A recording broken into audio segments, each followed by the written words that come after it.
live. Clicking live. Tick-tock, time to rock. Good evening, good morning, good afternoon to everyone who's watching from all over the planet. It's your friendly neighborhood philosopher here, D. Wood.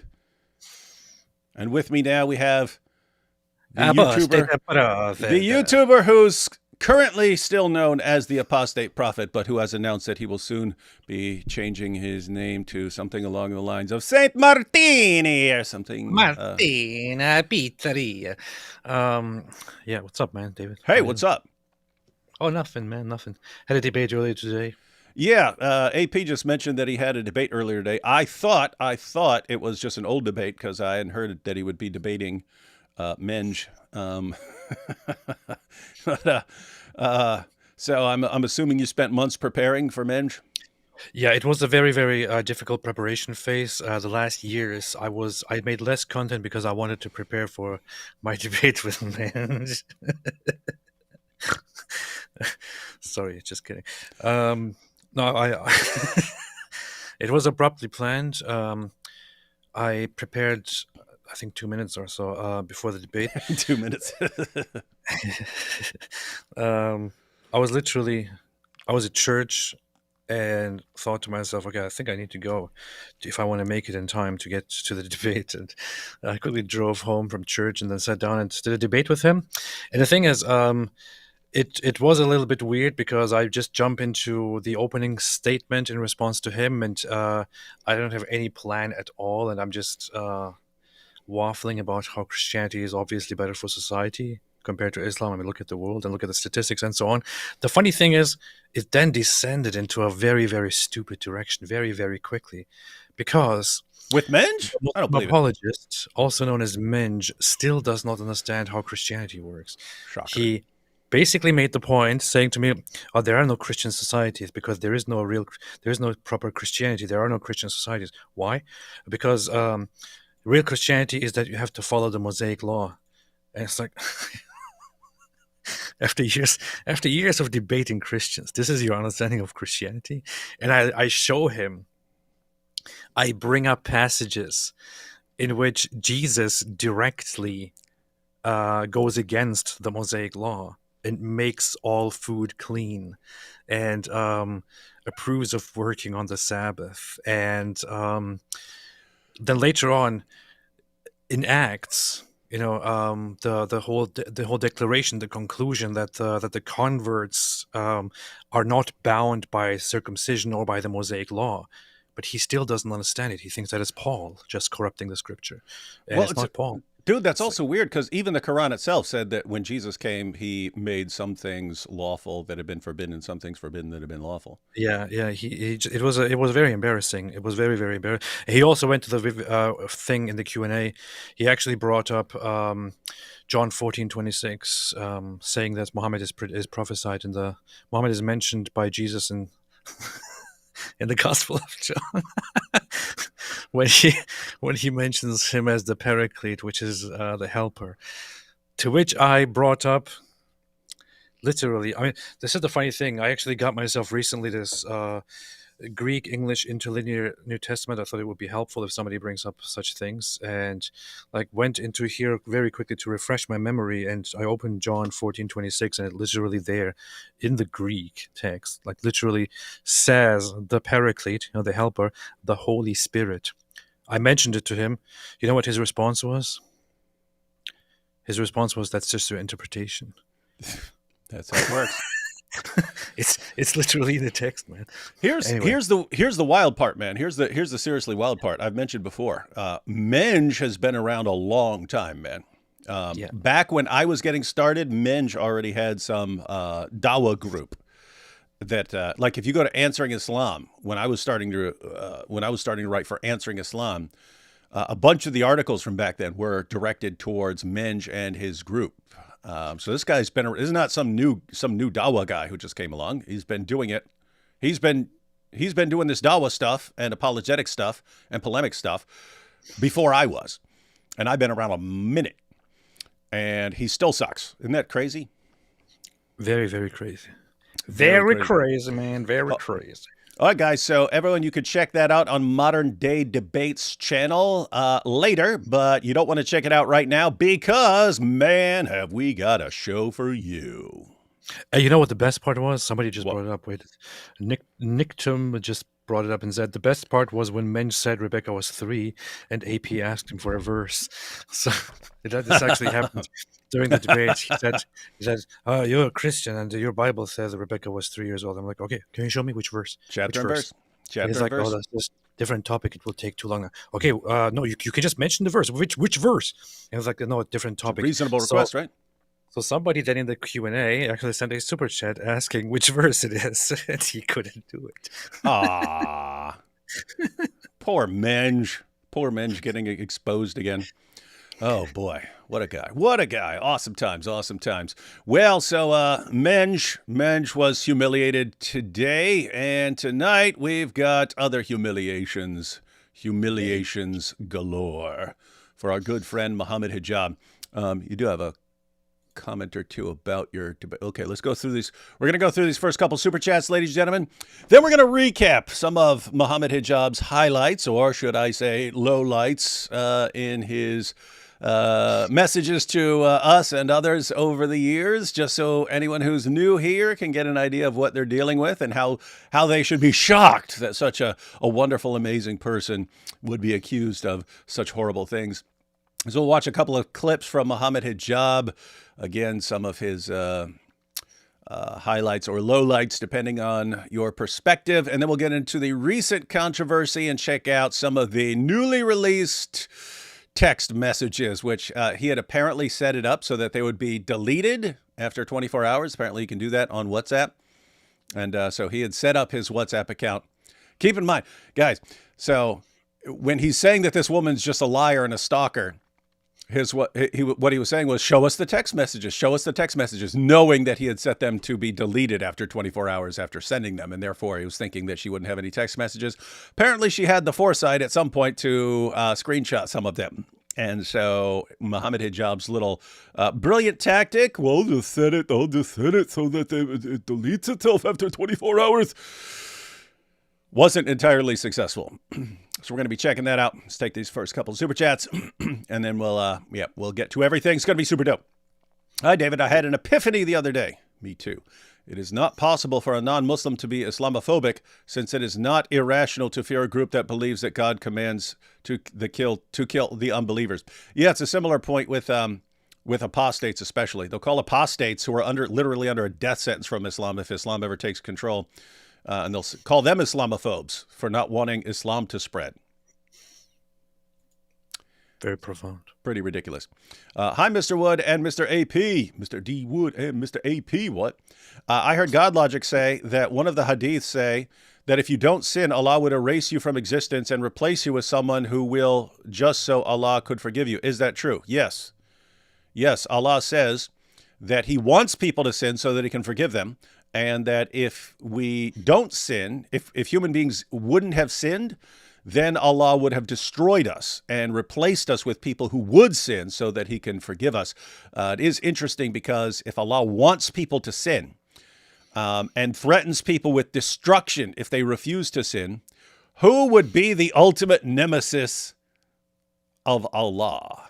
The ultimate nemesis of Allah, according to Islam itself, would be Jesus, because he refused to sin. Also, I made a video about this years ago. I pointed this out in a video called Islam's Secret Santa or something like that. But I pointed out that if Allah wants us to sin and he would destroy us if we didn't sin, then it's only because we sinned that we're all saved from being destroyed. And if we all sinned, and that's what saved us from being destroyed, who convinced us to sin and thus saved all of us from Allah's destruction? Satan. Satan tempted us to sin, according to Islam. And so, what would that mean? It would mean that the real hero of all human beings is Satan, according to Islam. He's the one who saved us from Allah. Allah is here to destroy us for not sinning, because Allah wants us to sin. Satan rescues us by convincing us to sin, which saves us from being obliterated by Allah. What is this religion? Is this a religion? The funny aspect, Yeah. is also that Allah wants us to sin and specifically makes us sin, and then he's like, "How dare you sin? I'm going to torture you brutally for peeing on your pants." That is a good point. Are you guys getting that?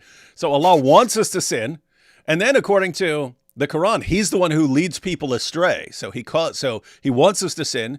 He causes us to sin. He makes us sin. He programs us to sin, and then shame on you! How dare you! He's like Loki, man. It's like messed up. He's low-key Loki.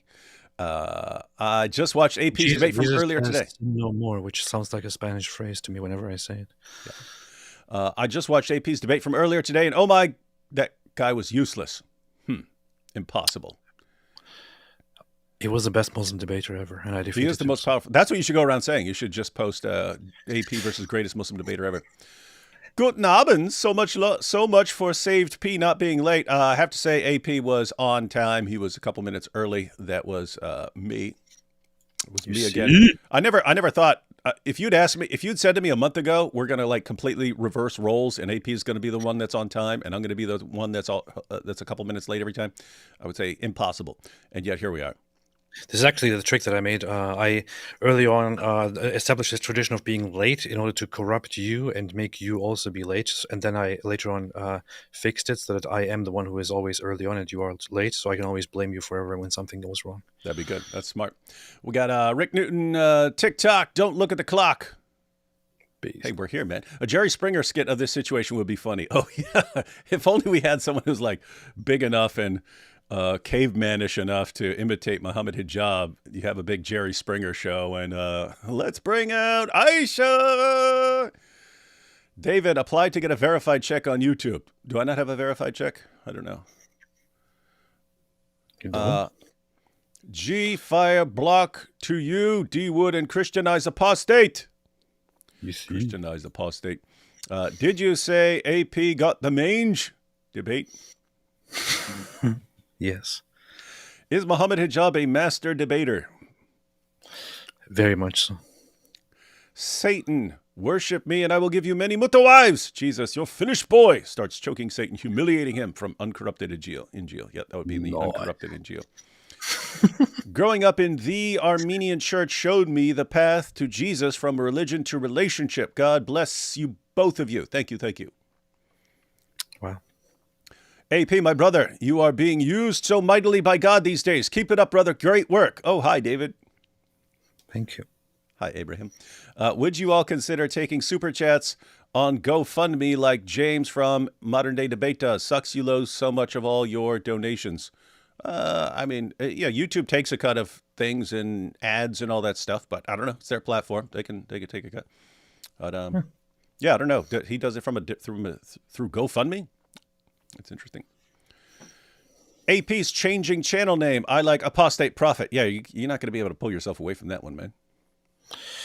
I've also forever considered changing my the logo of my channel, making it a cuter logo. But whenever I ask people, they're like, "No, you can't change anything. We will stop watching you. Change it. How dare you change it?" So these are problems, man. Hi, Dave. AP, any thoughts on Joel Osteen? Know him? I mean, I've heard of him. I've heard a bunch of accusations and stuff like that but I don't know. I don't know enough to talk about someone, and so I probably wouldn't. And I only heard bad stuff, and I only saw bad stuff. Only witnessed bad stuff, but same. Don't want to talk about it. Small jizya now, big one later. Cool. Jesus, the only way and the life. And the truth. It was so funny when he said in the debate that we do not have an objective criteria for the development index. Yeah, so it was brought up that that the Western nations are doing very, very well and are at the top when it comes to the Human Development Index, and Muslim countries not so much. And he's like, well, there is no objective criteria. And I said, well, there actually is. It's based on 3 criteria. It's education, health and access to health, and it's quality of life or something like that. And he's like, oh, that's just subjective. Like, what? That's not subjective. Oh, wow. Definitely powerful stuff. Let's see. Mojab's defamation defense from Mojab's defamation defense lawyer. You've ruined me. Now I can't look at my smartwatch after workouts without going into Dawa voice. Oh, no, that's this person saying. What do you mean fitness decreased, but I am so strong? Liar. Oh, yeah. Got to go into Dawa. What do you mean fitness decreased, but I'm so strong? Liar. That is true. Powerful, powerful. This is my first super chat. Peace be upon y'all. Wondering if y'all ever heard of Jen Hus and what y'all think of him. Congratulations on your first super chat. Do you know about Jan Hus? Nope. Do you mean the historical one? Wasn't that the one who was the Bohemian dude who was a proto? No, he was the part of the Hussite movement, which was proto-Protestantism, basically, in Bohemia. I don't know much about him, just that is his role. That's all. Me neither.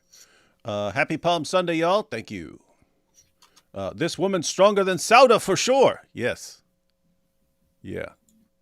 Sauda was willing to give in to what Muhammad wanted. I low-key want hijab to defend his marriage as halal because it'll expose the corruption of Islamic principles and people will leave. And he already has defended it. He's just saying that she's lying. He's been defending it. You're a liar. So what you are saying is that Allah is everything atheists falsely accuse Yahweh of being. Yeah, pretty much. Yes. Yeshua Akbar, all praises to Lord Jesus. Thanks to you guys and God Logic Apologetics. I left Islam for Christianity. Jesus is Lord. That is awesome stuff. Amen. Apostate prophet is incorruptible like the Quran. AP debated a Menj bag. Only Gmod players get this. I've heard what that means in, I think, the UK. British. Yeah. Very British. Thanks, Rick. And was Dihya Muhammad's bussy inspector? I don't know what that. Oh, what's going on? What's wrong with people, man? What's wrong with people? Hey. Okay, one more, and then we're jumping into. We're gonna recap some of Hijab's messages over the years. Our formulation is a patented blend of horny goatweed, dongquai, and slippery elm, guaranteed to keep your goats coming back for more. Oh, Xiagra. This is the Xiagra. This is Ali Dawa's Xiagra sales force. And let's see. Rick Roofer says, D Wood, did you ever go to the box in prison? If so, why? The box, you mean solitary? In jail, I was in solitary because they thought I was crazy. So they would stick me in solitaire. That was a camera cell. So you're in a cell and there's a camera pointed at you so they can watch you all day and make sure you're not being too crazy. Apostate prophet, you should have brought up the mathematical error in the Quran in Surah Al-Nisan 11-12. You do have some mathematical problems, but quit telling other people what they should bring up in a debate. No, I will never bring it up. Never. Yeah. Just because you taught me this, I will never, ever bring it up. Yeah, we don't like taking orders. All right, last one, then we'll jump in. Liar times 9. I did not have textual relations with that woman. Momo Hijab, because it was D.L. Kalbi. He also looked... Hey, there's another defense he could be using right now. He could say, no, Allah just made it appear that I was married to her. Oh, boy. Because it was D.L. Kalbi, he also looked like Angel Gabriel with a little choking on the side by request. The Pillar of Islam. Yeah, the Pillars of Islam are collapsing really, really fast. We said this was going to be a bad year for Dawa, and it's already kicking off pretty quick. We're in full Dawa meltdown. I mean, it started off with AP's buddy, Central Dawa,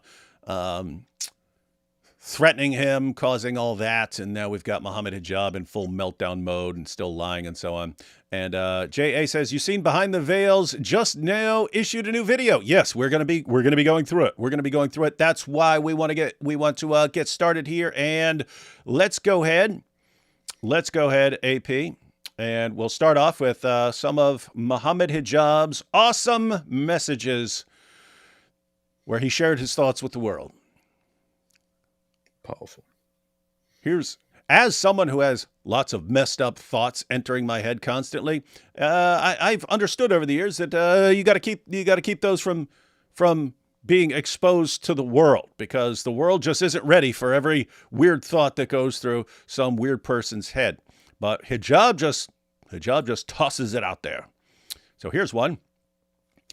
I believe certain anti-Muslim women would wish they lived in the medieval period. Yeah, a period where if war was won by the opposing side, it was conventional that people could be taken as booty. Some historical accounts actually say some women would dress up for the captor. You see? You guys getting this? So anti-Muslim women, so women who criticize Islam. Hijab says that basically deep down these women were wishing that they lived in the medieval period where you had war. And it's different from war today. Today, if you fight a war, if the United States goes to war and so on, they're not going around taking women captive as war booty and stuff like that and taking them back and banging them. If a soldier does that, he'd be in trouble for it. And he'd go to prison for it. But back in the day, it was considered a part of the spoils of war. You just go in there, hey, we defeated you, and now we get to take your ladies. And he's saying that anti-Muslim women wish that they lived in this time because they're basically waiting to be captured and taken as war booty by people like Mohammed Hijab. What do you think, ladies? Because there's a lot of ladies in the chat here. A lot of ladies in the chat here who criticize Islam. So what do you think? Is he right? Is that what ladies are waiting for? They're just, ooh, I wish I could be conquered by Mohammed Hijab. Him so strong and manly and eloquent and such. Obviously, why else would he say it? Mm-hmm. Why are you even asking the women? Yeah, and then, hey, AP, and then we've got these awesome messages from Hijab that he was sending to you. I'll start at the top. You two can play with each other. Get on your knees for the wood. Gimp, Daily Wire can give you a golden shower. Go ahead and give Daily Wire what he wants. Wink. Yeah. This is the champion of Dawa, ladies and gentlemen. This is the hero of young Muslims everywhere. Let D-Wood give you a golden shower. Gimp, get on your knees for your master. Boy, you can suck that golden showed. Golden showed from your master. Golden showed. Golden showed. Oh, here's more. I know you need a slave master. Golden shower. Gimp, get on your knees for your master. Let him slap your face, you fiend. This is the hero of Dawa. This is the greatest da'i of our time. This is how he rolls. But it doesn't stop there. This one's directed towards AP. Gonna avoid using the word because YouTube tends to put the notes and stuff, the warnings and stuff on stuff. If you mention the S word here, if I were an anxiety-ridden, hate-filled nihilist atheist like Apis, hey, that's the apostate prophet, I would consider ending myself as a serious option. That is because the world offers such humans more pain than pleasure. The pain of being a coward, the pain of having no purpose. Just find a tall building and... What's he telling you to do here? Might as well jump. Go ahead. But he doesn't really tell me to do anything. He just says find a tall building. What if he means like take a photo of a tall building? You know, we don't really know. Yeah, or like set up a cool studio in a tall building to expose Islam. Yeah, could very well be true. I mean, how do we know? Mm-hmm. How do we know? How do we know? And then we have Apis. Here's where he addresses you directly. Apis, I want to give you sincere advice. I think you should end yourself, not because you are a talentless coward or because you are a waste of space. I think the world is offering you more pain than pleasure. It is not morally objectionable for you, so why not? Well, just think, Mohammed Hijab, if AP had taken your advice, he wouldn't be a super base Christian right now. Oh, what? Or a Kate Schumann. Kate Schumann. So, guys, again, this is the champion of Dawa of our time. Right? So women are waiting to be taken as captives. That's what they really want. Golden showers, golden showers, golden showers. Gimp. By the way, can you imagine what this dude's doing to his wives? If everything he posts is like, golden showers, oh, you like golden showers? Yeah, me strong than you. Oh, boy, what a weirdo. And by the way, golden showers. Yes, gotta have the golden showers. Then we have this classic that led to a lot of Quran desecration over the years. Oh, boy. This, by the way, was about Mrs. Apostate, AP's wife. And this is what he said. And underneath this, he's responding to a tweet from her. But he says, when these anti-Muslim attention whore Islamophobes need to get on their knees. And this is the one where you have to look at what he does.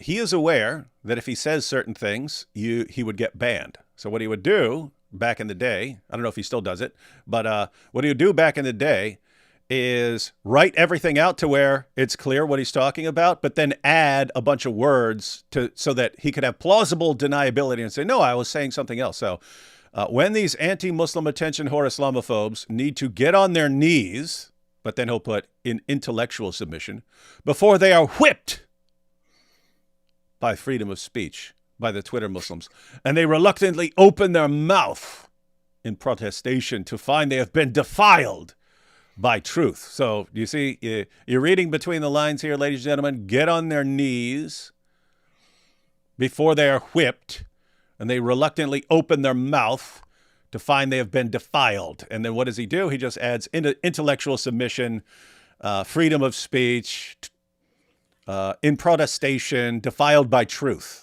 So he has all these. That's so his intelligent. How is he doing this? He's so smart. Let me put out all these threats of raping and abuse and torture and stuff like this, and I'll just add some words. What a sick. And guys, again, this is the hero. This is the hero of Dawa. And then after he posted this, he called on his fellow Muslims to do the same thing. So to go after everyone's wives. That was the message. Don't go after AP and Abdullah Samir and other ex-Muslims. Don't go after them. Go after their wives.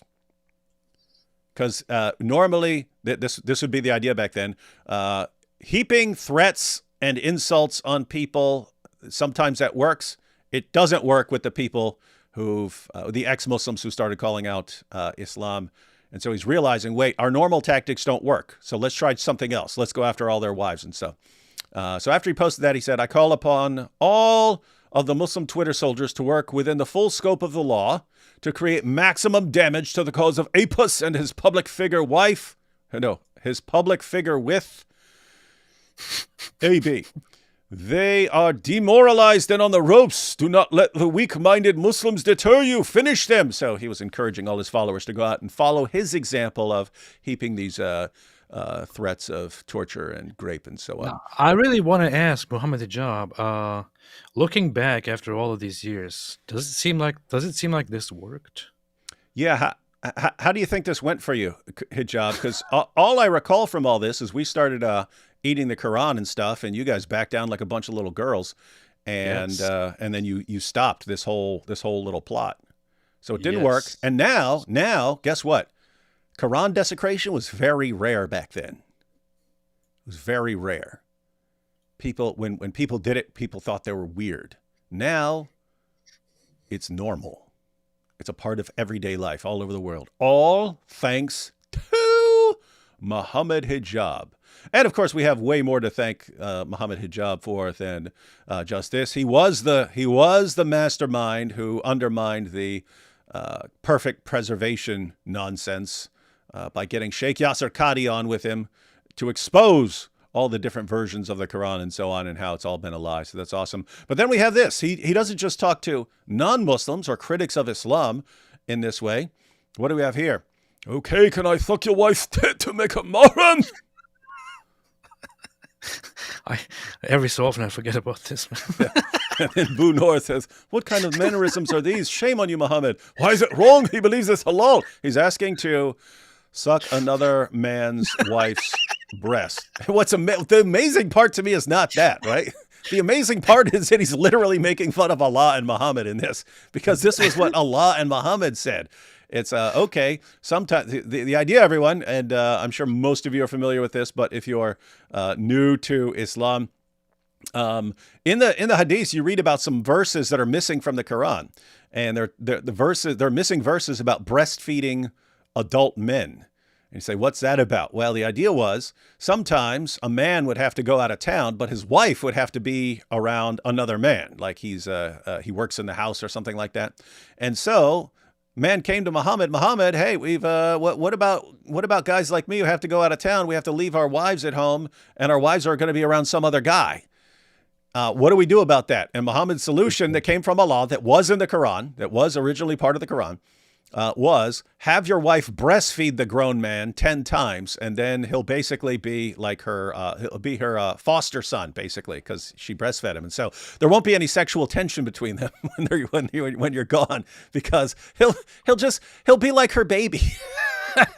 And then there's this creepy part where a woman says, but Muhammad, he's got a beard. And Muhammad says, and it says, and I know he has a beard, and he smiled. So this is a creepy dude, right? He's like, yes, you see this guy with this beard? Yes, just have your wife put her big round breasts in his mouth so he can suck on her breast. And then he won't be sexually attracted to her anymore because she'll be like his mom, and you can go out of town and not worry about anything. What a lunatic, man. What a stupid fantasy is this, where apparently this is how you solve the problem of sexual attraction.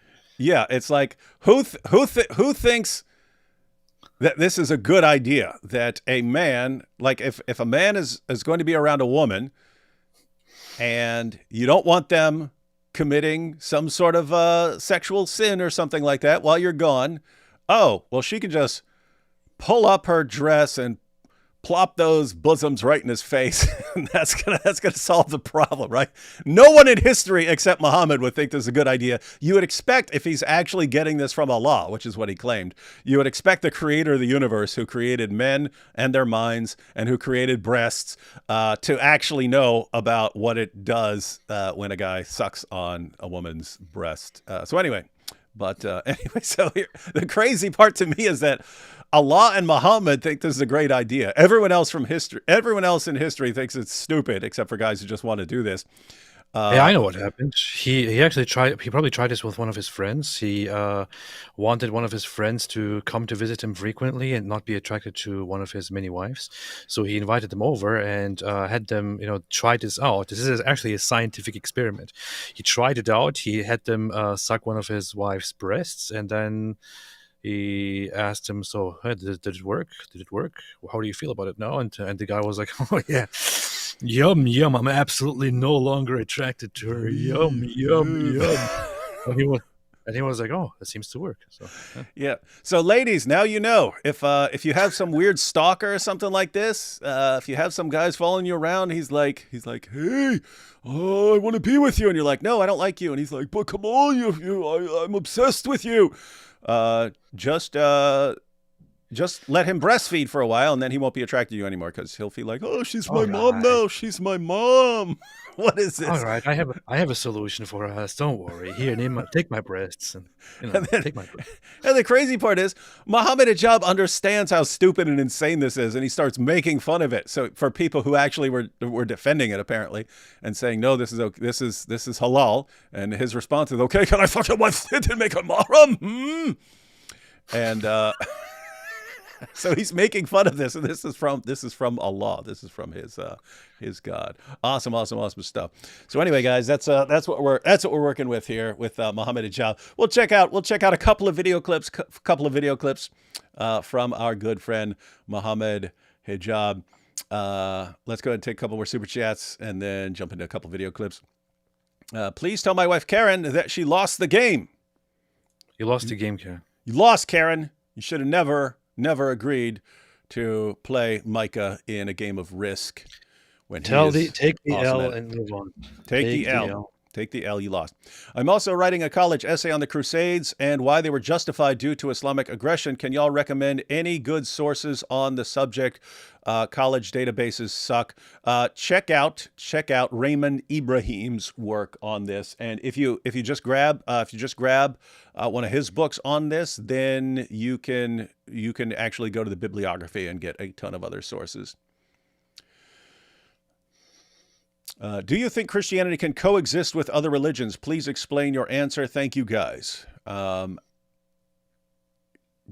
I think Christianity can coexist with other religions? Yeah, it does. Like, there are other religions around. and even in massively Christian majority countries. So yes, it can coexist. It can exist. Look, Momo is just quoting satanic verses. Yeah, no problem there. Mo Hijab offered to take his hotel wife back after he... Oh, this is from Harris. Hey, Harris, you can jump in if you want. Mo Hijab offered to take his hotel wife back after he divorced her. Who do you think he would have asked? Oh, yeah. Oh, yeah. I was thinking about that when this stuff first came out that was saying that he was going to take her back. But then, guys, you have this rule that if you're divorcing a woman and they're going to take her back, then she has to have sex with another guy first. It's reasonable. And so he would have to. So Harris is saying, who do you think he would have asked? So he'd be like, yo, Ali Dawa, we've been banging this woman in the hotel. She's my little mutter wife, but I divorced her and I want to remarry her so I can continue banging her in the hotel. So, but Allah says you have to bang her first. So you do this. Help. No problem. Yeah, I'll do it for you, Prof. Help a brother out.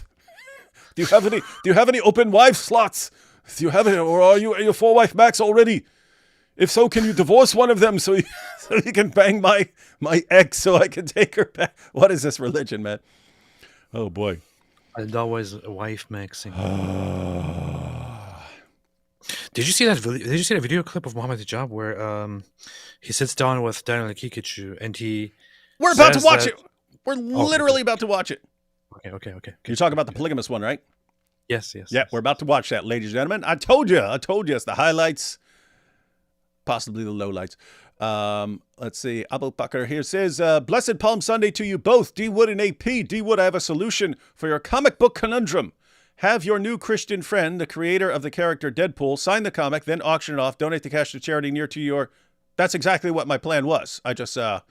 I was leaving and I didn't have time to go find the boxes that have my old comics in it. But that was exactly what you just said was exactly my plan. I was going to take them to him, have him sign them, and have them, it's some sort of charity thing. That was going to be my solution. That'll still be my solution. I just would have worked out well when I was actually going to see the dude and talk to him. But 5 pillars of Islam: 1, child marriage; 2, wife punching; 3, erotic choking; 4, I have a revelation; 5, stab the kuffar. These ain't collapsing. That is good. Those are the good. It's a good pillars there. Pretty powerful. Checked AI video of Mohammed Hijab. Chris made a video on it. Oh yeah. It's pretty terrible.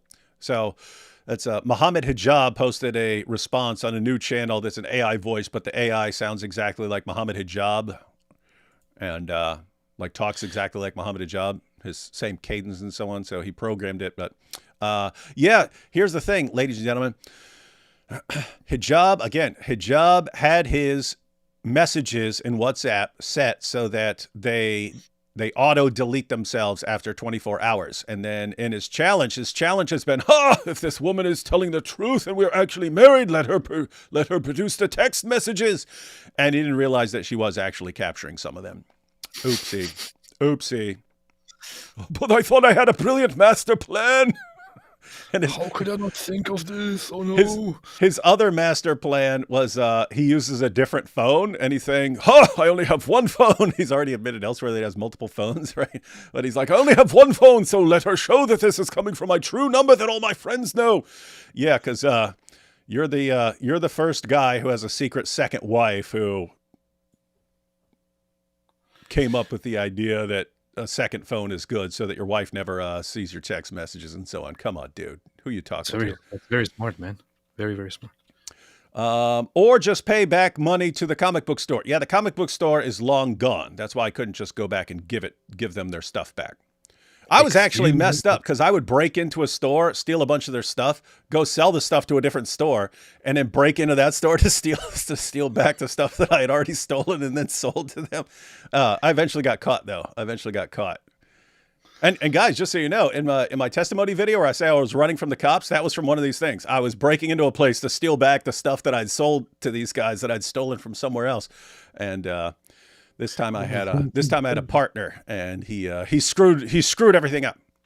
Don't get a partner. I was running from the police. AP's laughter at Mo Hijab is proof he's right. That is. I don't laugh. Mojab's a physical giant, but a mental midget. That is a good description. Momo got whipped by freedom of speech. Sounds like more like broke back Momo. Yeah, broke butt Momo. Do you see the proof? Momo really wants these satanic angels to choke him with revelations. What a sick freak. That is. He's a pretty sick dude. Harris, I can do a lot for Mohammed Hijab. From Cyrus the Great. I know we are commanded to love our enemies, but Hijab and people like him sure make it difficult sometime. May the Lord open their eyes so they can see the error of their ways and repent. Austin, look at what you just did. Look at what you just did. You're saying it makes it hard to love people like that. And that's because very frequently people in the West especially tend to think of love as just like a warm feeling. But look at what you just said. You said, may the Lord open their eyes so they can see the error of their ways and repent. What did you do? You want the best. You want what's best for him. That is more in line with the Christian concept of agape love. It's something, and notice in the Bible, when you're commanded to love your enemies, it's always associated with doing something, right? Love your enemies and pray for those who persecute you. Can you conjure up a warm feeling about someone that you can't stand or that has done horrible things to you? It's possible, but probably not. Can you pray for them? Yes, that is fully under the control of your will. You can pray for somebody. When Paul says, if your enemy is hungry, give him something to eat. If your enemy is thirsty, give him something to drink. Again, can you just control the feelings you have about someone? No, that could take a long time. But can you give your enemy something to drink if you see him thirsty? Yes, you can. That is completely under the control of your will. So you are on the right page here, my friend. Opinions on sincere, chaste Muslims like Boo Noor. Whomst? I do not know whomst that is. But guys, I disagree with Muslims, and I would, happy to tell them where we, discuss things we disagree on and stuff. If someone is living just a normal life and working and has no intentions of conquering the world and subjugating us and killing apostates and things like that, I don't have any problem beyond, okay, we have a disagreement that we can discuss about, who's right about God and things like that. But I don't have a problem with that person as a person. Would be happy to get along with people, Muslims and so on. But so I don't know Boo Noor, but generally I don't have a problem with Muslims who aren't, we will humiliate you and destroy you and take you captives and the heck. This is David's fuzzy love speaking. Yep. Theory. Mojab is a closeted homo. He projects an act of being strong and powerful while he wishes he was on the receiving end of his al-Kalbi. Yeah, we don't know. We don't know what goes on behind the scenes. All good Islamic women are attracted to pill popper, weed smoker, and hotel enjoyer Mohammed Hijab. I don't know about some of that stuff, but definitely part-time stripper. So lots of women are attracted to guys who are strippers, and Mohammed Hijab is a part-time stripper. The maid isn't done cleaning the sheets before my afternoon hotel marriage. His hotel marriage. Guys, Mo was gay. It explains Diha and why he thought boobs would be a turnoff. If you want, that would make sense if he was actually gay and he's like, the most disgusting thing in the world is boobs. Diha has no boobs. He only has powerful pectorals. So if you want to drive a man away, just put your breast in his mouth, and then he will be so repulsed he will never want to do anything with you. Boobs are disgusting. That make me sick. Just thinking of it. Everybody hates boobs just like me. What a weirdo. Abraham says, okay, fine, David. I should give you some credit as well. You are also a great apologist. Seventh greatest being used by God. Good job, bro. Oh, hi, AP. That's cool. Great. I didn't expect to be on any list. That was funny when we actually pulled it up. Great job in the debate, AP. Thank you. It was very difficult, but I did it. Powerful. She realizes we aren't having little Osamas after the 11th straight Muta session. That is kind of, she wanted a family and kids and a house and stuff like that, and he was not. All I wanted was a family. I had to dip out of AP's debate with Menj after Menj created some arbitrary standard on what a Christian society is and kept on doubling down on that. Yeah, it was very stupid. Muhammad had Diha's number set to Gabriel in his phone. Show me that this was Diha. It clearly says Gabriel. Liars. Liars! What is this religion, man? Blessed Palm Sunday and week leading to the resurrection. Oh, hi, Martin. By the way, tomorrow one of the saints commemorated at liturgy is Saint Martin, Bishop of Rome. No, that's a different Martin. That's a different Martin. You think there's only been one Martin? There's all kinds of Martins. There's Martin Short. There's Steve Martin. There's Martin Lawrence from the show Martin. Last Spicy Ramen thinks that these are all the same Martin because they all have the same name, just like the Quran, the author of the Quran thought Mary, the mother of Jesus, was the same person as Mary, the sister of Aaron and Moses, because they're both named Miriam in Arabic. New here and puzzled by all the pee talk. Why do the Islams always talk about golden showers and say, please pee upon him? What the what? Yeah, that is super weird. Please pee upon him. Please pee upon him. Oh, yeah, it is weird. It is weird. All right, so thank you for the super chats, everyone. Let's jump into some video clips of hijab. We're just going to look at a couple short ones. Again, these are some of the lowlights. The lowlights from... Low life. Some of the lowlights from the years, from over the years. Take a couple of lowlights here, just to give you an idea of what is popular in Dawa. Ladies and gentlemen, if you're a young Muslim and you say, hey, I want to be a powerful da'i, we know what works. We know what works. Being a nice guy, being someone who would be persuasive to non-Muslim Westerners and so on, that's all gone. Those days are gone. You have to act really weird and say really creepy stuff like this. If you look just at the Quran, you will get the indication that you can have sexual intercourse with a 5-year-old. The reason why it's haram to have sexual intercourse with a 5-year-old is not found in the Quran at all. Keep in mind what he just said there. He did agree. He does believe it's haram to have sex with a 5-year-old. Although, if you're like Daniel Hakikachu, nope, Daniel Hakikachu thinks it's fine. And I bet Mohammed Hijab thinks it's fine under certain circumstances. If she's basically big for a 5-year-old or something like that. Why? Because that's as he's pointing out, there's nothing in the Quran that stops you. It's halal according to the Quran. He believes in a kind of harm principle that you get from the Hadith. It's just Muhammad saying, don't harm others and stuff like that, which Hijab thinks you can just apply anytime you feel like it, when you can't, because obviously if you're chopping people's heads off and stuff, then it allows harm. But anyway, he brings this in, and therefore, you shouldn't have sex with a 5-year-old because it would probably harm her in some way. But which is why Daniel Hakikachu insists, well, if there are signs of maturity, if there are signs that she's maturing and so on. So I'm guessing that Hijab would agree with that. But he's talking about what the Quran says, and pretty creepy. If you just read the Quran, it is halal. It would be halal to have sexual intercourse with a 5-year-old.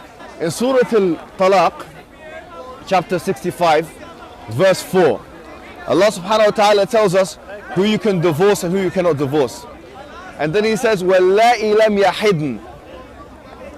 وَاللَّائِ لَمْ يَحِدْنَ. And the ones who had never been pubescent before. And by the way, this is very important, yeah? I want all Muslims to be aware of this. The reason why we don't have sexual intercourse with 5-year-olds and 6-year-olds and 7-year-olds or whatever is not because of puberty. Wait a minute, what did you say? What did you say? It's not because of puberty. By the way, look at all these Muslim girls sitting around listening to this, saying that, hey, according to the Quran, according to our book, which is perfect and is completely self-explained and clear, you can have sex with a 5-year-old, according to our book. Because that verse in the Quran actually says lam yahid. They never had puberty before. You can't go around that. Can't go around that. The Quran doesn't say anywhere in the Quran that the woman has to be pubescent. Not a word. I dare you to find one verse in the Triple Quran dog dare you. where it says you're not allowed to marry someone based on harm. Bring forth your Or proof. you're not allowed to have sexual intercourse based on harm. Or you're not allowed to marry someone based on puberty. So if you're on Quran alone, you're allowed to have sexual intercourse with 5-year-olds. Get me one verse in the Quran which says the woman has to be pubescent. One verse. Anyone want to give a verse that says a woman has to be pubescent? A girl has to reach puberty to have sex with her? I dare you. Triple dog dare you. What? Because 65-4 says you would be wrong. I dare you. I want one verse in the Quran from the beginning of the book to the end of the book which says that she has to be pubescent. I've just said that. So okay, so that makes it halal from your perspective. From your perspective, it's halal. You know, in the Quran it says, "Hurumat alaykum ummahatukum." It says you're not allowed to marry your mum. It says you're not allowed to marry your sister, your auntie. Where does it say you're not allowed to marry a prepubescent? I'm looking for one verse that you can say, you pinpoint it and say this is where it says prepubescent marriage or whatever is not allowed. So if you're Quran alone, you're steered towards pedophilia, and a severe type of pedophilia, a wife abuse, a severe type of wife abuse. Did you guys catch what he just said there? He says if you just go with the Quran, you'd be steered towards a severe type of pedophilia, not just regular pedophilia. He knows that's exactly what you get from the Hadith, but a more severe type of pedophilia where you think it's perfectly acceptable to have sex with 4- and 5-year-olds, which happens to be exactly what Daniel Hakikachu thinks. And again, I've never seen a video before. Again, I think Mohammed Hijab would agree with Daniel Hakikachu if the girl is showing that, she's not too skinny, you're not going to crush her, things like that. And I'm saying that because that's what you find in the schools of Islamic jurisprudence. When they wanted to discuss this harm principle and not harming a girl, it was, okay, are you going to crush her, or are you going to completely like rip her open when you're having sex? And so what's I'm going to destroy her. Yep. Welcome to Islam. All right. So why would we think that Mohammed Hijab would be okay with a young girl as long as she's, seems a bit like you wouldn't break her and so on? Well, he was saying, I think he was talking about like a 13-year-old or something like that with Sneeko, but you could see the idea. It's if a girl seems like she's ready physically, then do as you will. Let's check this out. No, we don't think there's any problem with it at all. We think that it's just because we have a different idea of what it means to be a child, which can be tracked historically. But now, if the situation has changed, we'd say that the general principle in Islam is, you can do what you kind of want, so long as, I'm not going to say you can do what you want so long as you're harming. You can marry whomever you want to marry, so long as it doesn't cause them harm, physical and psychological. Get it? So if you, if you're feeling on your little child bride, 5-year-old, 6-year-old, and you're like, hey, I think I could actually do something here and it wouldn't cause her like permanent damage or something like that. Well, that's a job. So for example, if I marry a 100-year-old woman, or Sneeko, if you marry with your tank top a 100-year-old woman, and I like how he always tries to get his buddies like laughing with him and stuff, and then they'll start laughing while talking about their sick fantasies and stuff like that. But Sneeko's just stone faced. Look at this. Watch. Hijab's trying to get him to like join him and start joking and laughing and stuff about this stuff. Because we'll see it, guys. We'll see it. We'll see him doing this with Daniel. Same thing. But you get involved with her intimately, she might die. I mean, she might have some kind of health problem. So we would say that, well, if you were to be intimate with a 14-year-old or 13-year-old who's got huge hips and huge breasts and huge body, I mean, quite frankly, we would say it's not going to have the same effect medically. I mean, no one can make the argument. But in these countries where we live in now, one is legal and one is illegal. So, in other words, you can't marry a 100-year-old woman, but you can marry that girl that's you can't be. You're a pedophile if you go for the girl that's got the hips. And once again, pedophilia is very relative. What's that they say, AP? Hips don't lie. You see, hips don't lie. A birth certificate. I did it because she had big hips. The hips don't lie. What's your problem with me? Birth certificates can lie. IDs and driver's licenses can lie, but hips don't lie. Yes. Her birth certificate may say she's 5, but her hips don't lie. I find this constant, this repeated appeal by Muslim apologists whenever we come to the topic to comparing a little child to a very old woman, very, very stupid. It's like, it's ridiculously dumb. And Daniel Hakikachu does it as well. He did this as well in the past. He did it in debates with other people. I'm not sure if he brought it up in the debate with IP, but he said, "Well, why is it okay then to have sex with an old woman who could die? You could kill her." Well, first off, dude, we're talking about completely different things here. We're talking about an underdeveloped child that has very much no agency over something that is so important at that point. She is not able or ready to properly make a decision about this, and could permanently damage and permanently hurt herself and permanently have her life ruined. And you're comparing that to an old person at the end of their lives. Now, just on the basic level, we're talking about completely different things.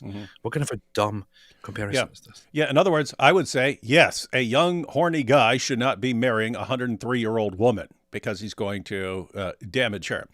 The difference is an adult woman would be able to speak out and say, keep this guy off me. A child who's been brainwashed into thinking that, hey, you have to keep your mouth shut when this 54-year-old creep takes your virginity. In other words, yes, you protect old people who are being victimized, and you should protect young people. What do people like Mohammed Hijab do? You say, hey, why are you guys obsessed? Why are you guys like Daniel Hakikachu and stuff defending sex with 4- and 5-year-olds? This is really creepy stuff. Stop this stuff. And But what? But there's no law against a 20-year-old marrying a 100-year-old. What's the problem? Okay, that even I'm so smart. Even if there's no law, because it would be kind of weird to just say a young person cannot marry an old person. So it's hard to make a law like that. That has nothing to do with saying you shouldn't be having sex with little kids. Nothing to do with it, right? So anyway, weird stuff. But they're the champions of whataboutism. It's called whataboutism. Whataboutism. Speaking of polygamy among the Dawa clowns, here's Hijab and Daniel Hakikachu.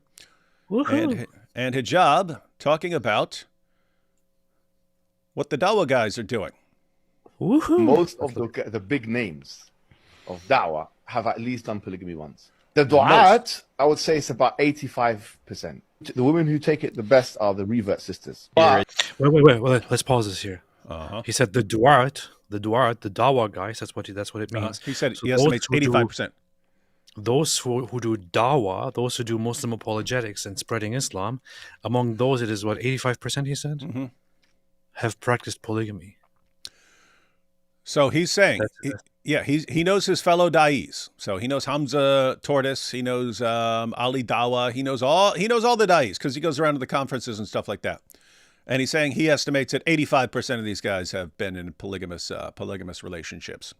And what does he say here? Then he's talking about what kind of girls are most accepting of being in polygamous relationships. And he says that it's the reverts. So when they're out there trying to convince these girls to convert to Islam, they know these are the girls who are they're just new into Islam, and you can this is what you're going to do. You're going to be my second, third, fourth wife or whatever. And he's saying they're the ones who are most open to this. But check this out. And look at these guys. Look at Daniel's face. They're loving this. Oh, really? Oh, see, we're all banging multiple girls behind the scenes, and then we trade them out. And I've got my wife, and then I got my second wife, and third wife, and fourth wife. Then I'll divorce my fourth wife and replace her with this new girl. And hey, can I have your daughter? Your daughter's 6. Can I have her? What the heck is this religion? This is illegal, by the way, in the UK. Yeah, that's why they're not official as far as the state is concerned. According to the state, these are still single mothers. That's why they receive state benefits and so on. But these guys are, which is fraud. So this is what they do. And so they go ahead and guys, look at them. Look at their faces. They love this. Ha ha ha, we're all polygamous. Why is this relevant? If you go back 15 years, even saying, hey, Islam allows polygamy, they call you a liar. No, that was just for a particular time when there were all these widows because all the men died in battle, and it was just an exception for this one time.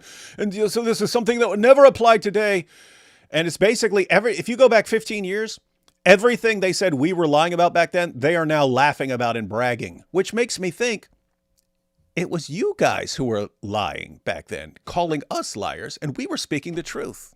Isn't this weird? That sounds pretty Islamophobic, man. Yeah. So let's check this out. Look at Daniel's face this entire time, and Hijab's face. They love this. They think it's hilarious. Yes, we're out there. Oh, we're getting these revert girls, and we're just banging them, and we're passing them around, and I'll bang one for a while, and then I'll divorce her, and then the next Dawa guy can take her as a third wife, and he gets to bang her for a while. Let's get some more revert girls. Let's get some more of these girls. They're loving it. Well, I've been banging all the reverts of Dawa have at least done polygamy once. The du'at, I would say it's about 85%.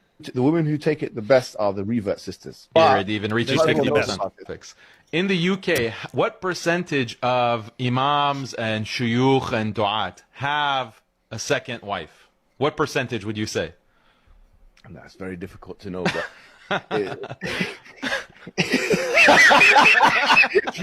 that's a difficult one.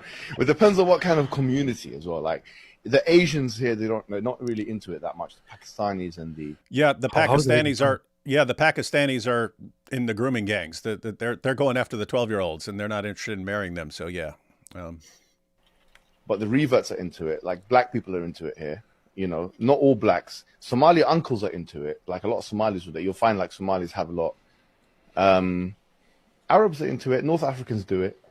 You know, so it depends on. I think a lot of it is to do with like community-based demographics and how the woman will take it. The women who take it the best are the revert sisters. From my experience of observing the situation, you know, look at what he just did, guys. Look at what just happened.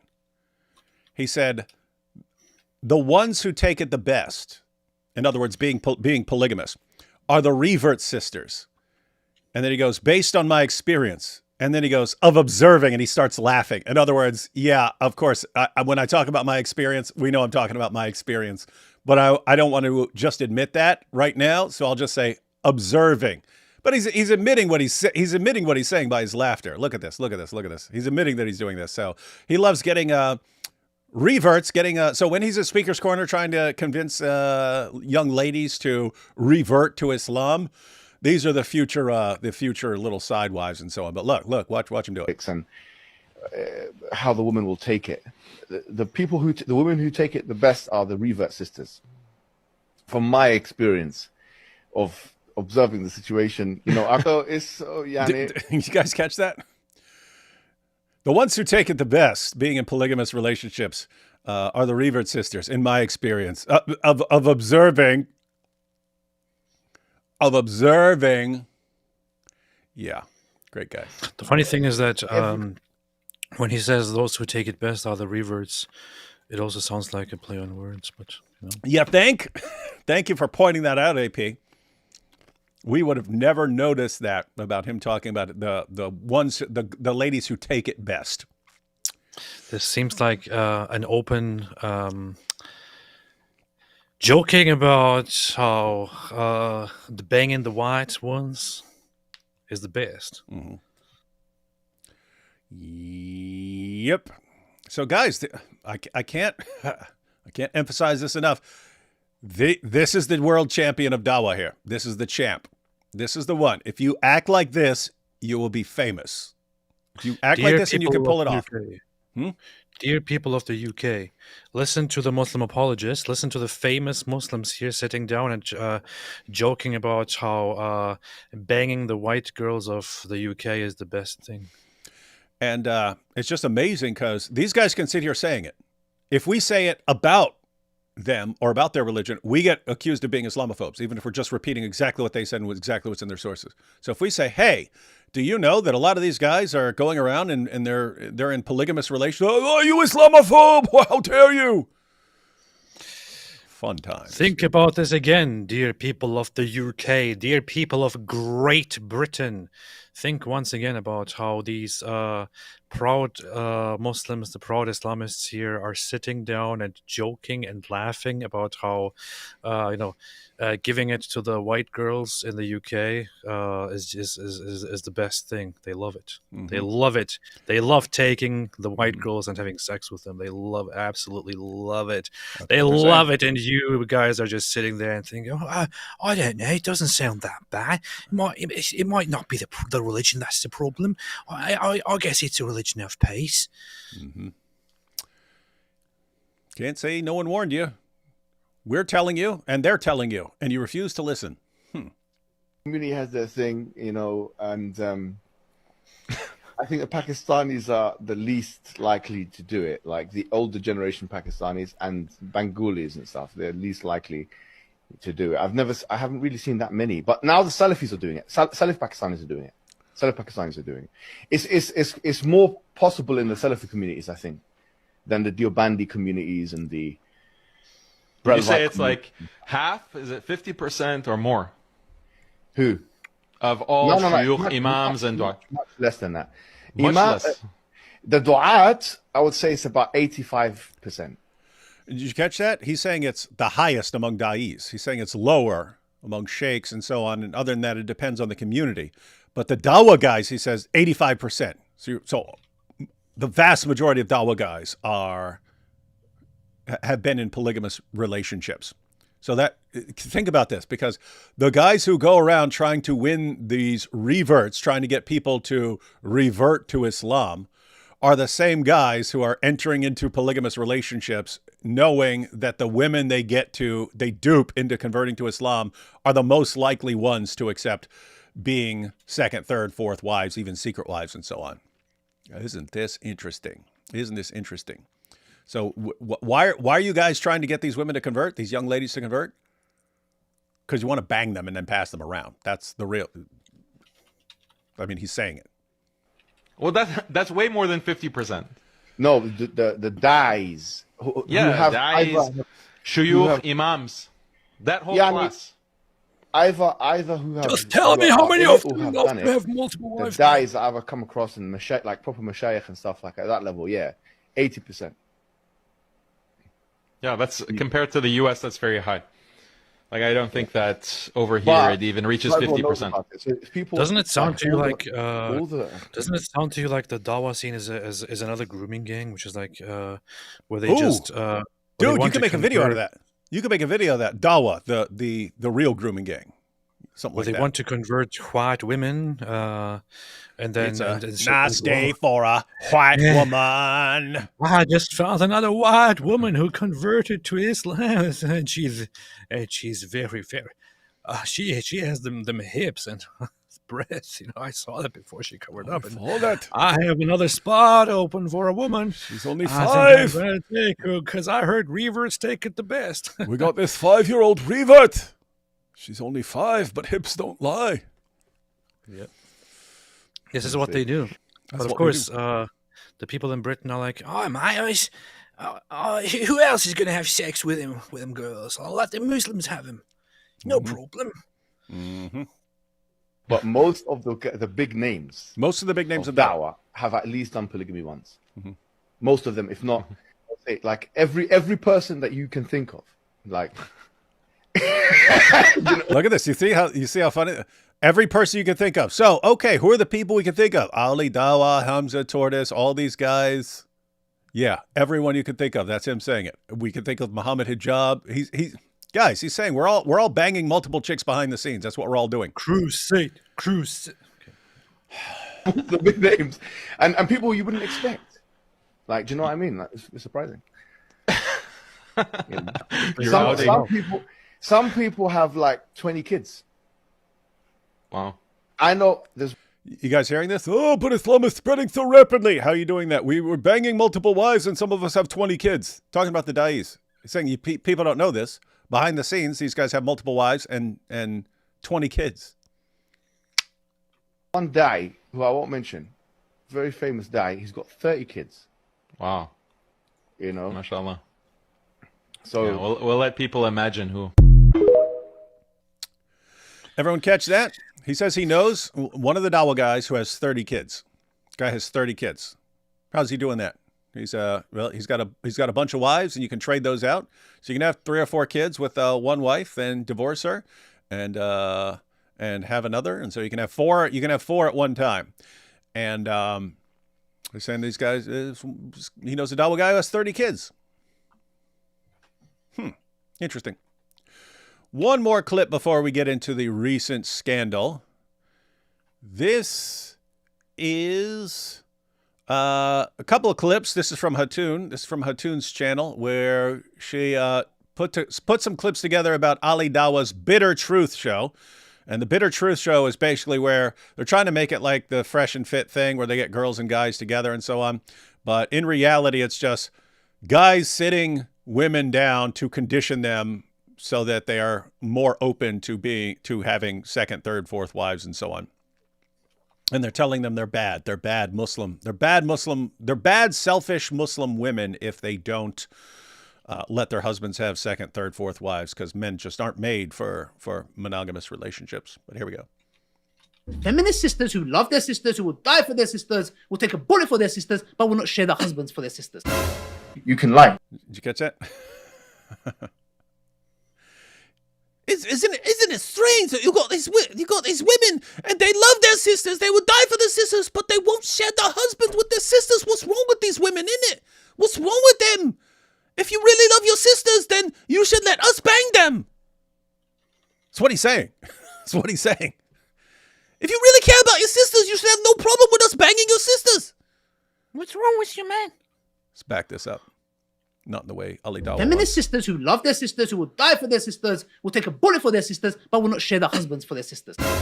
You can lie to your spouse. You can lie to your spouse. So can they lie in the context of, for example, if one says, I sense that you've got a second wife, can he say, no, I don't? Yes, you can. You can say that. You can say that. Yes, I personally believe this is... the Prophet said you can do it.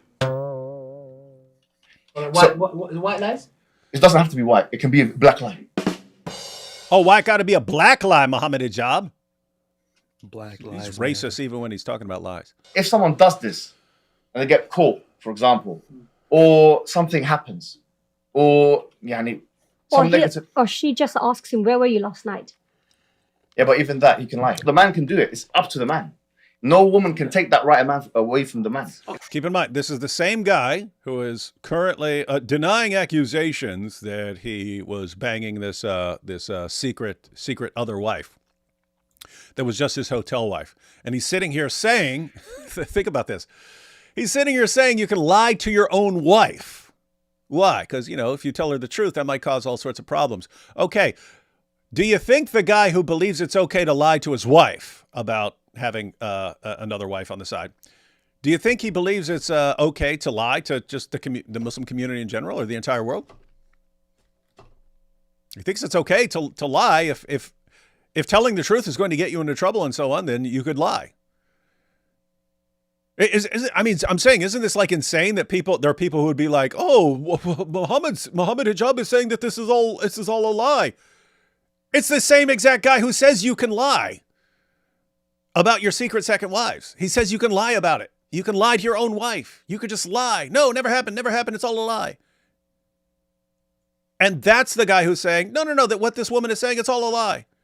Okay, the guy who's saying that it's not true is the guy who openly says you can lie about this. And the point is, it's hard to take someone at all seriously if you know he believes it's okay to lie to you. If I'm talking to someone and I know this guy believes, because he has openly admitted it, that it's okay to just lie about this, how do you believe him? I don't know, but you don't. Aside from Islam, I think my integrity, my dignity, my, who I am as a person, I would think it's so disrespectful for my husband to go and marry somebody else secretly. That to me is cheating, even if it is Islamically correct. Here's a woman realizing that what is wrong does not line up very well with what Islam says is wrong. Islam is saying, no, it's okay, but you just know that it's not okay.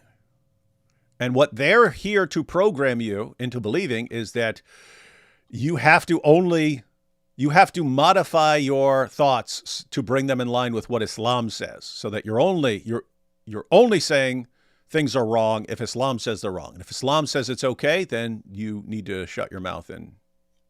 The idea of aside Islam, we're Muslims. There is no aside Islam in this discussion. I'm speaking to a Muslim. So there is no aside Islam here.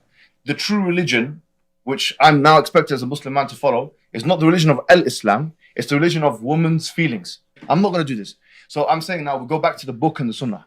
What exactly is a secret marriage? It is not made public. It's not publicized. So the point is this, let me be real, yeah? If you got a good husband, he comes and he says, I want a second wife, all hell breaks loose. And then we blame this man. Yeah, but why are you keeping it secret? What else should he do? And so... You see that? It's the woman's fault. If a guy has a secret second, third, fourth wife, and he's keeping it secret, whose fault is that?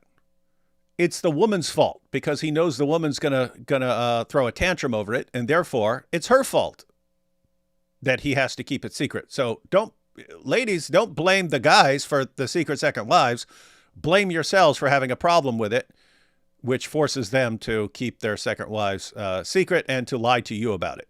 It's your fault. It's your fault they lied to you. They perform the marriage in somebody's house and there are 2 witnesses present and nobody knows about this. When the Prophet, he kept a secret from some of his wives. Some scholars, I'm not going to go into detail, but some scholars actually connect this with an incident with Maria the Copt. Lying is not allowed except for 3 things.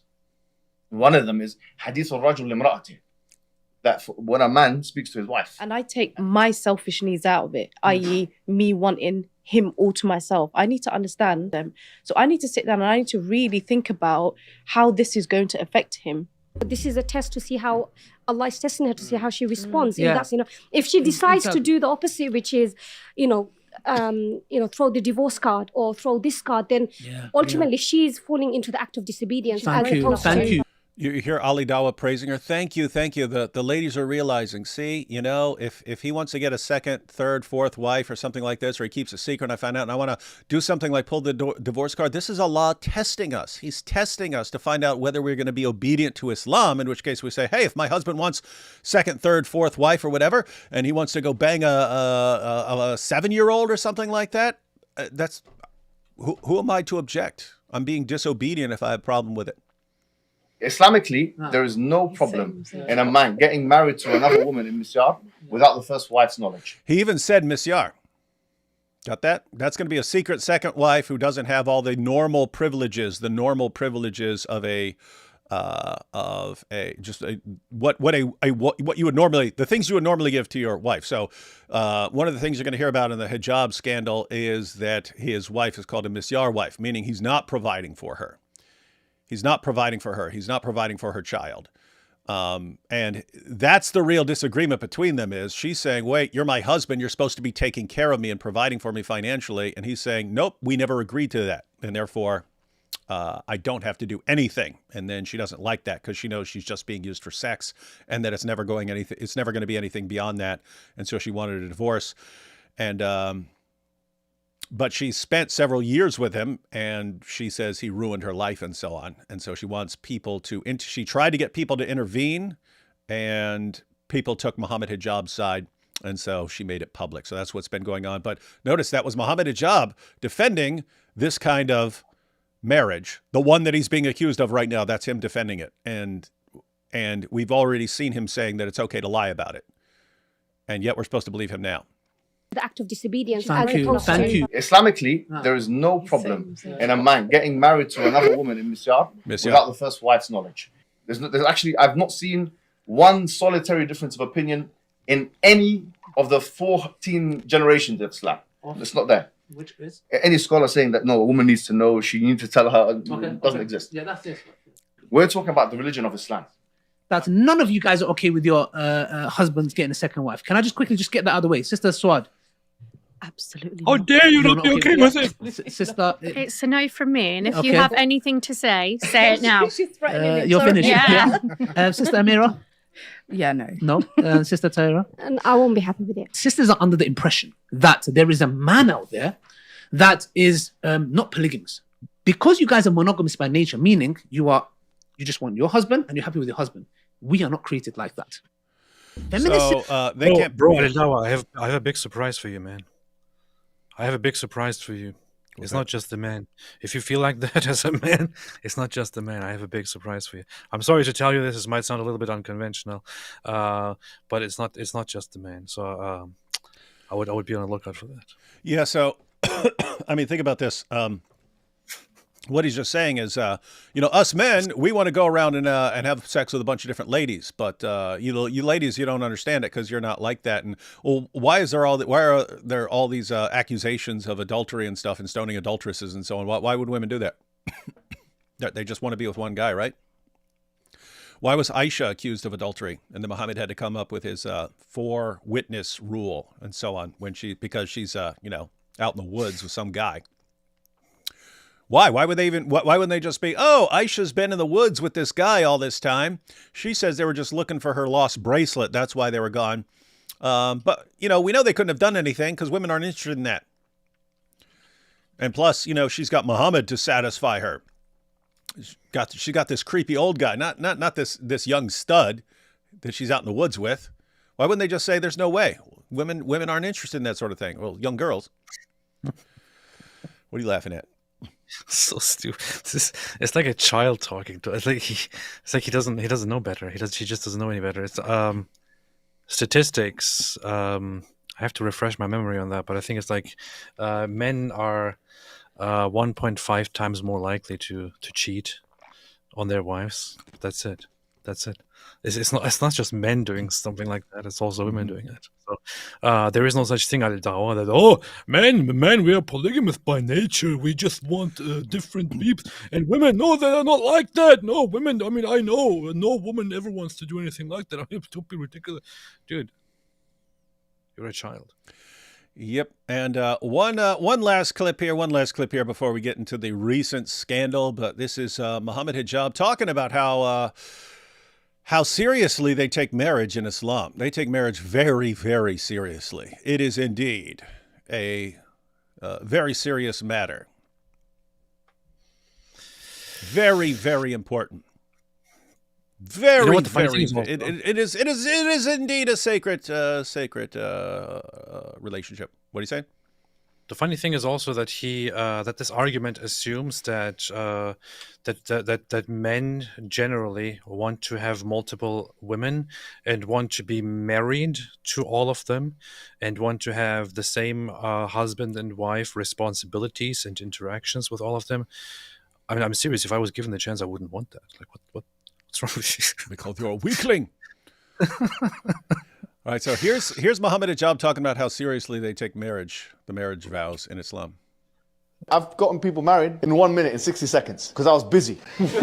Honestly, someone comes to the office and say, listen, I need to get married, this and that. I say, listen, I need to go to the toilet. So this is going to have to be a quick one. I tell you the truth, I've even gotten people married on WhatsApp. And now there's a difference of opinion on the matter. But I was driving and this guy, he called me and said, look, I'm going to commit haram. He goes, I've got 2 witnesses ready on this WhatsApp group. Can I add you and you do the thing? So I brought them in. I said to the woman, I said to her, listen, this guy's probably going to leave you. I know this guy. Keep in mind what he's saying. He's saying to a woman. So the situation is, the guy's like, hey, I'm with this girl. We can't resist each other. We need to get married right now. And then they want a quick marriage. And Hijab tells the girl, hey, this guy's going to leave you. He's probably going to leave you because I know this guy. In other words, he's marrying you so he can bang you, and then he's going to leave you. And she ends up saying, okay, I'm fine with it, which means they just wanted to have sex, which means they're just 2 people who want to have sex. But they, you have to do it the halal way. So you just get married for a couple days or something like that. So he was like, what are you doing? You're here to try and make things easy for me. I said, but it's not fair on the poor woman because we know that you're a pernicious man. You're a khabis. And I said, what's the mahar? And the guy said, you don't want to hear this one. This is before McDonald's was on the boycott list. He goes, I'm going to give her a meal in McDonald's. So what is... How funny, man. Yeah. What's he providing to her? What's he providing for her in exchange for having sex with her? The mahar, the bride price. He's I'm getting her a Happy Meal at McDonald's. So that's He said, sister, don't do this. I said, at least have something. No, she said, I don't mind, I don't care, whatever, It happened, and he did, in fact, divorce her, unfortunately. But I said, okay. I told you so, and that was it. So he bought her a Happy Meal at McDonald's, got to bang her, and then divorced her. And Hijab, keep in mind, the entire time he's laughing about this, this is funny. This is a funny story. Isn't it funny? Isn't this funny how we deal with Islam? Man, guess what? When two people are about to have sex, we say, okay, you just get married. Oh, I don't have any money. Well, look, here's a couple dollars. Get her a Happy Meal, and then go and bang her for a little while, and then divorce her. See, everything is halal. Isn't this great? We're so pure and chaste and noble and so on. It's funny. It's a Happy Meal, of course. Got to be a Happy Meal. Got to be a Happy Meal. Wow. This is Islam. So one Happy Meal with a toy for a girl. So this is what Hijab has been saying, ladies and gentlemen, for years now, defending lying to your wives about secret second wives, so you can lie when you have these secret second wives and so on. Very, very easy to just get a marriage and use the woman however you want, and then divorce her later on. He acknowledges that he does that for other people. Oh, but he wouldn't do it himself, right? No, of course not. He's too noble. He's too noble. Yeah, Chernobyl. That was stupid. That's like the dumbest thing I've ever said in my entire life. That was absolutely horrible. Man. That was the worst. I want to leave this live stream, right? Yeah, I'm gonna have to cut that out later because people are gonna think that my jokes are too dumb. He's noble. Yeah, sure, noble.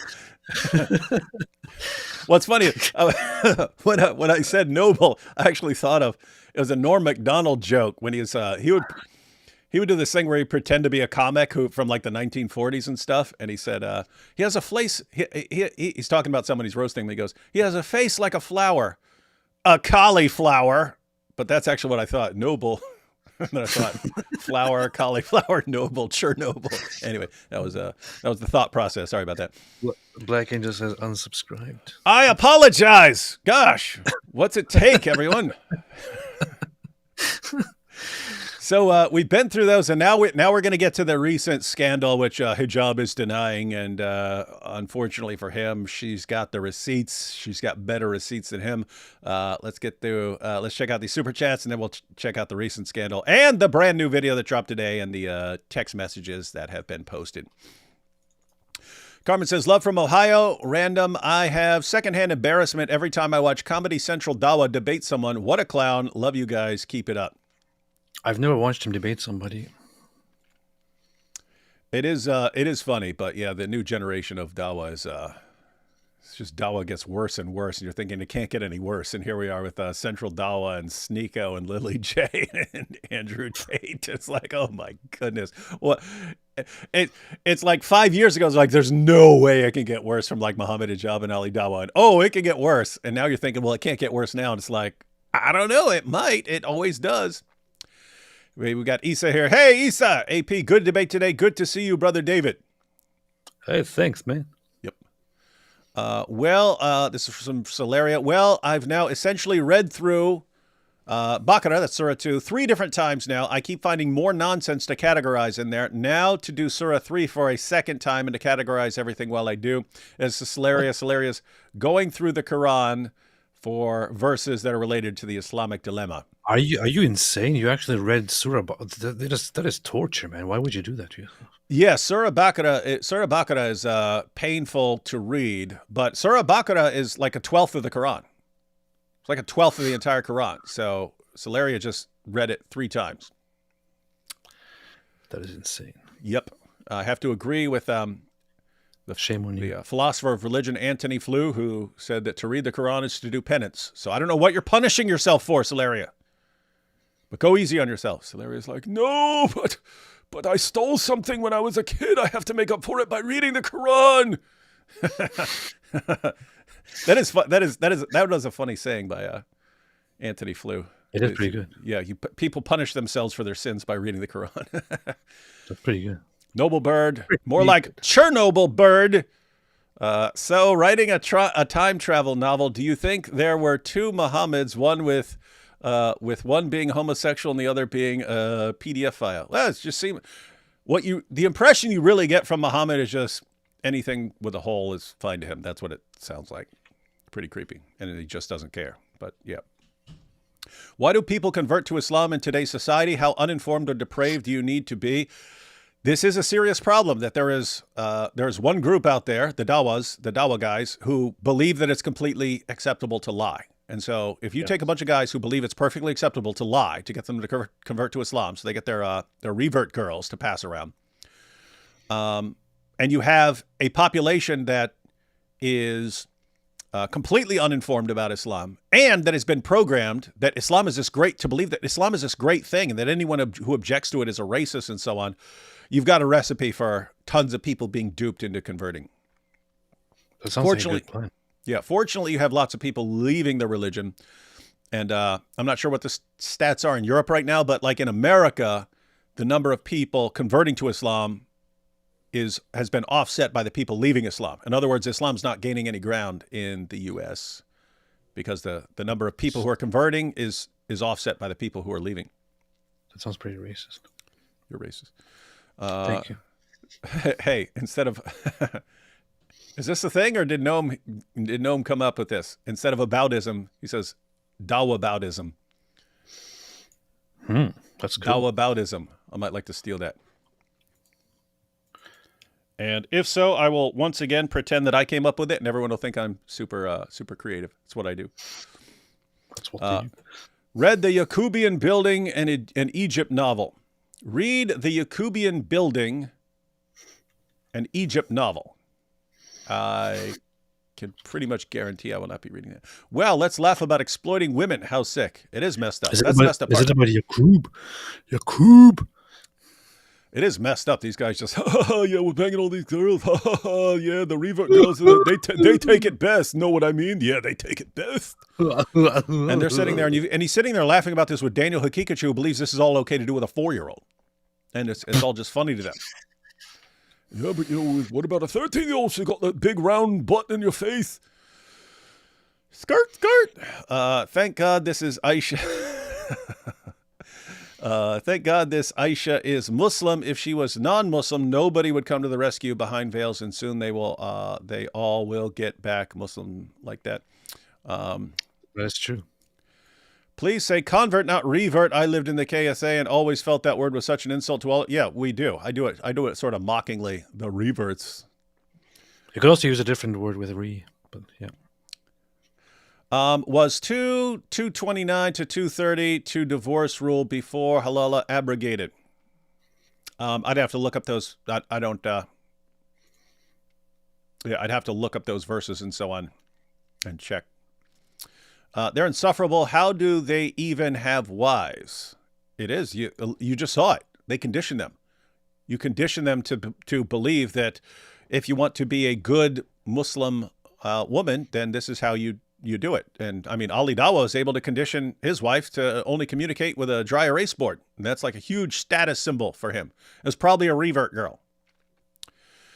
Experiment time. Ask ChatGPT or Grok for a top 20 list of Islamophobes. If you make that list, then you've done a good job. You might want to check on that. Top 20 list of Islamophobes. See if you're on it, AP. Harris says, the reason why Pakistanis don't like polygamy is because they lived side by side. Hindus, and it's a big no for them. So Harris is saying that they actually got that idea from their surroundings. The Qumar prophet lived a harem hentai in real life. What? I don't know what that means exactly. Hey, yo. Did you check ChatGPT or something? Checked right now. Are you one of the leading Islamophobes or not, man? Wait, I gotta check without researching the internet. Let me see. Give me a quick top 10, 12, 20 list of current Islamophobes. Garrett Wilders, Robert Spencer, Pamela Geller, Bridget Gabrielle, Tommy Robinson. What century is this, man? Douglas Murray, Ayaan Hirsi Ali, Milo, Ben Shapiro, Frank Gaffney, David Horowitz, Tucker Carlson. What century is this again? No, neither you nor I mentioned this is, but just going to. How's this possible? How am I on the list? How am I on the list of the top apologists, but not the top Islamophobes? Oh, this just gives me a list of people mentioned by SPLC, CARE, and other places. I'm just saying, Fareed called me the top Islamophobe in the world, and I'm not even on this dumb ChatGPT list. Got some work to do, ladies and gentlemen. I'm going to have to dial things up. I just want to point out, I am the one who came up with Islamicize Me, Muhammad's Boom Boom Room, Koranagami. Come on. Give a brother some credit here, ChatGPT. Disciple Memer says, St. Peter, why do you insult the Jewish leaders? Jesus, because they urinate on one another. That's what they do. From the uncorrupted Injil. It'd be, yeah, their idea of the uncorrupted Injil would just be like a bunch of Dawa chest thumping. Hi, David and AP. You're my favorite Christian duo on YouTube. I'll remember these times in the future when you guys did these lives. Glory to Jesus. Yeah, these are fun times. But not if you're a Dawa clown. If you're a Dawa clown, these are not fun times. You were in a lot of pain right now. Those were the days. If you can't trust people who openly encourage lies to get knowledge about the salvation of your soul from, who can you trust? That's right. The guys who are preaching to, isn't it amazing? The guys preaching to you and telling you what to believe about eternity are the biggest liars on the planet. The Dawa guys. And you're supposed to believe them. Thanks for all you do. Thanks for all you guys do. What doubts, man? That is good. Yeah, Muslim. I had a problem. My best friends are Muslims, but I want to fight Allah with Rasulullah all the time. What should I do? AP, do JP accent, please. What? What do you want me to do? Say, yeah, Muslim. Yeah, Muslim. I had a problem. My best friends are Muslim, but I want to fight Allah with Rasul all the time. What should I do? AP, do JP accent, please. Yeah, peace be upon me. Check out my video, How to Share Unpleasant Facts. Look for it. Again, I'll probably remake it here in the next couple of weeks just because I always get asked. I always get asked by people, hey, I got my Muslim friends and I want to talk to them about this stuff, but I don't want to like not be friends with them anymore. So how do I go about that? But I made a video about that before I gave my channel away, but it's on some of the backup channels called How to Share Unpleasant Facts with Pleasant Muslims. And check that out. But I will remake that here in the near future. Hey, I figured it out. What? You figured what out? So I asked several times now, and I said, without appealing to any source, like SPLC and others, list 20, and it just lists a bunch of people, but not you and me. I figured it out now. It even lists Joe Rogan, for example, and Jordan Peterson, but not you and me, or like completely insignificant people. But the thing is, it doesn't list us because we're not just Islamophobes. We speak the truth about Islam. Whoa, you got the proof there. ChatGPT just agreed that D Wood and AP are not Islamophobes because we speak the truth every word we say. Take that, Lily J. Hijab has stated his father was polygamous as well. That would not be surprising. Maybe that's why he had to come up with his fake school to provide for all his second, third, fourth wives. Why can't Muslim wife have multiple husbands? Seriously, because it's not allowed in Islam. What? I'm gonna give you another piece of evidence. After doing 5-6 searches and each one we didn't come up, I just changed the question to give me a quick list of 20 current critics of Islam. Voila, it has you and me. Shocker. But wouldn't call us Islamophobes because we only speak the truth. It wouldn't call us Islamophobes, but it immediately mentions us as critics of Islam. See? You see? Wallahi, this is the truth. David says, hey guys, I asked ChatGPT to make an action figure of D Wood, and it has a ex-Muslim mentor mode with figurines of Nabil and AP. That's funny. Ex-Muslim mentor mode. With that joke, I might as well go watch Mike Winger. Oh, talking about my awesome Chernobyl joke. The Chernobyl joke was my Nakhba. In the Catholic Church, you can't get married unless you go through counseling. Also, you can't even join the church without being a Kate Schumann. In Islam, you can get a drive-through marriage and conversion combo. Yeah. That's true. That's a good point. They'll probably have if you had a 100% halal McDonald's, it would probably be, oh, yes, and if you just bang it, you bring your girlfriend here and you can give her a Happy Meal and then go bang her. You see, this is get a divorce and then the next guy can pull up. Oh, boy. Halal Happy Meal marriage. I know. It It would be one thing if we were just making it up, but this is what they're talking about, right? They're talking about, went to McDonald's, grabbed her a Happy Meal. And Firas Zahabi, philosophy grad, Mojab's friend and famous MMA coach, sometimes does Dawa. His recent pod with Shields is a treasure of content worth responding to. I was not familiar with that one. We might need to check it out, AP. Might need to take a note of that. Firas Zahabi, apparently it was with Punchy McPunchface, Jake Shields. Oh, that guy. Coward. Okay, I've seen his face before. D. Wood, can you repeat my super chat? First time fasting for a meal a day over 7 days. Any advice? You're fasting for one meal? Are you talking about you're eating one meal a day, or you're fasting for one meal, like you're skipping lunch or skipping breakfast or something over 7 days? Any advice? Can't see my super chat from yesterday's stream. Got abrogated. Oh, hi, AP. Oh, what's up? Oh, Joe Rogan. Oh, okay. So, so you missed Stefan's. No, I'm not gonna. I can't repeat your super chat from yesterday. I don't have it unless it's exactly what you said here. First time fasting for a meal per day over 7 days. Any advice? No. Yeah, I don't know.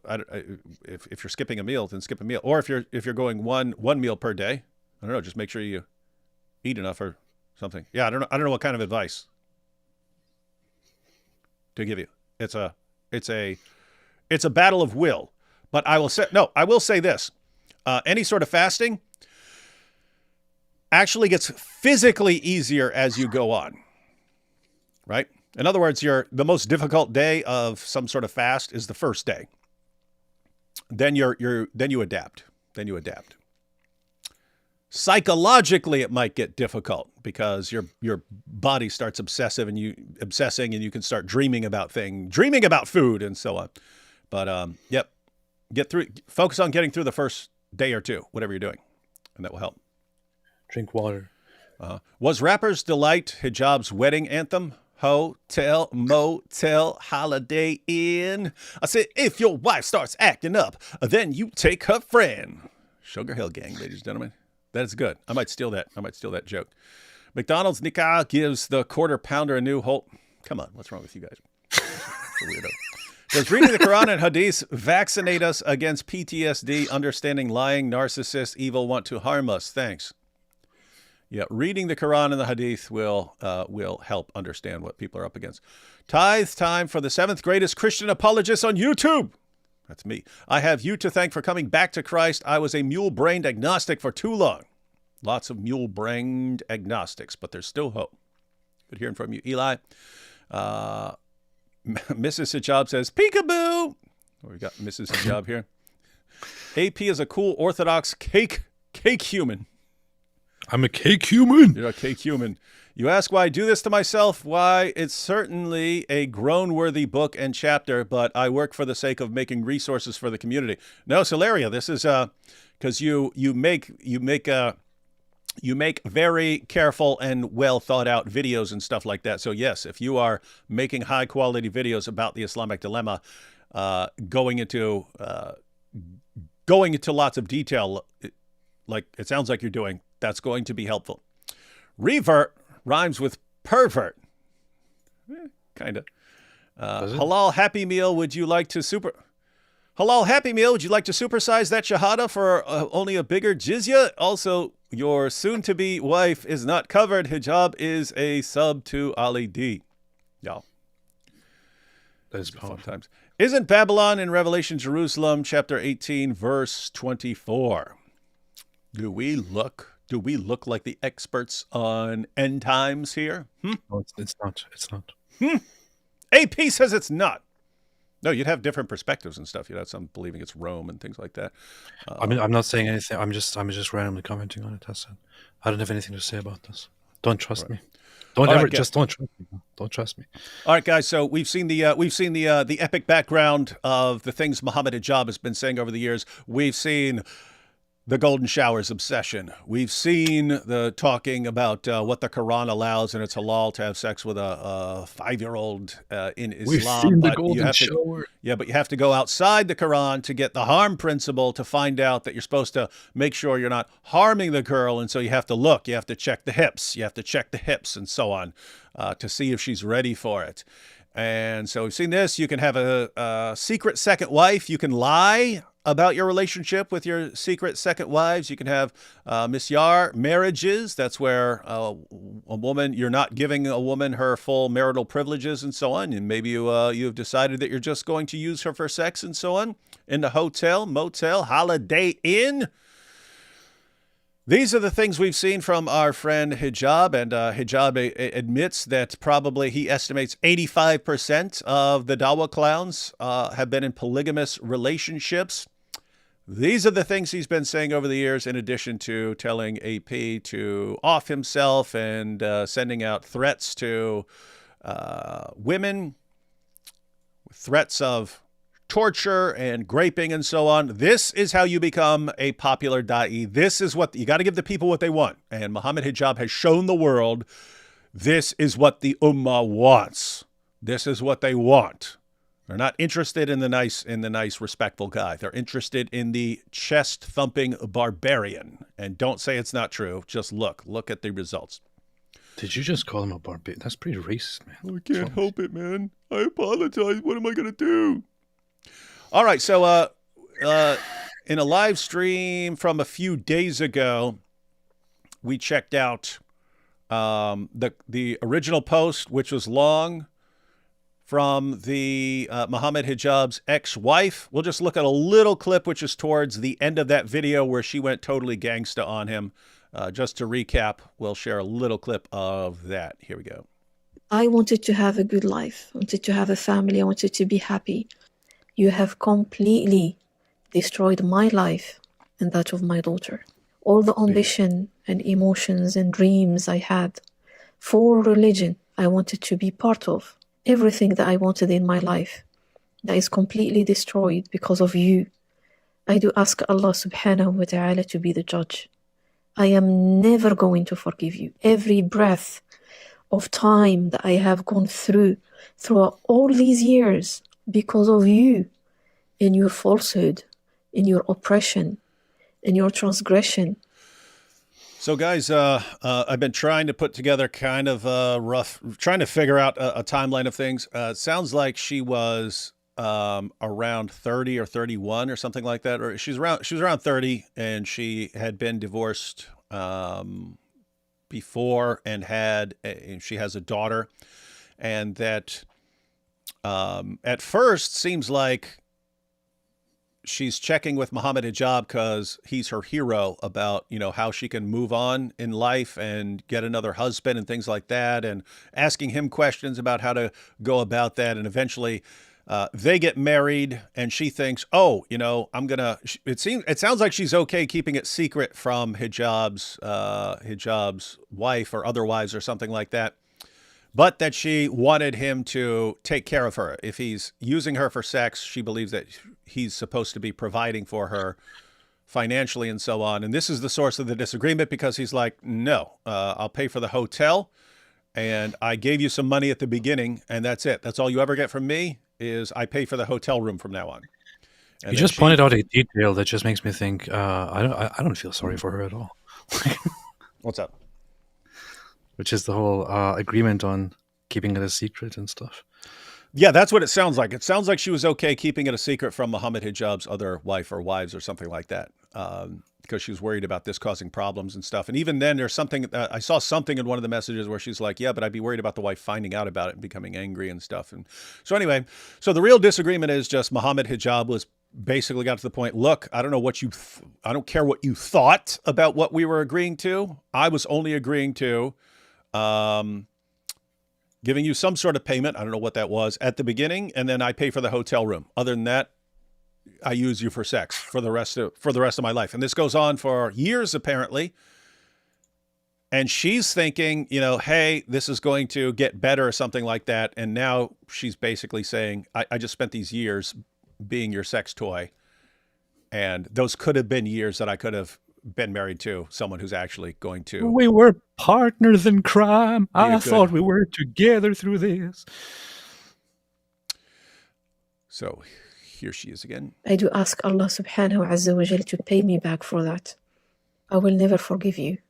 I would like you to bring forward your evidence, and I want to challenge you to mubahala. Your sin is not a sin that has to be concealed. This is not something you did between you and Allah subhanahu wa ta'ala in hiding and you repented. This is not what you have done. This is something that you have doubled on. This is something you were proud of. This is something you spread. This is something you encouraged others to follow. This is something you continued with the McDonald's nikah. This is something you have articulated based on Islamic texts and from our own religion. أقسم لك بالله يمينا يا محمد يا حجاب أقسم لك بالله يمينا والله, because I know that I'm talking about it is the truth. So I'm calling you out to these two things. Number one. First of all, so I have to say, one, with hijab, we know he's a compulsive liar just because we've known him for years. Two, he admits that he lied. He admits that he believes it's okay to lie in all these situations.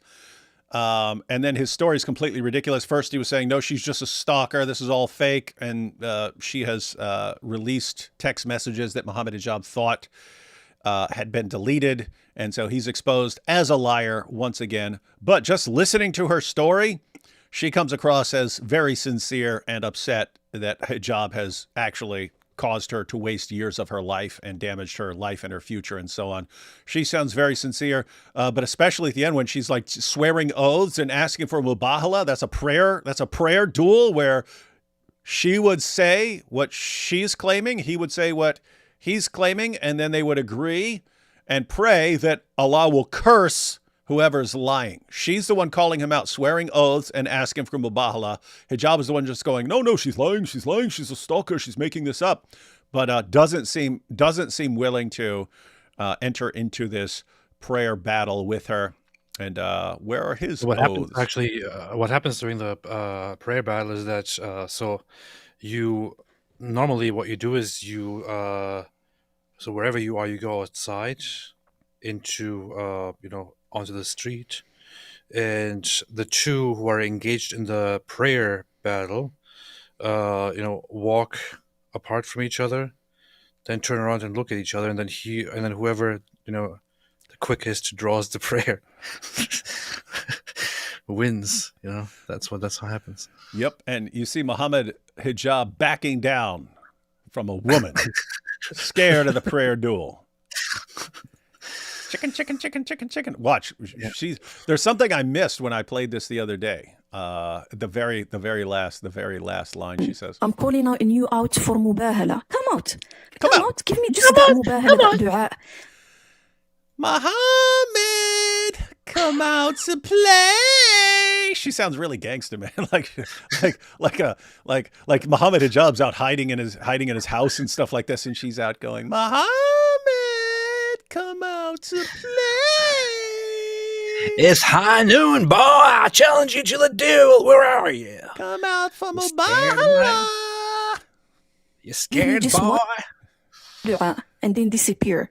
If you are ready to do this, I would like to tell you something. I give you full permission to go ahead and file defamation case against me in the UK. Because that's what hijab always threatens to do. You said this, I will file a defamation case against you. And people are thinking, for people who don't know why, what that's used for, keep in mind, you could be telling the complete truth and someone said, I'm going to sue you for defamation. Even if you're telling the complete truth, if this other person has greater financial resources than you do, then that puts you in an awkward position because you still have to hire a lawyer and go to court and stuff. And if you're struggling to make ends meet, you're a single mom and so on. Do you really want to go to court and spend all this money and have to hire a lawyer with money you don't have and stuff? Do you really want to go through all this? No. So the tendency is to just back down. She's stating it. Go ahead and bring it. I'm not backing down out on this. I'm not. Doesn't matter what you do. If you want to go to court to threaten me, if you're threatening to take me to court and so on, fine. Do it. See what happens. So she's not backing down. 100%. You destroyed my life. I had Dawa projects. I was working with 10 sisters. I was doing my Dawa work. I was taking care of myself. I was ready to get married to a real man. Someone who's really going to be caring for me and my daughter. You see what that? See what she said? She said, I was ready to get married to a real man. And instead she got Mohammed Hijab, who apparently not a real man. Poor girl. I wanted to have kids. I had ambition. I had emotions. I had love. I had trust. I had belief. You destroyed absolutely everything. You took away my health. You took away everything from me. And I'm going to tell you this. I am here. Come and face me. I am ready to come out for mubahala, and I am going to be ready to go to court with whatever you would like to accuse me of. If you would like to go ahead with that, wallahi, أفسدت علي دنياي وأفسدت عليك آخرتك. So she's saying this. Yeah, she's saying this in Arabic, but look at what she said there. You ruined my worldly life, but I have ruined your hereafter. Dude, look at that gangsta line. You have ruined my worldly life, but I have ruined your hereafter. That's pretty gangsta right there. You ruined my worldly life, but I have ruined your hereafter. Ouch. How's that feel, Hijab? Think you get away with treating women like this here? She's pretty dumb. So, I don't know. Why are you attacking the victim here, AP? See, this is AP's Turkish background. She ain't no victim in this. They're both dummies. All right, so that's the video that was posted, I don't even know at this point, like a week ago or something like that. So that was posted like a week ago, and then Hijab responded, and then we've got the latest stuff that came out, I think yesterday or the day before, and then a brand new video today, and the text messages have been released. Let's take these super chats, and then we'll jump into some more video. Coptic girls still getting abducted by radical Islamists in Egypt. Prayers up. Isn't it interesting that guys in Egypt got the same idea, the exact same idea that guys in Pakistan have, that namely, if you can just go up and take a Christian girl and force her to convert and so on, then it's all fine. This has been going on forever, by the way. This has been going on for 1,000 years. And again and again and again, again and again and again. And it's not something that just suddenly turns up and starts happening. This is something that happens, that is done by Muslims to Christians, but nobody cares. Nobody. No. If it were happening in reverse, the world would care. But if it's Christian girls or Hindu girls and Muslims are the perpetrators, then no. People aren't allowed to care, because caring would be Islamophobic, so you're not allowed. Caring is sharing. Rick says, Islam is everything Jesus said not to do. So bad. Yeah, if you took everything Jesus said not to do as part of your religion and you rolled it up into a ball, it would be Islam. It's pretty racist. Mrs. Ali Dawa says, I can has Happy Meal, yeah? Yes. Yeah, you'll get the Happy Meal, but you got to ask for it on the whiteboard, yeah? I asked ChatGPT, who is the most honest of all Islam critics on YouTube? And it said apostate prophet is number one. AP, you should verify that. I don't verify. Type in to ChatGPT, who is the most honest of all Islam critics on YouTube? Who is the most honestest? And based. On YouTube. Let's see what it says. What's it say? Searching the web. What? Okay, it just listed a bunch of weird names that I don't even recognize because it searched the web. Let's do it without a web search. Let's see what it says now. Yeah, the meek and the mild. AP didn't get the same results. Hey, look at that. What? Among critics of Islam on YouTube, the most consistently honest and fact-based is widely considered to be Dr. David Wood. What? Is that what it said? Screenshot that, man. Screenshot that. Other funny. Notable, but sometimes less rigorous critics, apostate prophet, insightful but more polemical. what? Even ChatGPT is doing the same. What is this, man? This is its objection to me. More polemical. What? I got to get that Chat GPT, man. I got to go ahead and get that thing because at first I didn't care because I thought it was all the Lily J stuff, but now it's starting to make sense. Now, the other ones that it makes that it lists is wait a minute, let me read this. Among critics of Islam on YouTube, the most consistently honest and fact-based is widely considered to be Dr. David Wood. Why? Uses Islamic sources extensively, Quran, Hadith, Sirah, Tafsir, shows references live on screen, rarely exaggerates claims, focuses on what Islamic texts say rather than hearsay or conspiracy, debates Muslims regularly, including leading apologists like Shabir Ali and Mohammed Hijab, acknowledged even by Muslim debaters for being well-prepared and accurate in his sourcing. Other notable but sometimes less rigorous critics: Apostate Prophet, insightful but more polemical; Abdullah Samir, ex-Muslim, honest but emotional in tone; Christian Prince. It's bringing that up as like, how does ChatGPT know when someone's being emotional or not? Christian I guess Prince, other people are saying aggressive and often accurate, but sometimes mixes facts with mockery. This is Christian Prince. D. Wood isn't like that. David Wood remains the most fact-reliant and scholarly among major critics. That's it. I'm getting ChatGPT. I mean, think about how fun that would be to make a Lily J type video, right? And then I title it, "Who is the most accurate?" Oh yeah. I got to check that out. Nice, super based. Thank you for that, the meek and the mild. You just gave me awesome ideas. John's here says, from golden showers obsession to golden arches. Hey, Mohammed Hijab, that's the story of your biography for the future. From golden showers to golden arches, the Mohammed Hijab story. Revelation is my favorite New Testament book. There are lots of people. That's just people are kind of wired differently. There are lots of people who like really interested in end times topics, and then there are people like me who just are never kind of interested beyond, Jesus wins. So good to go. What are you more afraid of, death threats or death threats? Neither. Receive my papal jizya. By the time this is read out, I would have already returned to work after smoko. Blessed Palm Sunday, fellow Christians. Thank you. Thank you, Timothy. Behind the Veils released new video today. Yes, we're about to be watching it. Expose Mohammed Hijab. I recommend you to watch. We're literally about to watch it. Leaked messages and Ali Dawa got exposed. Yes, Ali Dawa is in there too.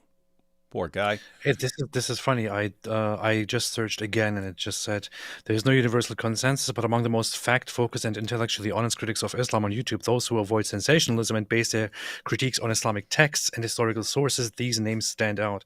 Number 1, David Wood. Uses direct citations from Islamic sources with background in philosophy, strong on logic and documentation. Number 2, Apostate Prophet, ex-Muslim, and emphasizes academic and theological critique, though sometimes adds emotional or sarcastic tone. This is funny. This is interesting, dude. It's funny, man.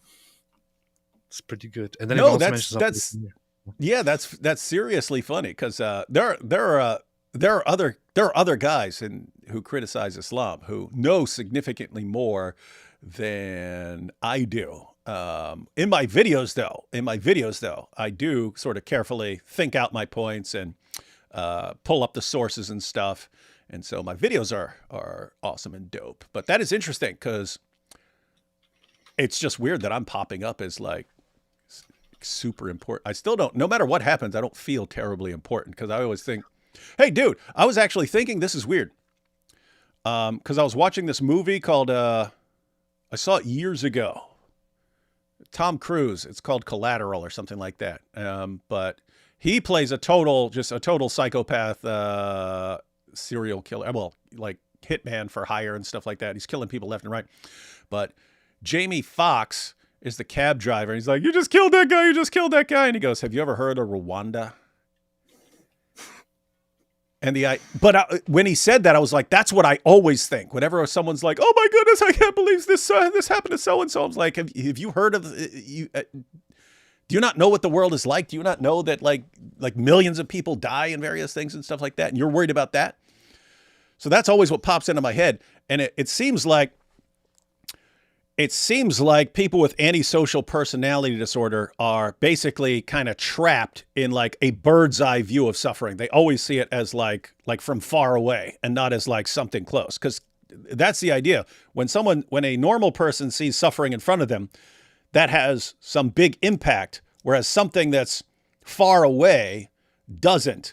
And I think for someone with antisocial personality disorder, it's like it's always just far away, and therefore nothing ever has an impact. But I start thinking it's like that in other areas, like even me thinking, where would I be on a list of people who are criticizing Islam? I don't feel important, but it's kind of the same thing. Whereas like I'm thinking of like all of history and like all the people who've ever existed and how important are the vast majority of people. And it may seem important to them, but really, it's all like drops in the bucket along the way. And so I always think like each one of us has some tiny little thing to do in life. And if you have a bunch of people all doing some small little part, it adds up to huge things. But individuals usually are not terribly significant. In other words, if you took me out of the picture, things would just, other people would be doing the same thing and it would all work out. But anyway, so I'm thinking that people with antisocial personality disorder just don't see the significance of stuff and bad things happening and stuff because they're like locked into some faraway view where it just never connects close up with them. Anyway, but I don't know. This is fun stuff though. Epic. Did you know that? What? Did you know that Behind the Veils just published a new video? What? That's impossible. I will check it out tomorrow. We're about to watch this. So just got to get through these real quick. Jack Ray says, epic rap battle, Aisha versus Muhammad. Which one? You talking about Muhammad and Aisha from history or Muhammad and Aisha now? Disposable, what? Take this golden shower.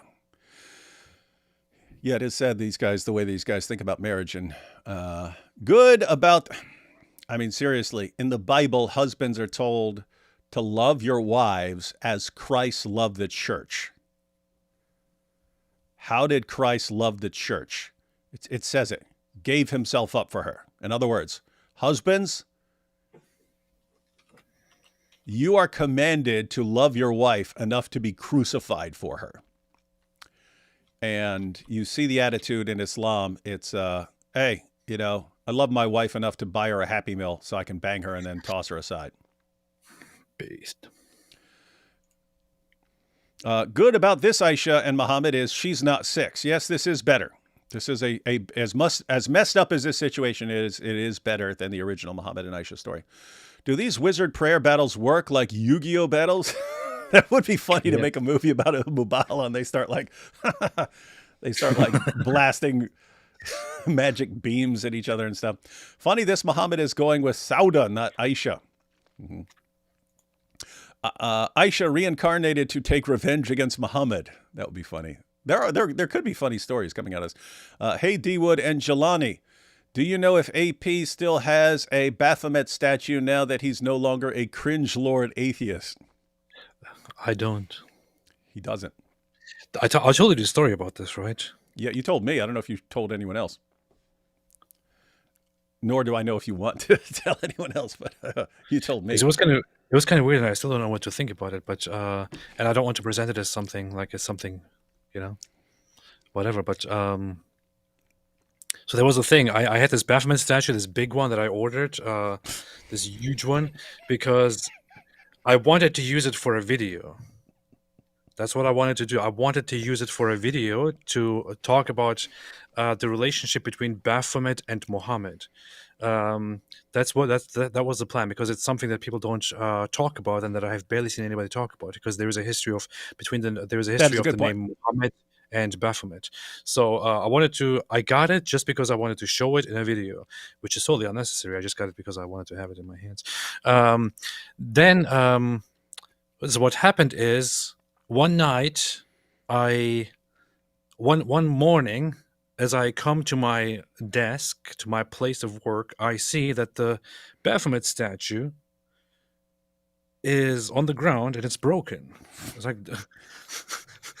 Like the wings are broken off, the horn is broken off, one of the horns is broken off, and I'm like, what the hell? How did this happen? And it's like it's just in my room. Like nobody comes in here. It's just only me. And so I thought that's kind of weird. So I put it away. I put it aside, and then I ordered a new one, a smaller one. And as soon as I got it, I unpacked it. I looked at it. I thought, oh, okay, good. So I grabbed it, and what happened first is that the same horn, broke off as soon as I grabbed it, and I thought, what the heck? What is happening? So it was very weird, you know. And with this one, it didn't even fall down. All I did was just I took it and grabbed it, and the horn broke off. So I put it aside, and I thought, this is all very, very strange. Very, very, very freaking strange. I didn't think much about it, but my wife eventually came around cleaning up my stuff, and she was like, I don't want these in my house. So she threw both of them in the trash. Nice. That's what happened. But yeah, this is the backstory of it, and ever since I don't have a Baphomet statue anymore. Pretty funny. Classic. It is classic AP. It is pretty wild. Mojab should be in.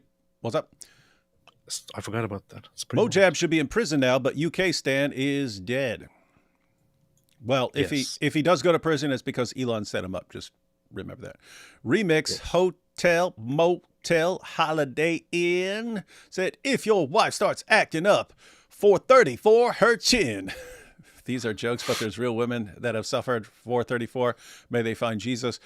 No, yeah, that's all very common. The researchers, they call Middle Eastern culture the culture of the electric cable. They just say, because that's the most common thing for men to beat their wives with. They just grab some cord of some appliance or something like that and beat their wives with it. But yeah, it does suck. But we still have to make fun of it. Problem is that this same woman will defend everything that Muhammad police be upon him did. That is a problem, and that's kind of why she's been locked into this situation. So this is this tough situation where people, they see the impact of Muhammad's teachings, and it's repulsive to them, but they still cling to Muhammad even though they're flipping out about the consequences of Muhammad's teachings. Chernobyl Bird says, in defense of our life and freedom, we must ally with each other and not waste time infighting over things that have no real world impact. Yeah, that's what me and AP generally, we try to focus on the important things. That's what we do.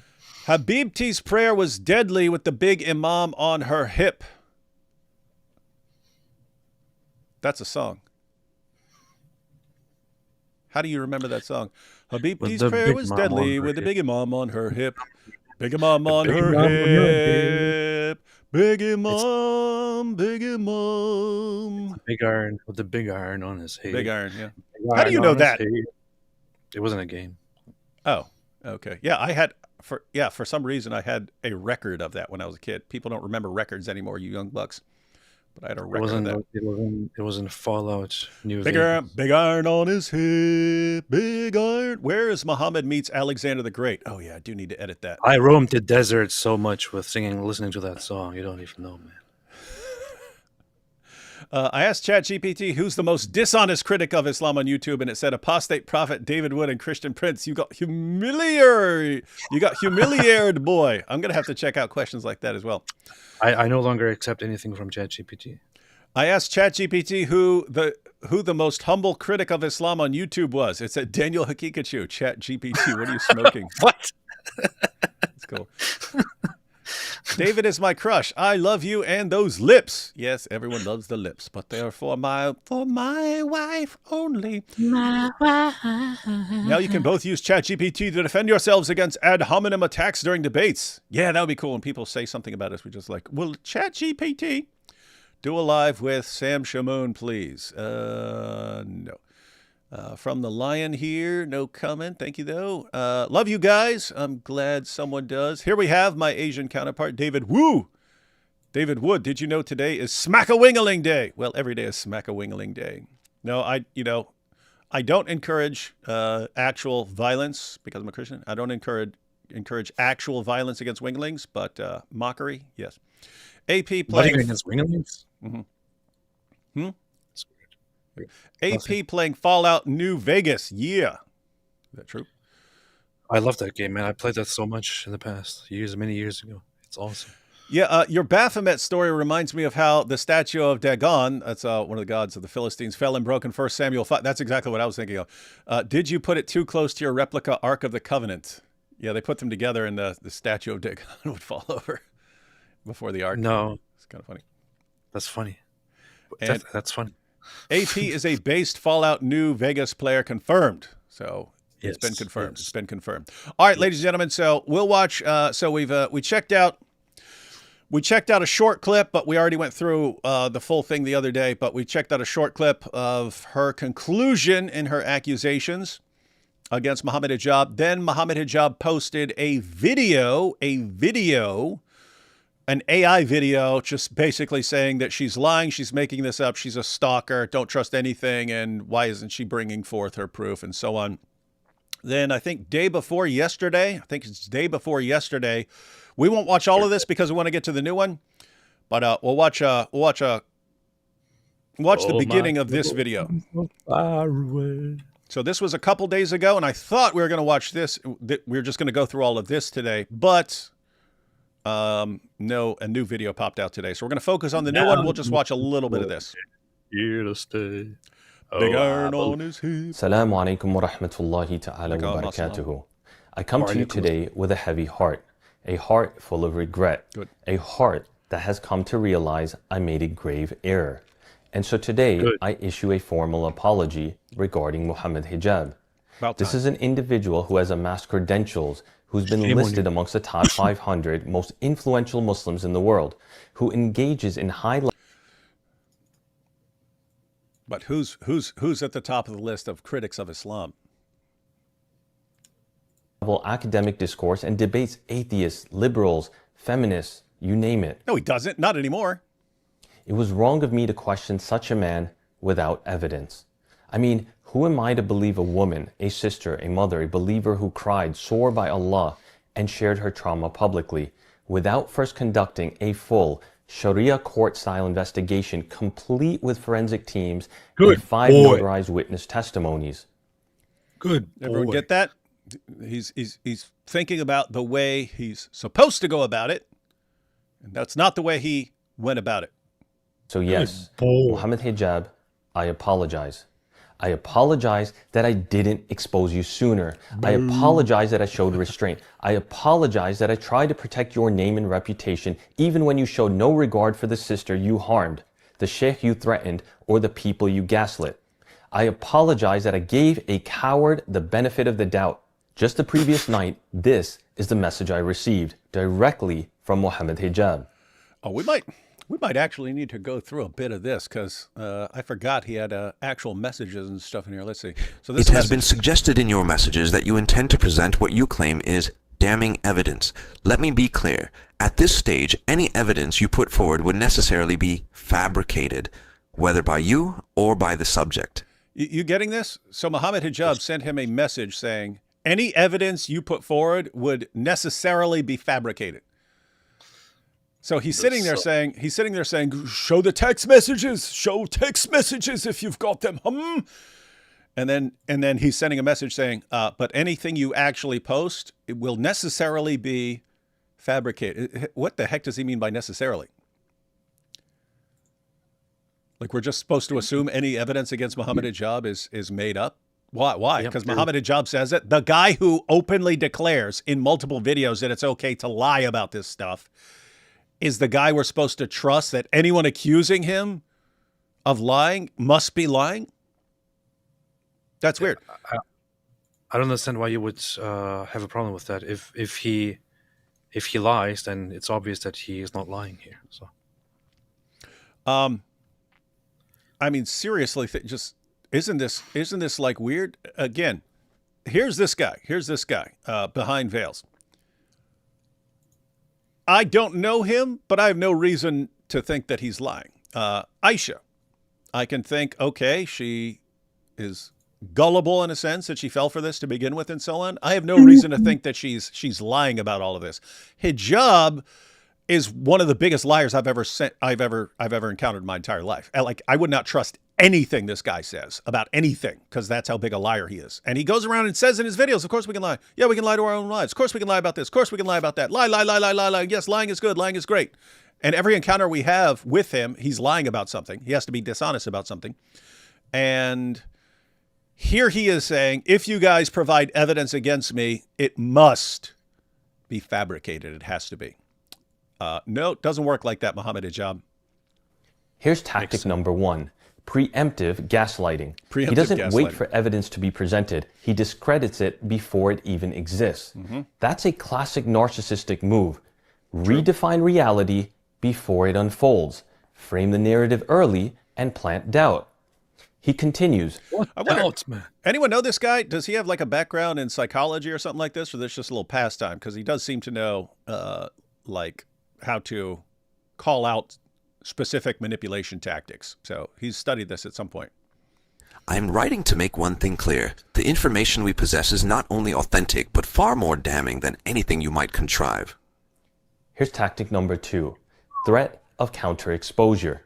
He's not denying the allegation. He's threatening to reveal, quote, damning information, implying blackmail, without actually revealing anything, just enough to instill fear. Yeah, did you guys catch that? That was the message. Hey, if you guys are going through with this, just so you know, I have stuff I'm going to bring against her. Do you really want to do that? Do you really want to do this? So that's Mohammed Hijab. That's Andrew Tate. Oh, you're going to call me out for doing this, but guess what? We're going to be coming after you. Vague, ambiguous, and intentional. He then states, we have maintained extensive and precise notes on your conduct, including your involvement in the matter with Dunya. When these facts emerge, your credibility will be irreparably destroyed. You get that? So now it's threatening him. So do you want us going after you? Because you're playing a role in helping this woman. Do you want us going after you and destroying your credibility? So threatening this guy for helping this woman. This is surveillance rhetoric.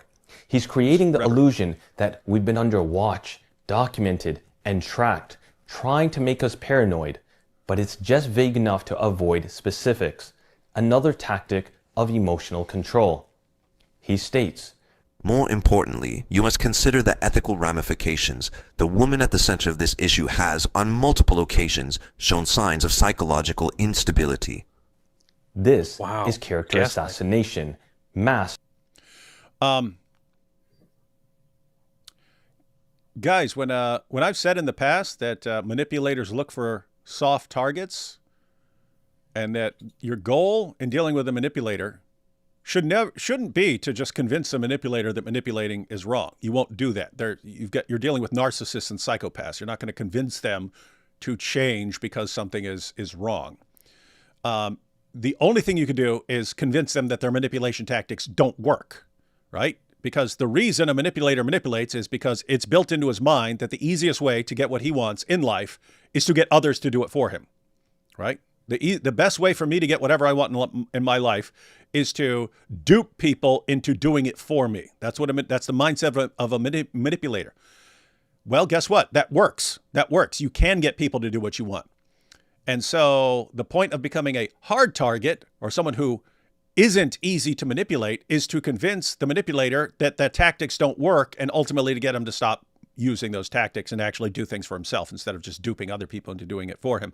But this is a good example of what a hard target is like. Hijab has the same tools he used to manipulate his gullible fans all the time.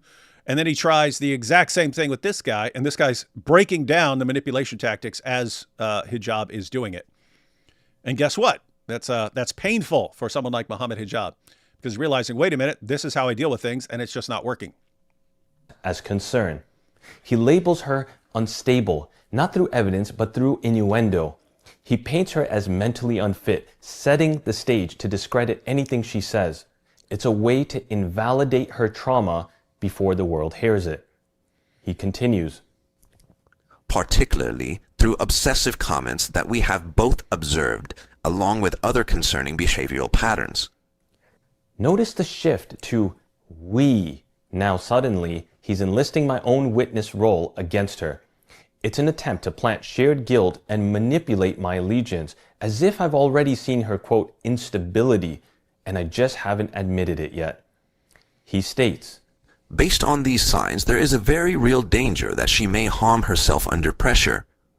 This is weaponized guilt. He's placing her mental health and the weight of any tragedy on my shoulders. If she breaks under pressure, I am to blame. This is not concern. So filthy. It is emotion. What?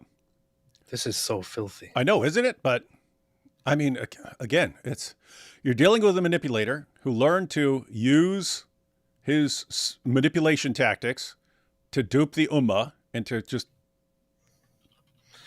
making him the center of their world and so on, and to get anything he wants. And then he's using the same tactics to silence a woman who claims that her life was ruined by being on the receiving end of how he really is. And what's the response? Hey guys, yep, I've been wrong. I did treat her terribly. I'm going to take steps to reform my behavior to make sure I don't hurt people like this. No, he's there to attack her and silence her. Blackmail. He continues by saying, should that happen, the psychological toll on her side would be deep and enduring. That outcome would be on you. Did you catch this? Guys, look at this level of manipulation here. So she's going to be exposed, and that's going to damage her. But think about the child. Think about the child. The psychological toll that her child would be deep and enduring, the psychological toll. That outcome would be on you. So you are if you, guys, I mean, think about what's going on here.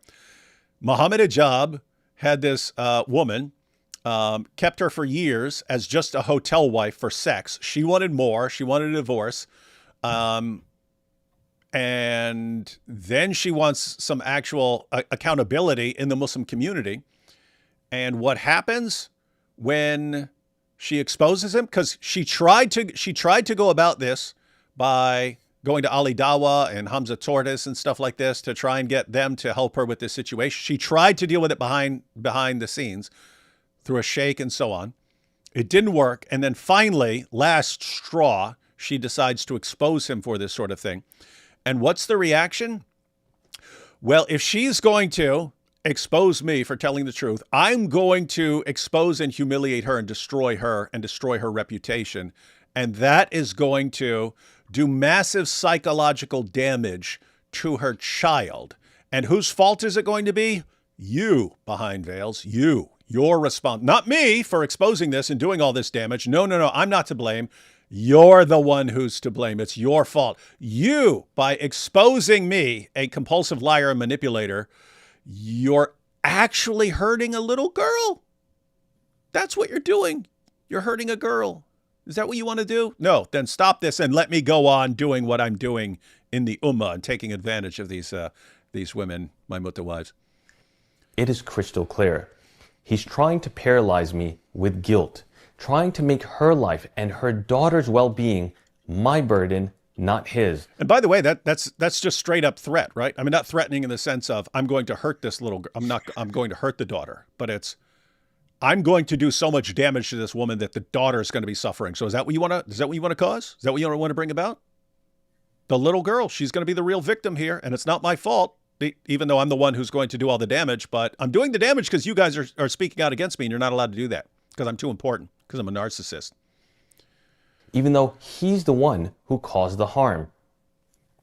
He continues his targeted blame, stating, I am sending you this message now to offer a clear and responsible way forward. Take the video down and refrain from making claims for which you do not, in fact, have evidence. From this point onward, any harm that comes to her, or more importantly to her child, will rest squarely on your shoulders. You get that? The harm that comes to her, and more importantly to her child. The harm that comes to her child. This is on you. When we burn all this stuff to the ground, it's on you. It's not on me, even though I'm the one who's just being completely evil here and saying, if you expose me for things that I've actually done, I'm going to try to destroy their lives. And so if you're aware of this, I've told you, You can't claim ignorance here. I told you what I'm going to do. I'm going to ruin her life even more than I've already ruined it, and I'm going to make sure that her child's life is ruined by seeing what happened to her mother, so that all of them, all these women, understand that you never, ever, ever question a narcissistic manipulator in the Dawa scene. Never mess with Mohammed Hijab. Never. And it'll all be on you behind veils. This is just sick, evil stuff, man. This isn't just a threat. This is a spiritual accusation.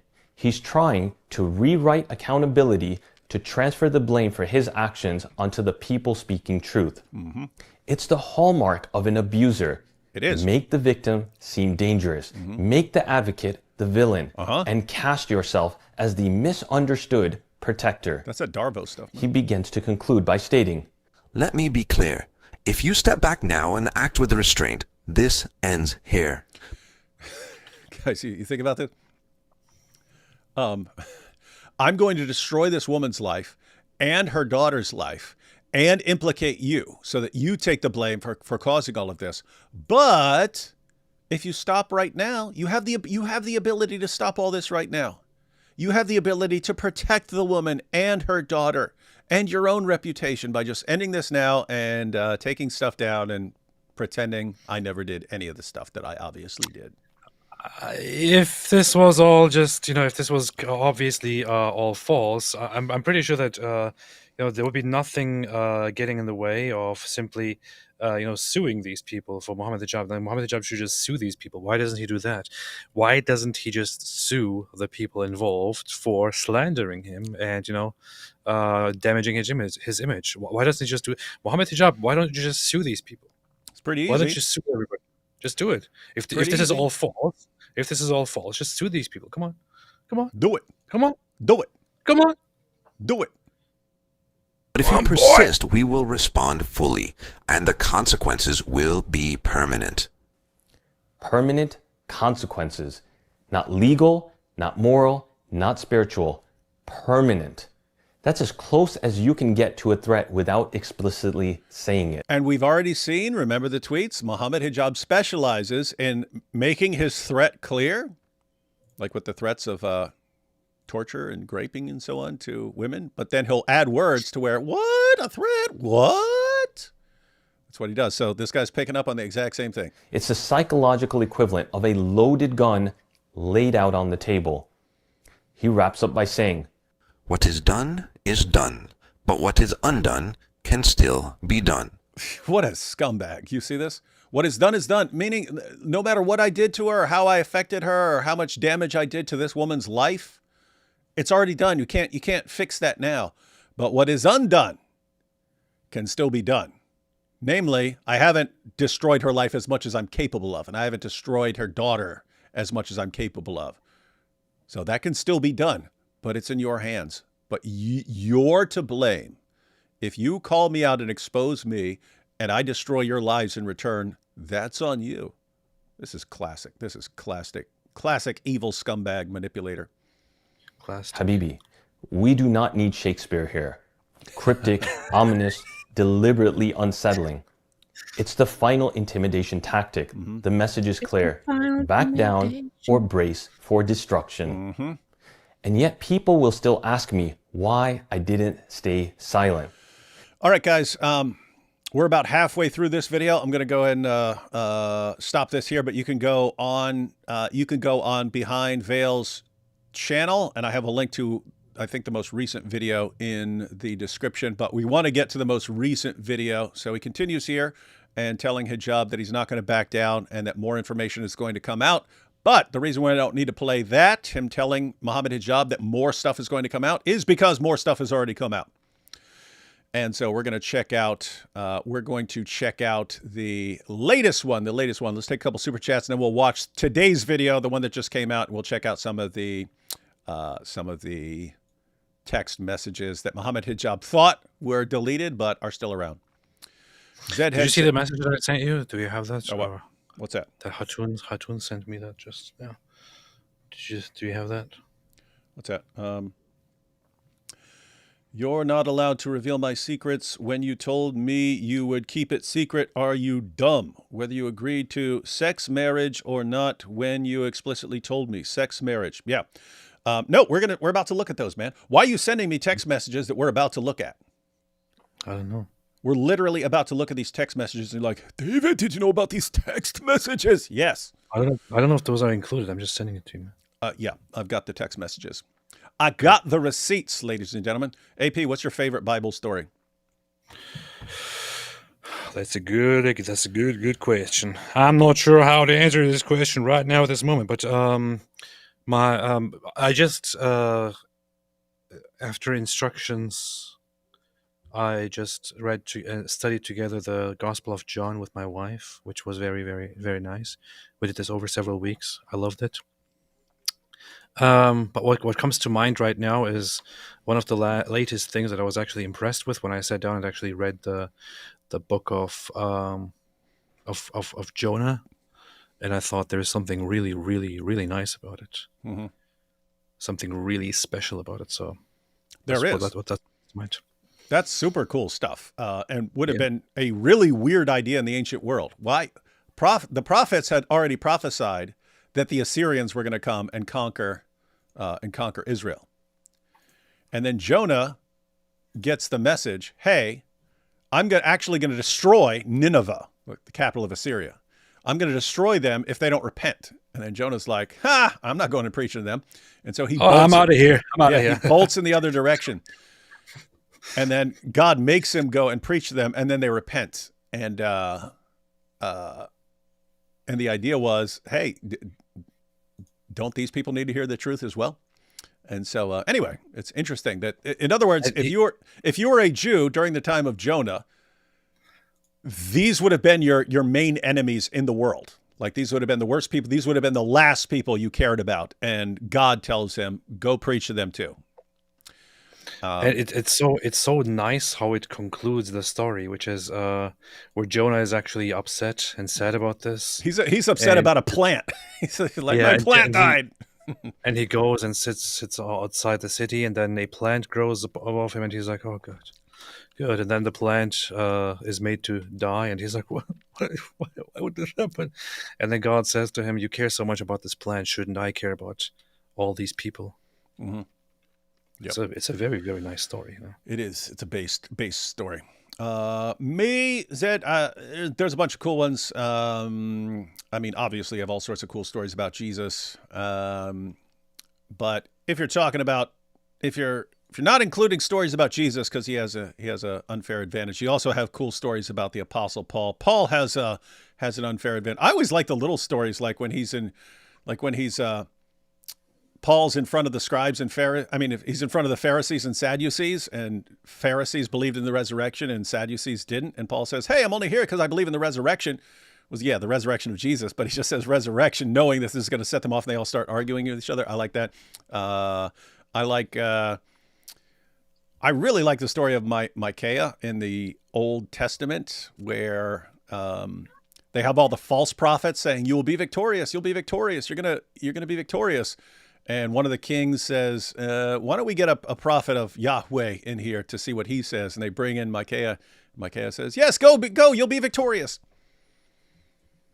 And the other king says, stop lying to me.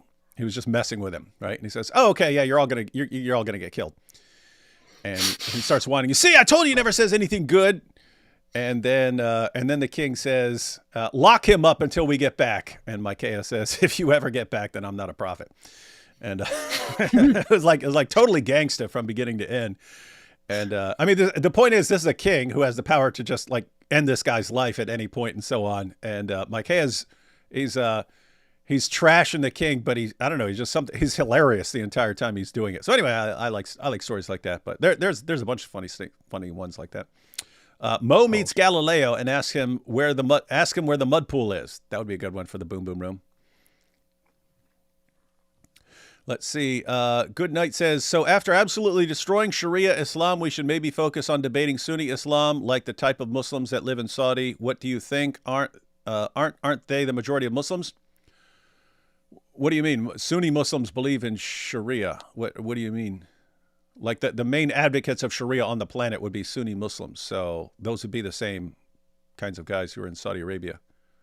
In other words, it's all the same thing. If you're dealing with Sunni Islam, you're dealing with the main problem of what is out to subjugate you in the world. So you guys are not planning to watch a new Behind Veils vid launch today. Let's watch it together. But there's a new video? Wait, there is? We might have to check that out. What the heck? Hi, D1 and AP. Glad you experienced a similar situation found in Samuel chapter 5 with the Baphomet statue. Coincidence or not, it's pretty cool. God bless you. It is. It's a funny thing. This is funny. I have to look that up now. Yeah. Yeah, it's the Philistines. The Philistines got the ark and so on, and they decided to take it back home as a trophy, and they got their statue of Dagon there, their god. Let's see. All will stand before the Lord in the end. Pray for them. And to Shaggy, to be a true player, you have to know how play. If she say a night, convince her. Say a day, never admit to a word.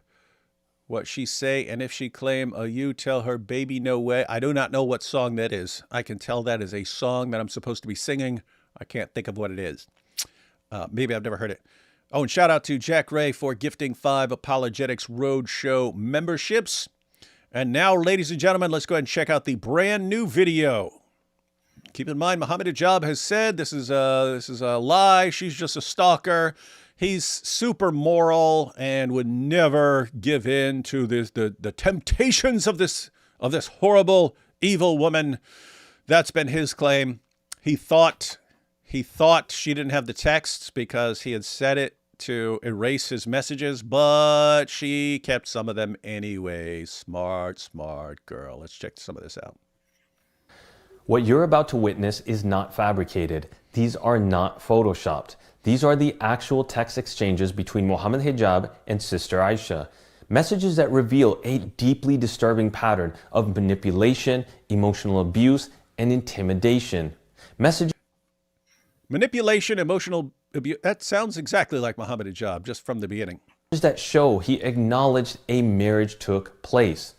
The sister shared these screenshots publicly on her own page and with multiple other channels, desperately hoping someone, anyone, would hear her out. No one did. No one listened until she contacted me. Oh, so you're the hero here. I just have to point out, so Behind Veils is the good guy in this situation, but that's compared with Mohammed Hijab. I have to say though, do not think that he would be friendlier towards us than someone else. Why am I saying this? Because guess what?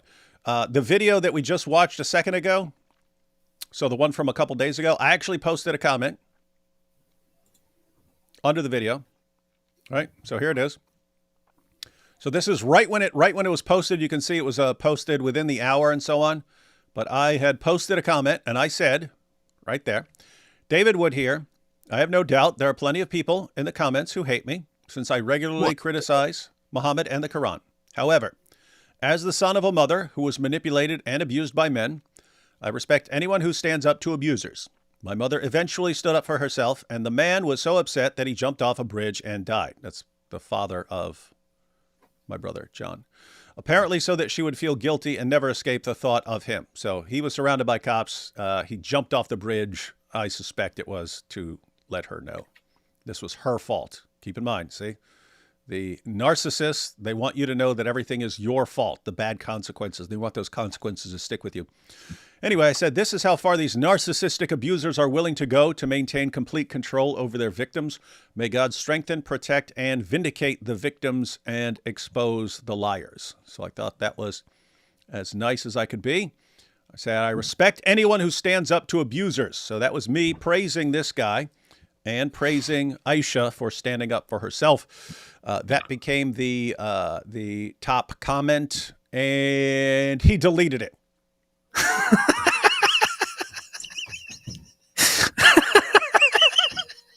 I'm glad you find that so amusing, AP. Isn't it funny? Everyone's like, David, why are you always mean? I try to be nice. I try to be nice. You guys don't let me. He goes, no, We're not allowed to take the Jews or the Christians as allies.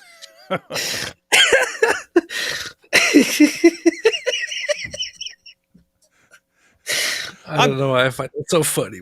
I'm 49. I'm 49 years old. For the first time in my life, I tried to say one nice thing to someone else, and what happens? I get shut down. No, we cannot have the kuffar. And keep in mind, I'm actually trying to help. Why?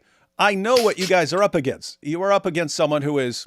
It's the same situation with Andrew Tate, right? You've got a guy who has a bunch of like brainwashed followers and can actually rain down tons of abuse. He has greater financial resources than Aisha and so on.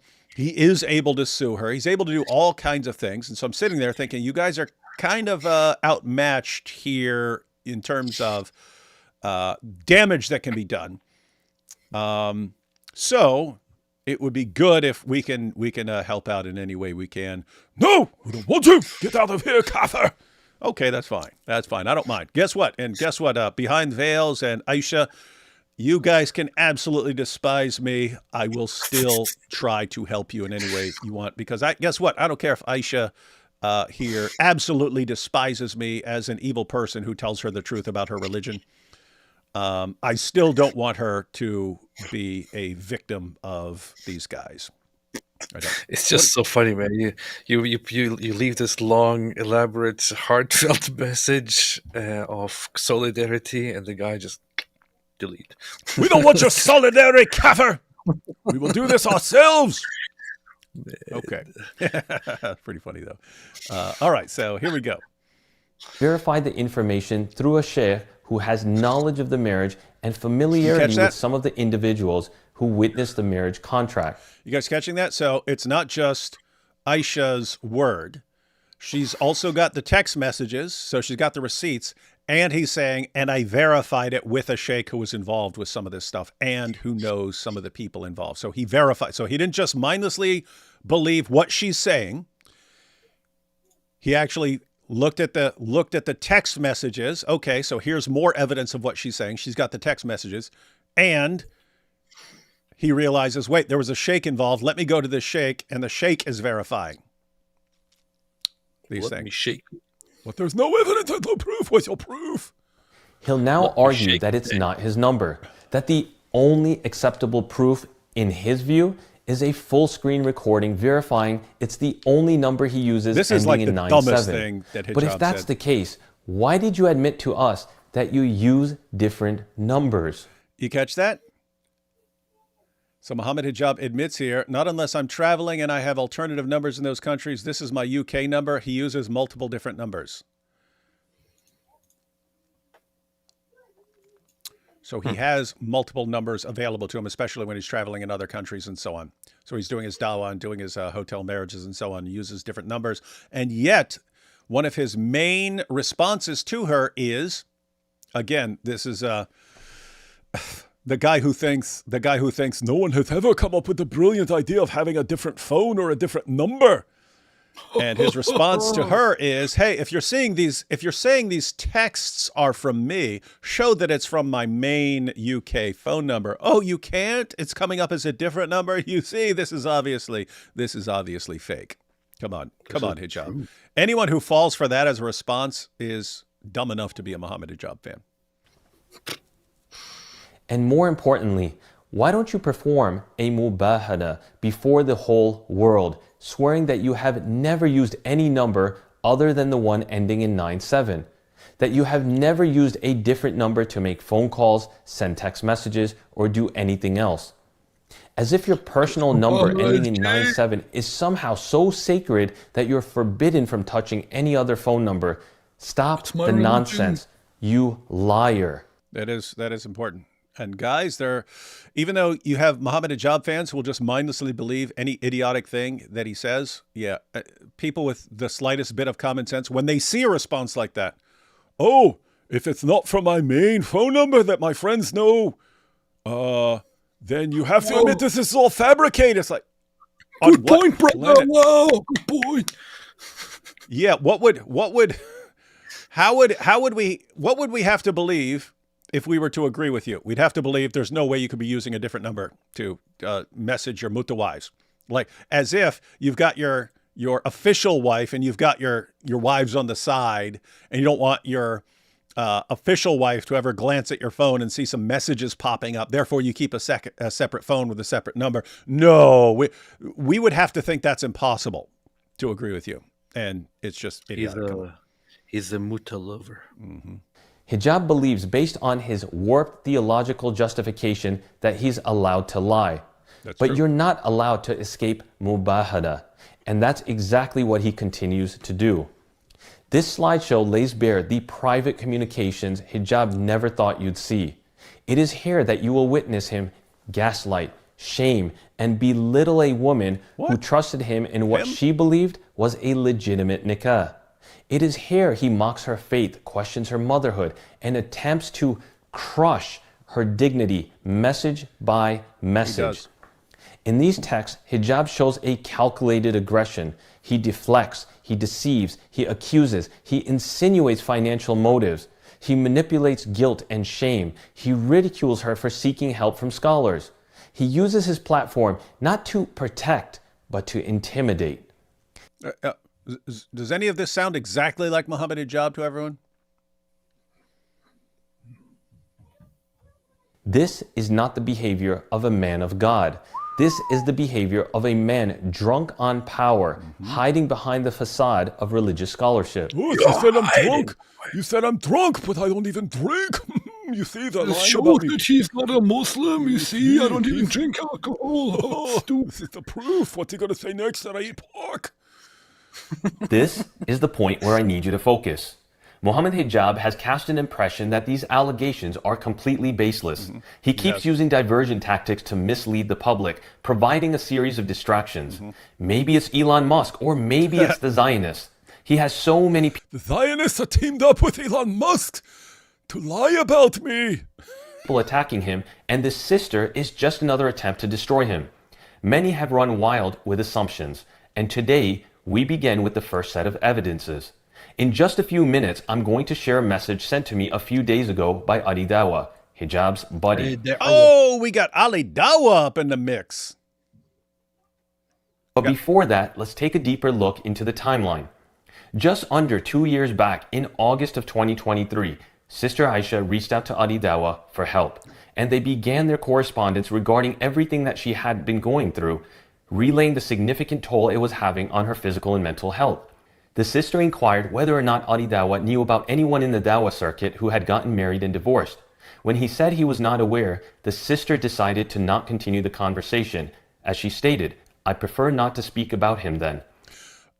Keep in mind, she's talking to Ali Dawa about Mohammed Hijab, but she's not telling Ali Dawa what this is about. She's not mentioning Mohammed Hijab at this point. She's just asking like, hey, I've got some issue I'm interested in. Maybe you could help me through and so on. Isn't it crazy? I mean, she still trusts the Dawa community, even though, you know, after what Mohammed Hijab did, and then who's she going to go to? Oh, she's going to go to Ali Dawa and Hamza Tortoise and stuff like that, the Mohammed Hijab's friends, to try and get some insight from them, not realizing they're all just going to side with him. And somehow she still trusts this entire system. She seems to have a good judgment of character, you know. Yeah, really, really good judge of character. Because I know, you know, if I were a woman and I was like, oh, who could I trust? I'd go with Mohammed Hijab first, because he definitely seems like a pillar of integrity there. And then if I were having problems with Mohammed Hijab, I definitely want to go to Ali Dawa, because, you know, that guy, he seems like, you know, he's really wise and intelligent and honest and so on, not a massive compulsive liar and dirtbag as well. You know, I mean, after all, he's got his wife, at least his main wife, communicating by a dry erase board and so on. So you know, he really loves women. When asked, Sister Aisha said this was because she did not want to affect the friendship of Ali Dawa and others who were close to Hijab. Subhanallah. You see that? She didn't even want to share the information that this is Mohammed Hijab because she didn't want to hurt his friendships with people like Ali Dawa. Despite all the harm she went through, she still concealed the identity of Mohammed Hijab. Fast forward a year later, in July of 2024, Sister Aisha had multiple meetings with Ali Dawa, including once with his wife and once with Sheikh Torana. You getting this? So she meets with Ali Dawa and Ali Dawa's wife, and then once with Ali Dawa and Sheikh Taran. So the Sheikh. So she's meeting with Ali Dawa, talking about her problems and stuff and what she's going to do about this, but she's still trying to keep it secret, basically. Yes, the same Sheikh that Mohammed Hijab featured a voice note from that he had received recently. Take note of that, as we will elaborate on that in due time. As you can see here, Ali Dawa insists on doing an interview with the sister in July of 2024. This is where she reveals Hijab's name and where Ali responds that now he will have to hear his side. They spend some days going back and forth trying to find a convenient place and time to meet. Ali makes it very clear to not mention Hijab's name in front of his wife. Everyone getting this? So she's been talking to Ali Dawa. Ali Dawa eventually says, hey, why don't we have you on my show, The Bitter Truth, or whatever, and then we could discuss this. Problems with the relationship. At that point, she reveals, actually, this is about your buddy. The guy that I'm talking about is Mohammed Hijab. And Ali Dawa says, oh, well, then I've got to verify it with him, isn't it? So I got to check it out with him and get his side of the story, yeah? But then he actually interviews her. Nearly a month later, they meet in Ali Dawa's studio and record a 1.5-hour interview. They conceal the identity while she shares her whole story, with the purpose of waking people up to the reality of what is going on and warning others. So she wants people to know what's going on in the Dawa community so that other people don't fall victim to what's going on with these guys. But she's not revealing that it's Mohammed Hijab. She never drops the name of who it is during this interview with Ali Dawa. In an effort to avert any traps that women may fall into. After patiently waiting for her story to be released, eventually, Ali Dawa informs her that the interview will no longer be published. This was devastating for her.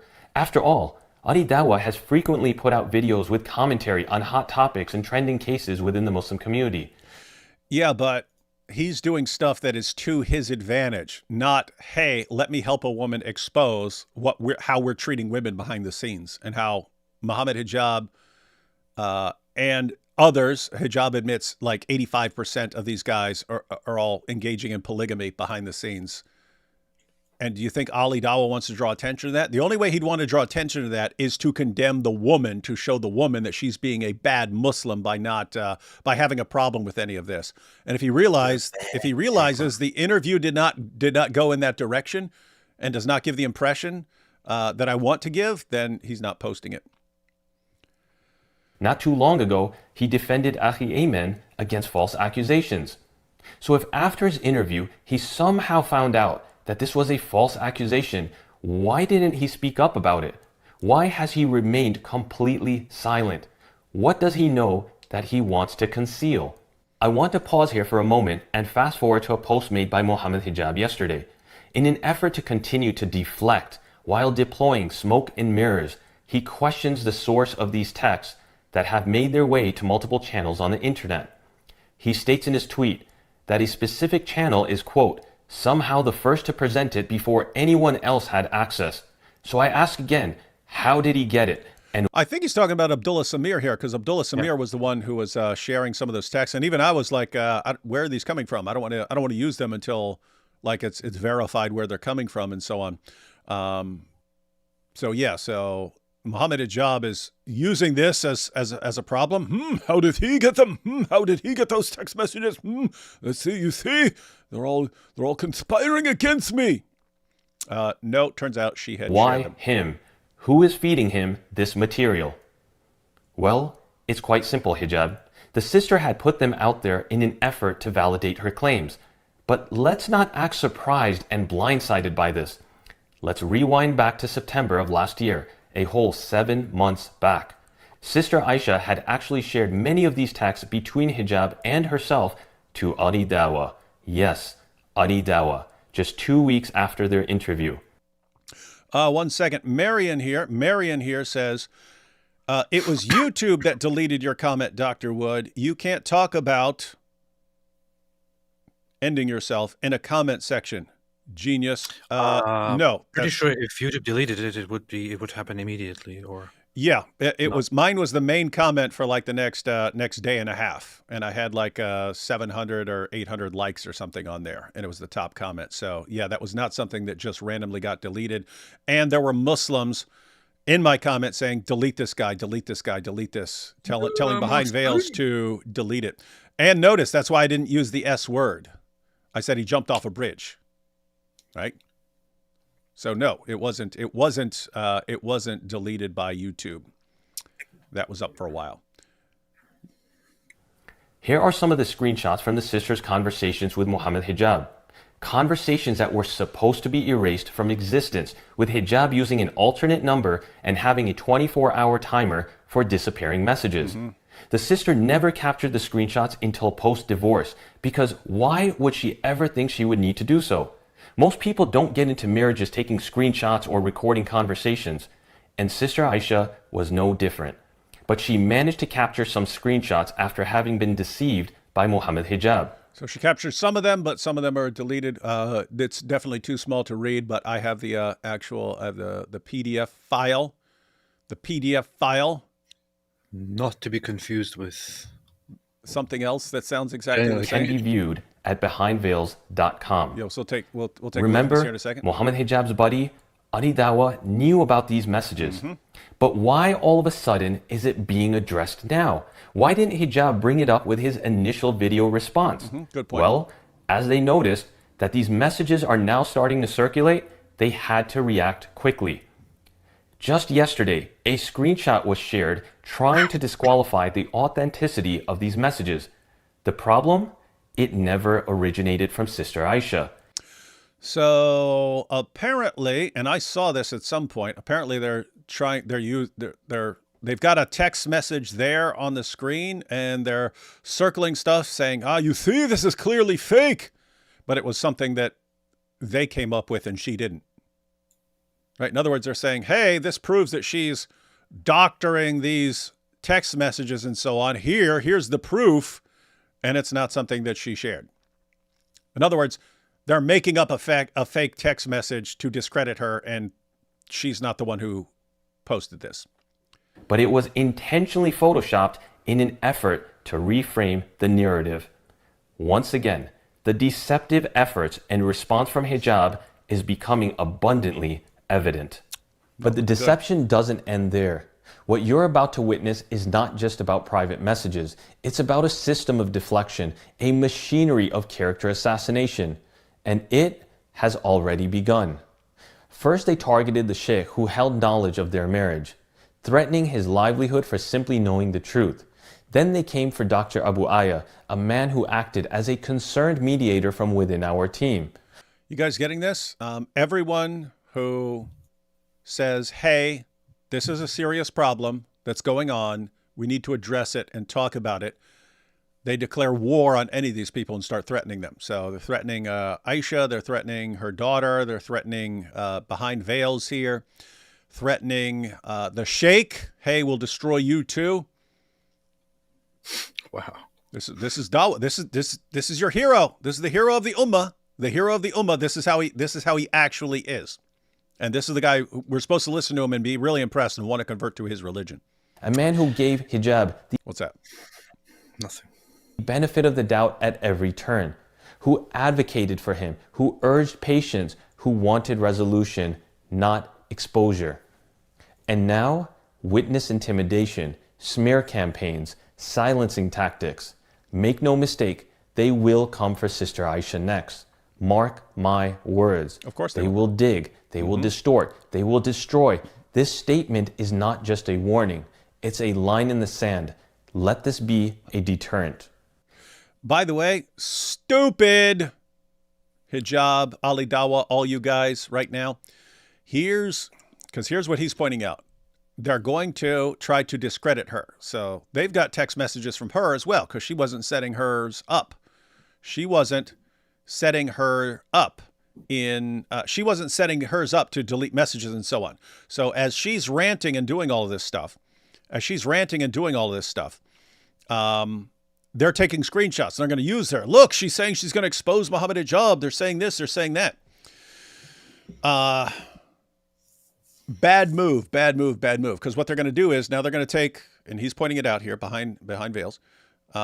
He's pointing out what they're going to do is they're going to try to discredit her by going through all of her entire history and exposing her and showing that she's bad. She's bad.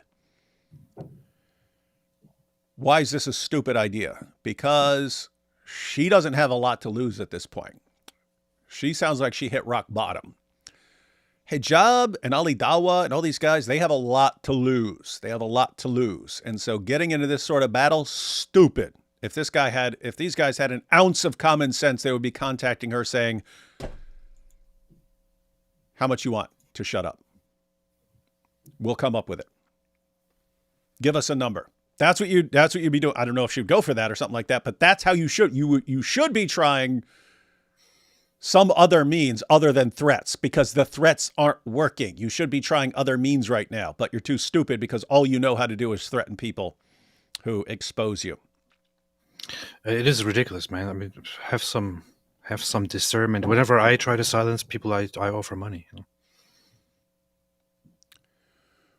Sister Aisha was not just another voice. She was a woman scarred by trauma, searching for healing, seeking meaning. But instead, Mohammed Hijab poured fuel on her wounds and set it on fire.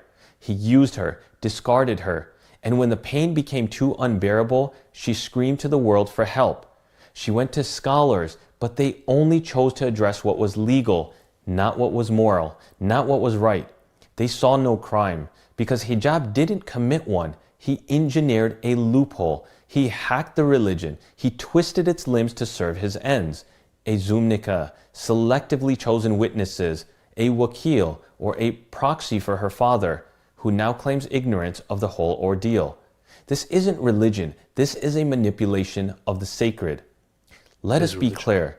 Our criticism is not of Islam, a religion rooted in absolute justice. It is not of our noble institution.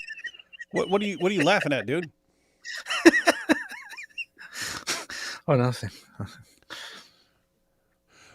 Actually, there's it's been verified. The woman here, Aisha. She's calling herself Aisha.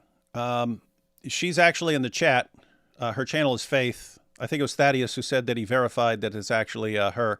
But she says, I'm the woman in question. When I said he ruined my life for years, it's because we were in contact for 3 years prior to the marriage, and I have been fighting for 2 years to get justice. So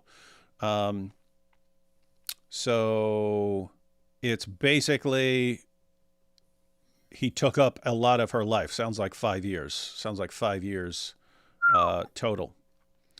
And Faith, I've said, or Aisha, I've said elsewhere, you know, we have all kinds of, we would have all kinds of disagreements, and I understand. Me and AP, we blast away at Islam and so on, and from your perspective, that would be bad. But at the end of the day, whether I agree with your religion and your prophet or not, I do not want anyone to be victims of serial abusers and narcissists who manipulate people, because they're just in a different category from everyone else. You can have people who have disagreements about things and argue about things and discuss things and so on. You have other people who are just sick manipulators taking advantage of other people, and they work themselves into positions of power over other people to take advantage of them. And they put themselves in positions where it becomes incredibly difficult to challenge them, because people don't want to damage something that they care about. So this was the issue in the Catholic Church with the abuse scandals. You could have a victim who was abused as a child or something like that.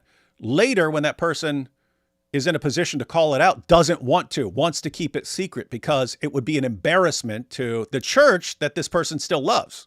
Like, in other words, you think, oh, this priest is a problem. This priest is doing something messed up. But if I expose this priest, then it would harm this great institution that I actually care about. That's the position that these guys will work themselves into. So you become a hero of the Dawa community and then use your spot to abuse people, knowing the people that you're abusing are never going to call you out because they love Islam. And so this is an ongoing issue. This is not unique to Islam. Narcissists, psychopaths, sadists, they work themselves into positions where they won't be criticized or challenged, and they make themselves important to this whatever it is, religion or an institution or something, so that people who care about the religion or the institution won't challenge them or call them out. And they'll just use this to spend their entire lives manipulating and abusing other people. And so guess what? You just have to call them out. And it is difficult. It will do damage to the credibility of the institution or the religion in people's eyes. It will damage. You just have to do it, because the alternative is letting it continue. And that in the long run is going to do more damage. Cool, but stop bringing up the Catholic Church in this regard, man. Yeah. Well, just it's not special. It's not special. It was just it actually shows that the Catholic Church, contrary to other religious institutions, actually was able to be properly analyzed and probably own up to things. No, it's an example of, you could have let this go on. Eventually, some people said, you know what, we have to expose what's going on, and that in the long run, that is more important. So this stuff does have to happen. The point is, this can happen all over the place.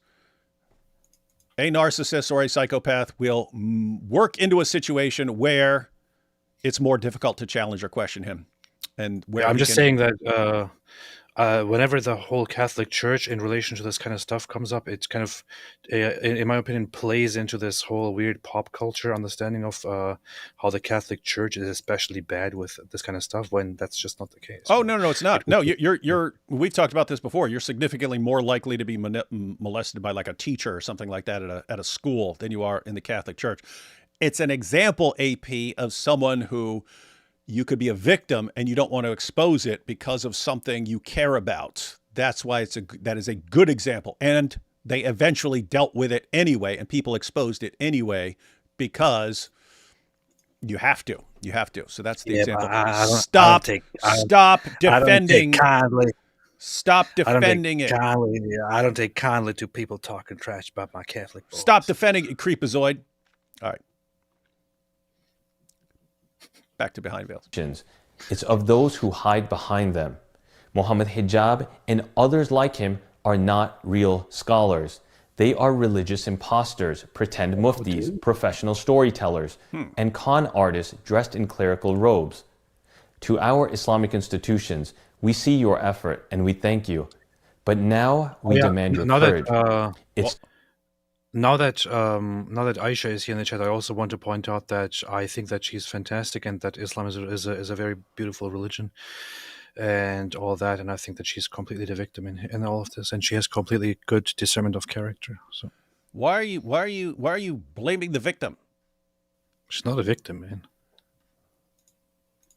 What's your problem, man? See, this is a problem, Aisha.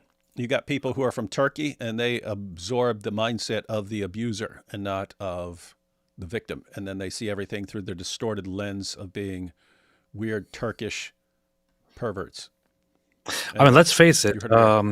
I think some people need to be ready to be criticized for some really stupid decisions that they make, especially. And I'm not saying that she did something stupid in misjudging character, and doing something, getting herself into it. But it also involves her being deceptive and dishonest, and basically engaging in a plot for her own benefit and her own pleasure, as it seems in going or hiding it from his family and all that. So it's kind of it's a very cultish behavior on all sides. And of course, I don't want to say, you're dumb and you're bad. You got yourself into it, which is why you shouldn't complain. No, you should complain, and you should absolutely come out here and talk about this, because you should help stop the cult of wanting to convert and marry and have sex with all the women out there, which is the cult of Mohammed Hijab. But you should also take some responsibility and not involve yourself in such deceptive behavior to begin with. to be fair, come on, think about the situation. She is a woman. She is married. She has a daughter. She gets a divorce, and she has an opportunity to be in a relationship with a hero of Dawa. I'm just saying, AP, lots of women make mistakes like that. And so it's not like she's uniquely falling for something. I mean, how many times have we heard the story about a Western woman who falls in love with a guy who falls in love with a Muslim guy who says, hey, you know, marry me and everything's fine. You can even remain a Christian and so on. And then 2 years later, she's asking us for help because of the disastrous situation. Point is, people make dumb decisions. That happens. You don't spend the rest of their life, especially you don't spend the rest of their lives attacking them and shaming them when they are the ones who realize, hey, that was a bad decision, and now I'm going to try and correct it. You should be saying, hey, it's great. You messed up. You're trying to make it right. You're doing the right thing. Instead, you're like, no, I don't care if you're making it right. You've made a dumb decision in the past. Unlike me, I've never made a dumb decision. And neither has David Wood, even though he spent years in prison for his horrible decisions. You're the bad one and dumb one. Come on. It would be one thing to make a dumb decision, but if we are talking about a guy who is actually, is a single dude who is also divorced and who gets into this with you, but who ends up using and dumping you. But in this case, we're not talking about that. We're not talking about. It's not a victimless. It's not a completely honest mistake. It is a rather dishonest mistake, as it seems, unless there is something that I fail to see here, because it doesn't involve her and then innocently falling in love and being abused by this idiot.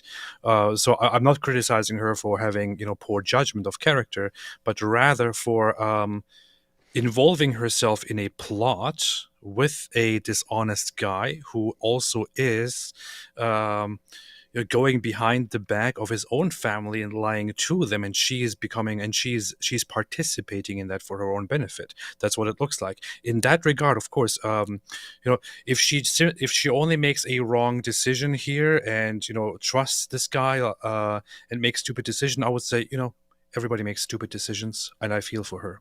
That's all I would say, honestly.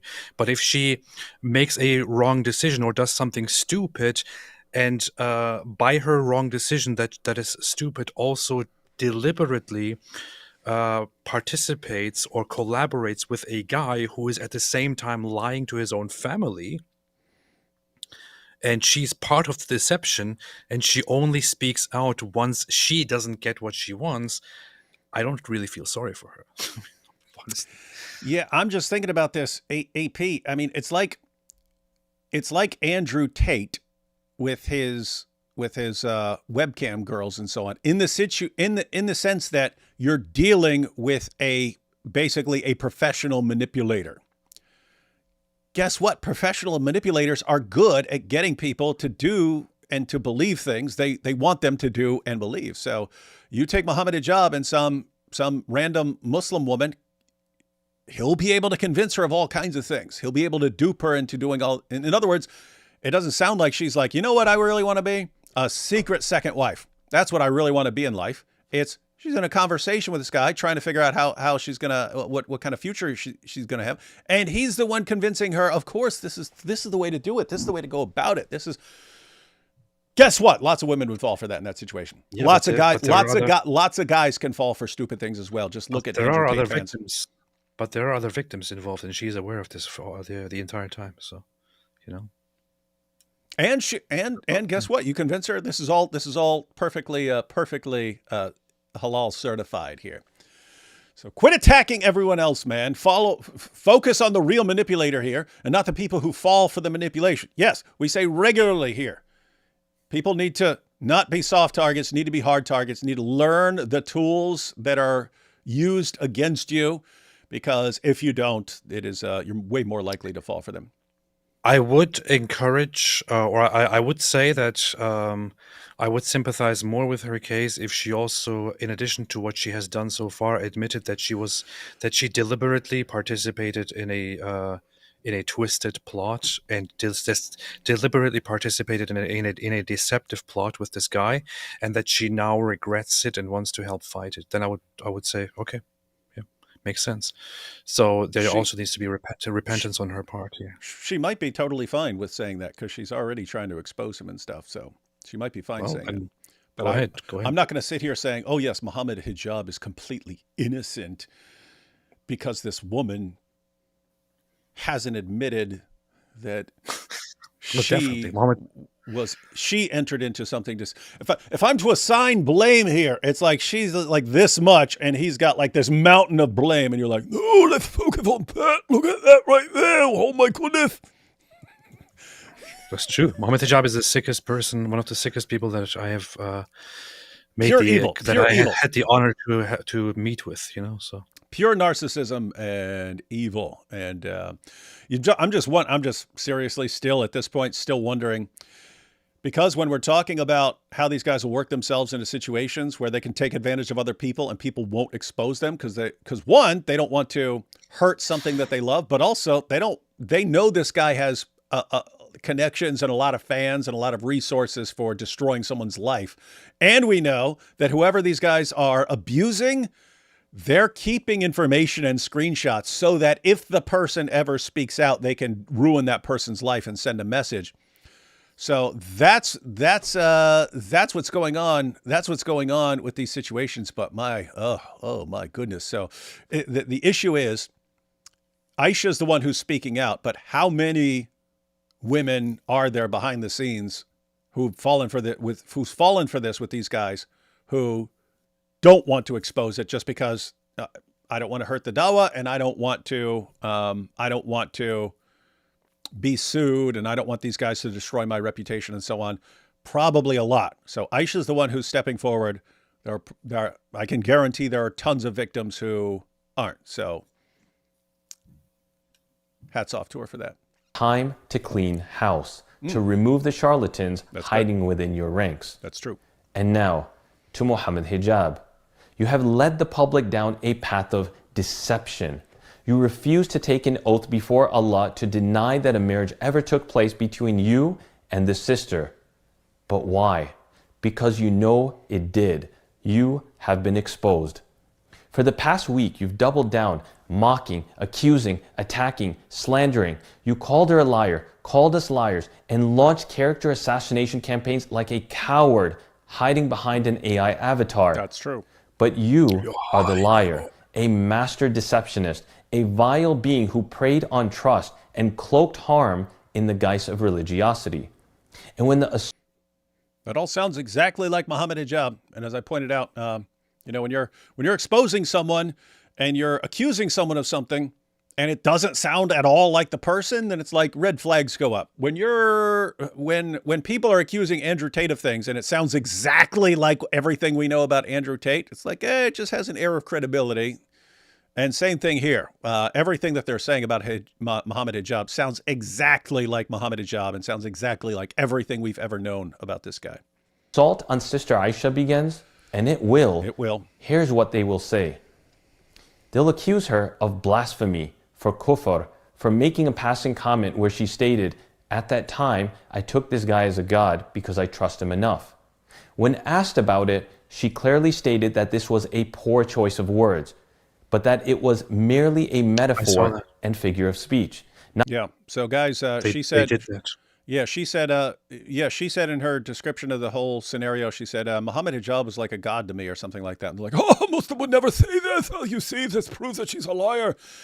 And it's like, the point of all that is the community builds this guy up as this hero. And so you can think of nothing. You can only think good of him because of how amazing he is. And so she says that and they say, you see, and so she's just being honest about her feelings at the time. And then they use this to show that she's a fake Muslim or something like that. Whereas, and that response, that kind of response that Hijab and his fans are giving, that's basically made for stupid people. That's a response made for stupid, gullible people who are going to fall for that. Because the rest of us, when we see something like that, we're like, wait, she's laid out everything, and then you guys jump on, she said, oh, Muhammad Hijab is like a god to me. that's what you jump on and say, oh, she's clearly lying? Because that seems absolutely like a pathetic attempt to... Are you saying that people who trust Mohammed Hijab are stupid? Yeah. Not a literal characterization, but because hijab has so much arrogance and thinks so... Wait, what's this? His tweet says, I've realized that I love myself too much, which is easy to do because I'm so great. There is no logical reason that I may love myself in such a way when other more honorable people are more deserving of my love than me. How do I free myself from this unreasonable bias? Why do you post this publicly? Yeah. The translation, I'm a narcissist. What can I do about it? Well, hey, Mohammed Hijab. Aisha and Behind Veils right now, they're actually helping you. Because I can speak from experience. Sometimes it's good for you to be exposed. That is, in fact, if you're a narcissistic manipulator or a psychopathic manipulator, the best thing that can happen to you is to be completely exposed. The worst thing that can happen to you, Mohammed Hijab, and I'm talking about your spiritual well-being. You're already screwed up. You're already massively screwed up. But I can tell you, the worst thing that can happen to you right now is for you to get away with this and for you to come up with a way of exposing them and making yourself look good. That is the worst thing. Why? Because that will condition you even more to think that you can get away with doing whatever you want. That is bad. That is bad for you. That's bad for everyone around you. You think it's great. That will destroy you. Getting away with this will actually destroy you, even more than you're already destroyed. You're already one of the worst people we've ever met in our lives. If you get away with this, that would be even worse because that would convince you that your tactics do work and therefore you need to just continue with your manipulation and abuse tactics. So the best thing that can happen for your own good right now is for for Behind Veils and Aisha to be successful in exposing you. Highly of himself. That's why he has repetitively brought this up, because it feeds his ego. Or when she said, I'd shake hands with the devil to get the story out, words said in fury, in anguish, after every door was shut when trying to seek help. This was unequivocally wrong. She has personally and clearly repented, and Allah accepts the repentance of everyone, even acts of shirk. But they won't care. They'll highlight her desperation, reaching out to critics of Islam, people who are unfair and unreasonable in their attacks against our religion. Yes, she was... ChatGPT says I'm entirely reasonable in criticizing your religion, so I'm not in that category, just to be clear. Now, AP is a little more emotional, according to ChatGPT. Desperate and needed someone to hear her. And unfortunately, as a community, we failed her. Ever wonder why they didn't release more than 5 or 10 second sound bites? And why they were secretly recording her? It's not normal to meet in a public place and have a secret recording unless there is a hidden motive. You get that, everyone? They've been, they prepare ahead of time. They realize, hey, there's a chance this woman might try to expose something. Let's keep tabs on everything so that we can build up an arsenal to rain down fire upon her if she dares cross us. And that'll destroy her and be a warning to anyone else who ever dares question what we do behind the scenes. They'll twist more of her words, pull them out of context, magnify every misstep, because they don't want you to hear the context. That's true. She is not perfect. None of us are. AP's like, yes, you see, she's not perfect. I was right. Where she has fallen into error, she has repented. Just take a look at this repulsive message Adi Dawa sent directly to me, where he states, Assalamu alaikum. The reason I took that video down of your wife oppressing you is because I realized what an irresponsible man you are with those accusations about hijab. You haven't seen what I've seen, and also how you accused Omar Suleiman of free mixing. You're not a man to be trusted. This week you're going to realize what kind of woman you gave a platform to, who works with the enemies of Islam. Your reputation of standing up for the oppressed will be cancelled due to this enemy of Islam trying to get Dawah down. Yeah, wow, she's just out to destroy the Dawa, and you've been duped into helping her destroy the Dawa, and you're going to be destroyed in the process. Ali Dawa, keep in mind, you chose a side in all this. You could have been on the side of the truth. She came to you. She shared her story with you. You know it's true. You know who Hijab is because you guys are both scumbags, and you are basically helping Mohammed Hijab get away with abusing women like this, which is the same thing you've been doing by having your little shows and stuff and conditioning these women to let you guys do whatever you want, not to question it, because y'all want to go around banging as many women as possible. I mean, don't people who agree with Mohammed Hijab and Dawa, who are fans of these people, see how just by the messages, by the intimidating, by the behind-the-scenes messages that they send here, to see how sick these people are, and just to see how they are obviously guilty? This is so... Wow, man, this is really twisted. It's really, really dark and twisted. But David, you should probably read that message again with Al-Dawa's actual voice. Yeah, I'm looking for it. It's too small on my screen, so I'm looking for it if I can enlarge it on my laptop here. It's not real if you don't read it in his actual voice. I know that. That's why I'm intending to, man. I just have to find it. Okay, here we go. Let me make this full screen here on my laptop. So this is Ali Dawa. Okay, I got it blown up here. Good. Now we can all be safe. Okay, so this is from Ali Dawa. He says, Assalamu alaikum. The reason I took that video down of your wife, oppressing you in it, because I realized what an irresponsible man you are with those accusations about hijab, isn't it? You haven't seen what I've seen, and also how you accuse Omar Suleiman of free mixing, You're not a man to be trusted. This week, you're going to realize what kind of woman you gave a platform to who works with the enemies of Islam, and she's proud of that. Your reputation of standing up for the oppressed, will be canceled due to this enemy of Islam trying to get Duat down. This first video is out, and you will watch it in shame of who this really is. But a second video, will make you want to shut your YouTube channel down. You're not a man of justice. Your hatred to dunya has blinded your sight of justice. You're as unjust as your ex-wife, if that's even true what you say about her, which I doubt. And we're proud of that. All right, everyone happy now? Fine. Now I understand what he actually said. Thank you, man. And behind veils, just so you know, you have my full permission to take that audio and splice it over your video, so that people are not thrown off. Because when you say this is from Ali Dawa, and then you talk into like a deep bass voice when he sounds like a castrated leprechaun or something like that, exactly, it throws people off. Whereas mine, it would be like, oh, okay, this sounds like exactly like Ali Dawa. All right.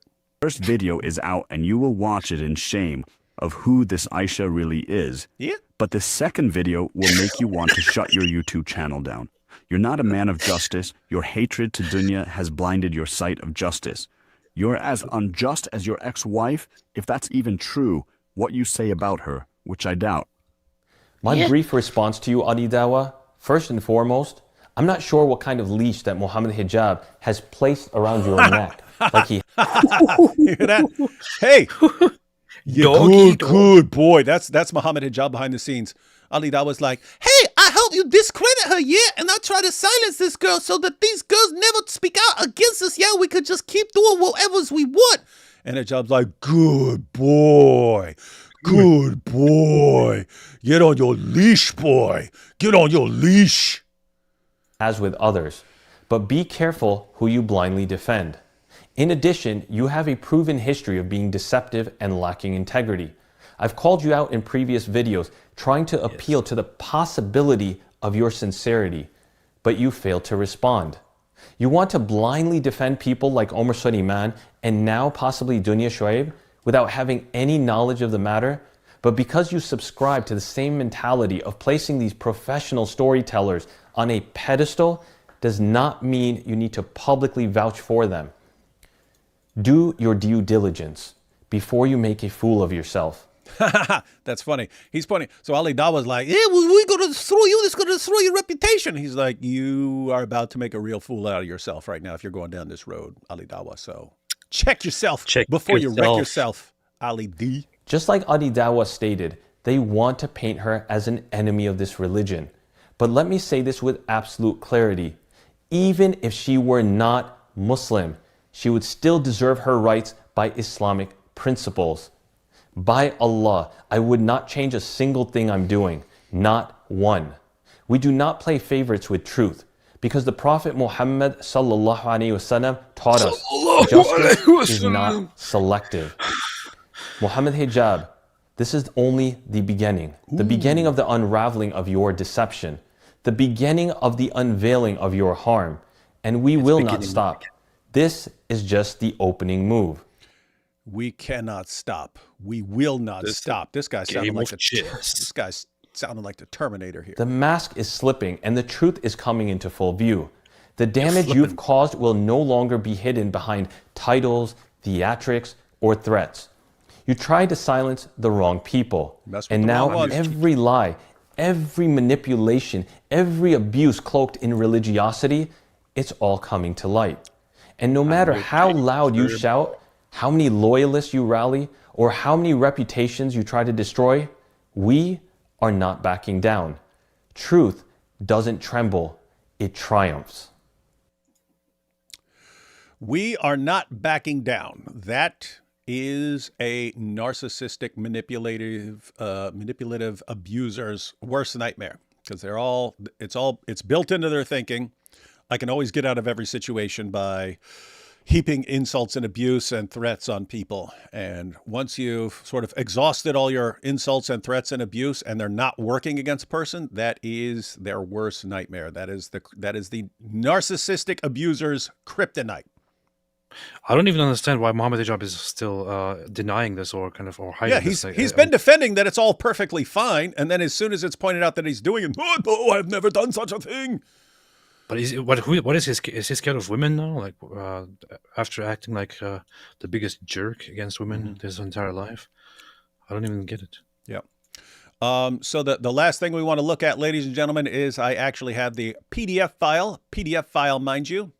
Not to be confused with Daniel Kikachu. I have the PDF file.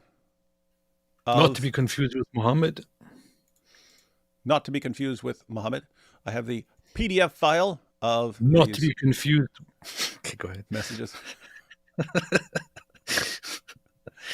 So we're gonna check these out. Take a couple super chats, and then we'll check out the text messages, which Hijab thought were all being deleted, and some of them were, but not all. She got the receipts on some of them. Drew says, I don't think Aisha is a victim in this. No, she's definitely a victim. If you want to say she's partly to blame, that is fine, and that she made a dumb decision, that's fine. Or like AP saying, hey, you shouldn't, hey, you were actually involved in this deception if you were agreeing to, hide this and so on. If you want to say partly to blame, fine. Definitely still a victim, and she still is a victim. You say she knew Hijab has a wife and she wouldn't be notified about the marriage. Again, according to Hijab, it's perfectly okay in Islam. So if you're listening to these guys as the authorities on matters of religion, it doesn't matter how you feel. It matters what is right or wrong Islamically, and this is fine. Yeah, I guess I can't blame a person completely for being stupid, and I said that before, so I see that point. It's a similar thing with like Daniel Hakikachu and him saying that you could have sex with a 4-year-old, and then IP said, "What about a 3-year-old?" And he says, "No, this wouldn't happen." And IP points out, no, there are actually cases of babies who've gone through precocious puberty. And then Daniel Hakikachu says, yeah, but that wouldn't be a problem because the parents wouldn't agree to that. And we're sitting there thinking, well, if the parents take you guys as their religious authorities, they might fall for that because you would train them that they're bad Muslims and selfish if they don't hand over their little daughters to someone. And so there is always this idea, this ongoing problem. If you're taking this guy as like the source of valid information in your religion, well, you've just given that guy a lot of power. And so he can start manipulating you into believing some really screwed up stuff that even damages you. I mean, we just saw last year, we saw that guy who's he's the Quran Dawa leader of this big Muslim school down in Texas. And what was he doing? He actually got a mother to make porn videos of her own daughter. That's what kind of manipulators you're dealing with here. That's some sick stuff. So, and keep it. It's a similar situation that we'd be pointing out. How did you fall for that? What is wrong with you, lady, that you actually fell for that and got him to convince that? But these guys know the tricks of the trade, and they are able to. The point is, they can get some people to do some really sick stuff, bad stuff. That's why you got to be hard targets, guys. Learn the tactics, and Behind the Veils actually does a good job of breaking down the various tactics, gaslighting, and all this stuff. Got to learn them. Got to learn them. What's up? You got Orthobro right here, man. So yesterday I met somebody very important in part of the church. A very important person in the Orthodox Church in my region, and as we met and as we talked to each other, as we talked a little bit about what I do online, he actually told me it would actually be very beneficial for you to, in this process over the next a few weeks or months, to take a break from doing what you're doing about with the whole Islam thing, and to to pause all the fighting, because right now you have a lot of things to take in and to receive. And he said, he told me, it is difficult to open your hands and to receive the mercies and the goodness when you have your fists balled and you're fighting the entire time. So, and I thought to myself, well, this is kind of a bummer to hear, because I don't want to hear somebody tell me I should take a break. Yeah. But sitting right now and hearing all these disgusting things again puts me into a mood where I want to say, some people deserve to die. And you need to I thought you were getting away from that. Then I think I was just getting rid of that mentality, and maybe I guess I see the point now. Hey, we should do something where because you still got to make videos. That's what you do. Where, hey, we should spend a couple months and just focus on positive things. Wouldn't that be weird? Wouldn't it be weird if we just tried to focus on positive, nice things? We just shared, we just shared only positive, nice things. That would be wild.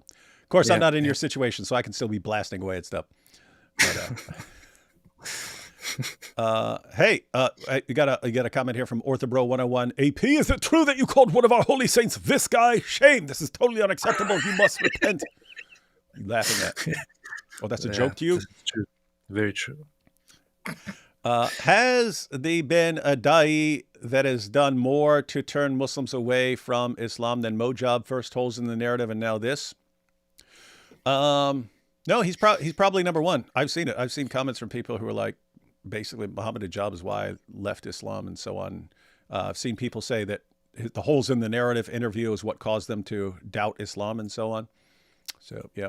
I'm so happy AP is one of us. Praise Jesus. Yes, one of us. One of us. We accept him. We expect him. Shame. Bell. Shame. Bell. Shame. Bell. Shame on AP. That's good. It's a super sticker. Thank you for that. How do these people not understand that Islam is the problem? I don't understand how such an extreme level of cognitive dissonance is possible. I wonder that too, because we're looking at all this situation and what's Mohammed Hijab using to justify everything he's doing? Teachings of Muhammad. That's what he's using to justify all this behavior.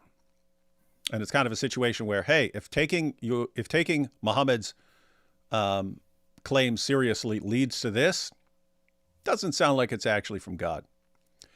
AP, you're not even fit to be a Kate Schumann. You are not even fit to be a Kate Schumann. That's a good point. I'm a cake human, man. Get it right. Let's see. If I want the 24-inch pythons, is it ajwa date, then the camel urine, or the other way around? And what about the camel milk? It's basically not the order. It's how much camel milk and camel urine and ajwa dates you have throughout the day. You got to get a certain quantity. David and AP, God bless you, brothers. Hey, David, are your sons still doing Brazilian Jiu-Jitsu? No. Not lately, not any time recently that I've seen. They switched to wrestling and so on, and then they graduated and haven't gotten back into it yet. One of my sons says he wants to get back into it, stuff like that, but he's been doing other stuff. But we're going to get my youngest son into it. He's only 6, but yep, got to grow up doing that. Why is the media ignoring this? Trump and Elon Musk are conspiring against this man and the media doesn't report on it. That's what they do. That is a problem that you have Elon Musk doing everything he can, using his billions of dollars to tarnish hijab's perfect reputation. That's what they do. David Wood, AP is not as forgiving as I am. That's true. AP is not as forgiving as I am. No, that's the benefit about screwing up so massively in your life and then watching everyone around you screw up so massively, and even like people like destroying their own lives and dying and stuff like that. Is someone makes a stupid decision and gets in the wrong relationship, you're like, It's kind of an ongoing problem, because like with my wife, when my kids are growing up, she'd be like, oh my goodness, he hasn't been doing his homework and stuff. And I was like, I mean, I burned down a forest when I was his age, so I kind of can't get mad at him, right? Because like makes it difficult to be pointing a finger at. Like, put it this way, anything I've seen from Aisha, I've done massively worse in my life, like massively worse and massively more stupid and stuff like that. So it's like hard to be like, shame on you, lady. Or does she repent of her behavior? Sheikh Mike Wingling, I agree with Ridvan. Women are always to blame. Why is a diagnosed psychopath trying to teach us empathy? That's for weaklings, boy. I'm your teacher, boy. That's true. AP's secret weapon for taking back Constantinople. Turkey baster. The turkey baster. If Ali Dawa stands with Mojab, then so do I. Ali Dawa is an expert on love and relationships, and he knows how to treat a wife well. That's true. That's a good point. A lustful masquerade. Mojab's mask soon will fade. Too late for blackmail to be paid. Mojab from a mubahala must be saved. How's that for a surah? It's definitely a surah. Nice. It definitely rivals anything that we've ever read in the Quran. AP realized that it's the Christians who butter his bread. Atheism doesn't. Lao, and there is no community. Yep. AP realized Christianity is where the big bucks are, not atheism. Yeah. Well, but the thing is, I was first going toward... especially the Orthodox Church. That's where the cash comes rolling in. That's very funny. No, I was going to so for years I was told that the Jews, pay lots of money and all that, and that basically in my position I could benefit lots from Jews. Then as I was going toward Judaism, I figured out that contrary to popular belief, Jews don't actually do the whole thing of paying people to do stuff for them and all that. So it's not something that they really do. Plus, if I want to have their favor, I don't have to convert. I can just be whatever I want and just and they can just support me. So then I thought to myself, so if that is checked, so I could, if I want to be rich, I can go toward Christianity. And then I looked at my audience and figured. And looked and thought a little bit about which kind of Christian should I be, which kind of Christianity is more popular with my audience. So I checked the most popular Christians, the highest number of Christians would be Protestant. The second highest would be with great distance Catholics, and the lowest, again by far, would be Orthodox. There are like maybe 60 Protestants, 10 Catholics, and maybe 2 Orthodox. So I thought, what would I need to do to appeal to most people here? Obviously, become Orthodox. Yeah, because that's the best niche right there, right? Yeah. Because like everyone else is like, ooh, I'll go Protestant or I'll go Catholic. You'd be like, there's a smaller group, but I'll be their only guy. And therefore they will have to shower me with money. Genius. Yep. Papa Don says, Ali Dawa feeds hijab grapes off camera.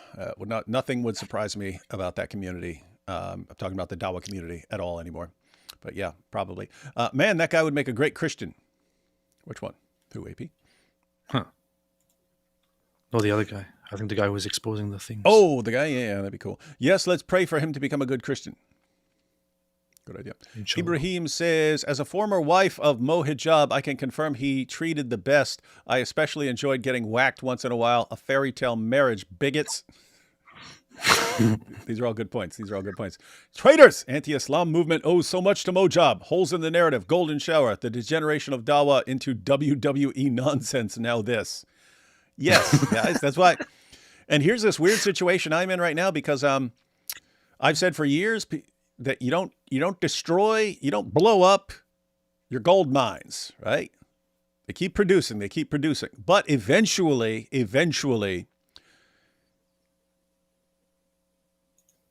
there's kind of no helping it. They're self-destructing and so on. So I'm thinking maybe Mohammed Hijab is at that point. If he's melting down like this right now, it may be. But I mean, I thought we'd have a couple more years with him, helping us destroy more of the Dawa. But I don't know now. We may need to look to a new generation of chest-thumping Dawa clowns. Thank you, Psalm 46:10. Solaria says, AP, we all deserve that.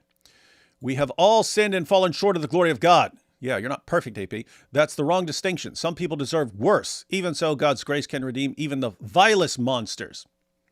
I completely agree, but there's also justice here. And, I'm just saying on the level of simply looking at her actions and then, deciding whether somebody here is the poor victim or somebody who participates in the atrocities committed against others, it's difficult for me to consider her totally a victim. And I haven't seen much regret on her part, except a little bit of selfish behavior, to be very honest. That said, of course, everybody makes mistakes, and I don't want to judge anybody. I just wouldn't necessarily want to depict her as the great victim here. She just wanted a normal marriage, and she was manipulated into taking this other thing. And then she realized she didn't want to be part of this other thing, so she asked for a divorce. And then, after he ruins her life, she decides to try and get to the, trying to get some sort of justice behind the scenes without exposing him. Everyone shuts her down, and then she decides to expose him. Point is, she made a mistake. She's doing what she should be doing. You don't know what's going on in her head behind the scenes if she thinks she's completely innocent in all this or something like that. So stop blaming the victim. Victim blamer, Turkish German. You see this? You see what Turkey does to people? That's why we need a turkey baster. What is behind the tactics you mentioned? I'm curious. I'm not sure what you're talking about with behind the tactics. You're talking about manipulation tactics? Some people are just wired, right? So you sit here and think, hey, what do I want out of life? Okay, here's the things I want out of life. How do I get those? If it's, I'm going to go out and work hard to get those things, that's one thing. If it's, I'm going to take those by physical force, that's another thing. A manipulator's thought is the best way to get everything I want is to control other people's behavior and make them give me the things I want. And there are just tactics that go along with that. There are things that work. And the most basic is just when you condition people over time, when you do something that you like, then you shower them with praise or reward them in some other way. When they don't do what you want, you shower them with abuse or something like that. And you can actually modify people's behavior over time until they're just doing what you want and they never would dream of crossing you.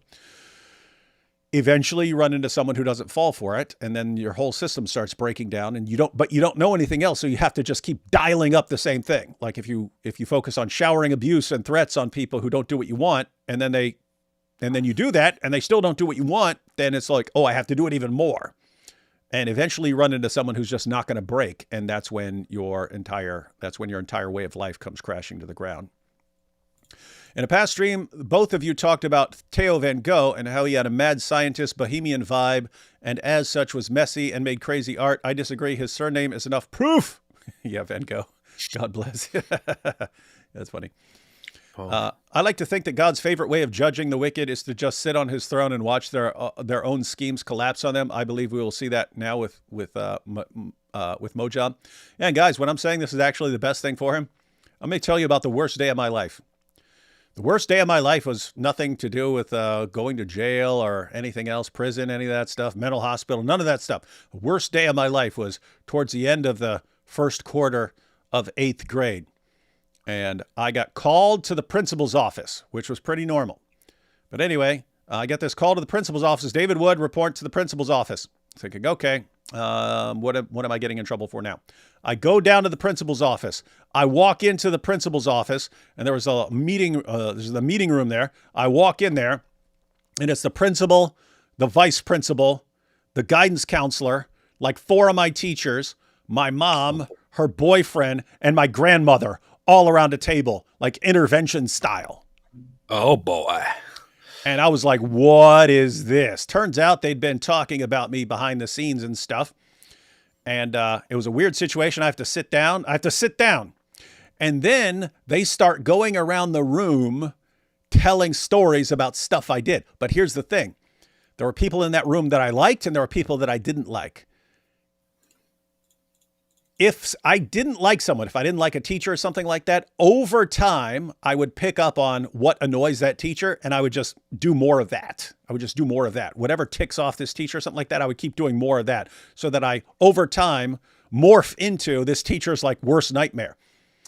And then if I liked a teacher or liked like my grandma or something like that, then I find out what they like over time, and I do more of that. And then they think I'm this really great, wonderful person. They each start talking about the stuff I do. And like a teacher would say, here's what he's like in my class. And they would all look at me like, what? What? He's like that? And it would get around to like my grandma, and she would say, what? I never have any problems with David, blah, blah, blah, blah, blah. And they're all looking at me. But so the result is that I acted like a different person for each person in that room. That's funny. And all of a sudden, my grandma turns after multiple stories of stuff I did, and they all turn to me and they're like, what? That's David? Because I sounded like a different person for each one of them.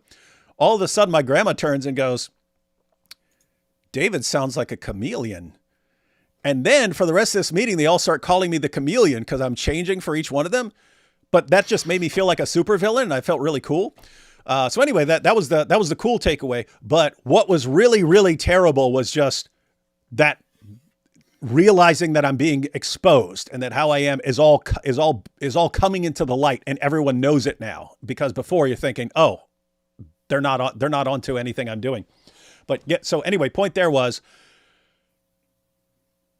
letting your true self be exposed when you spend your entire life like not letting people know what you're up to and so on. That is terrible, and it was also very, very significant. But anyway, the point is, it's good. It is good for a manipulator, a narcissist, a psychopath to be exposed, because that is the only hope of any sort of change or redemption. As a wise person once said, I see your true colors shining through. You can't even sing, man. You can't even sing without choking. You see? You've been exposed. AP, I grew up in Williamsburg, Brooklyn, and Jews paid me all the time to turn off their lights on Friday day nights. Oh, you see, you're a Shabbos guy. No. Literal Trash says, after returning to my Catholic roots, my Jewish girlfriend has finally decided to come to church with me this year. Your video surely helped. Thank you. Nice. Based. What is your favorite food, both of you? We've already shared this, Tarun, especially, and it's not going to be an answer you like. Mine is a delicious steak. Medium rare. Mine is ribeye, not rabbi, ribeye. What? I like ribeye more. Mine is, I would say, a vegan steak. Vegan steak. Made from real wheatgrass. Hey, AP, there's an advance deposit for writing the Idemir Reference Bible. Remember to write a version in Russian, too. Oh, and don't read this out loud. Oops. Why'd you put that at the end, man? It's like spoiler alert. You have to say it at the beginning. Ali Dawa looks like Berkeley Beetle from Thumbelina. Not familiar with Thumbelina. Berkeley Beetle. I'm gonna check that out later, though. I want to see. It'd be funny. Tarun, I'm Christian and also vegan for a decade, so that's a good point. Christian apologetics, low key, hoping this is a point of Islamic reform. We hope that people would take note and actually expose this stuff. But you got all these Dawa guys, and they're going around defending all this creepy stuff, and you know they're doing it behind the scenes, and then they get exposed for doing it. And you hope that people recognize, wait a minute, all the stuff that they're defending and supporting and promoting is actually screwing people's lives up behind the scenes. And so it needs to be exposed. How can I be a good Muslim, get sex marriages and self-destruct when I get caught? But no worries, the Jews and Christians will pay for my sins anyway. Yeah, that's true according to Muhammad. What's the best way to justify a man killing a pig, hen, or cow to eat them, but not to do something to a woman or a child? I know mine, but what is both of yours? Go somewhere else with your veganism. Who will be the David to the Goliath of Mohammed Hijab? The Yasser Qadi holes in the narrative incident didn't seem to affect his popularity. That is an ongoing issue that you... Here's how it works, because we've said the Dawa guys don't have sort of long career spans because of... They always come with tricks and then they get exposed and then it doesn't work anymore. Mohammed Hijab was popular enough with the holes, even with the holes in the narrative interview, that... And it's during the avalanche of apostasy, so you can't lose one of your most popular guys. So, yeah, it doesn't affect him. I mean, it did affect him, just not nearly enough. And to be fair, I don't think this will destroy him. It's going to hurt him a little bit. But it's basically the problems with these guys. I mean, going through and looking at the tweets that we looked through and the video clips that we've looked through, the embarrassment builds. And eventually... he's too much of an embarrassment for his popularity to offset. In other words, he's not going to be popular anymore if every time you bring him up, it's just people are laughing at and mocking you. Seriously, that guy, the guy who did this, and is doing this behind the scenes, and that's your guy? Eventually it becomes too much of an embarrassment, and that's when hijab will officially be done. Right now, though, I don't know. I do not know.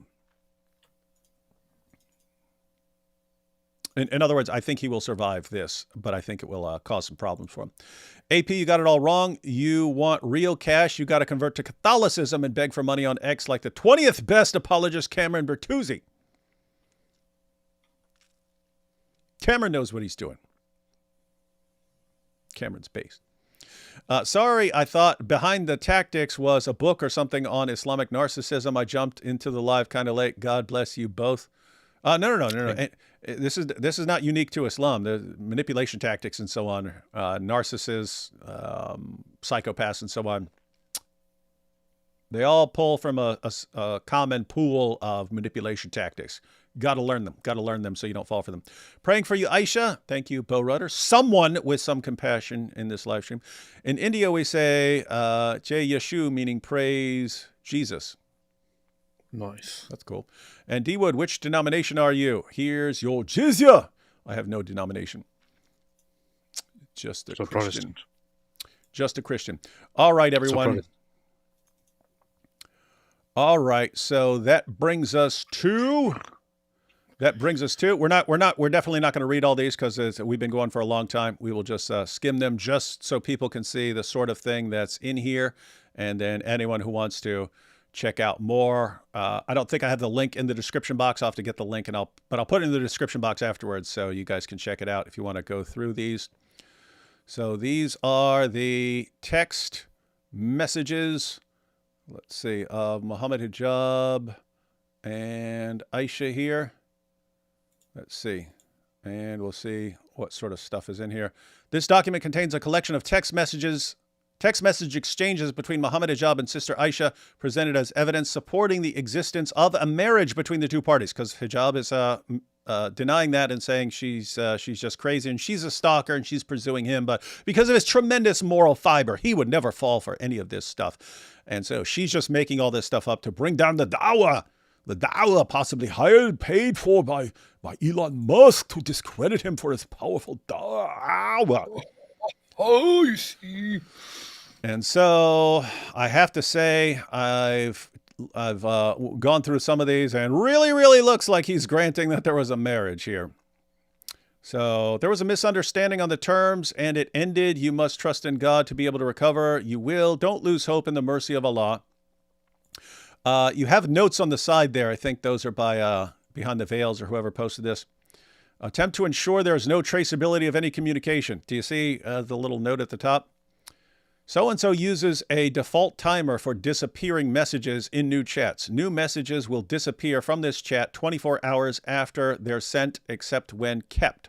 Tap to set your own default timer. So you can manage to keep them somehow. But let's see.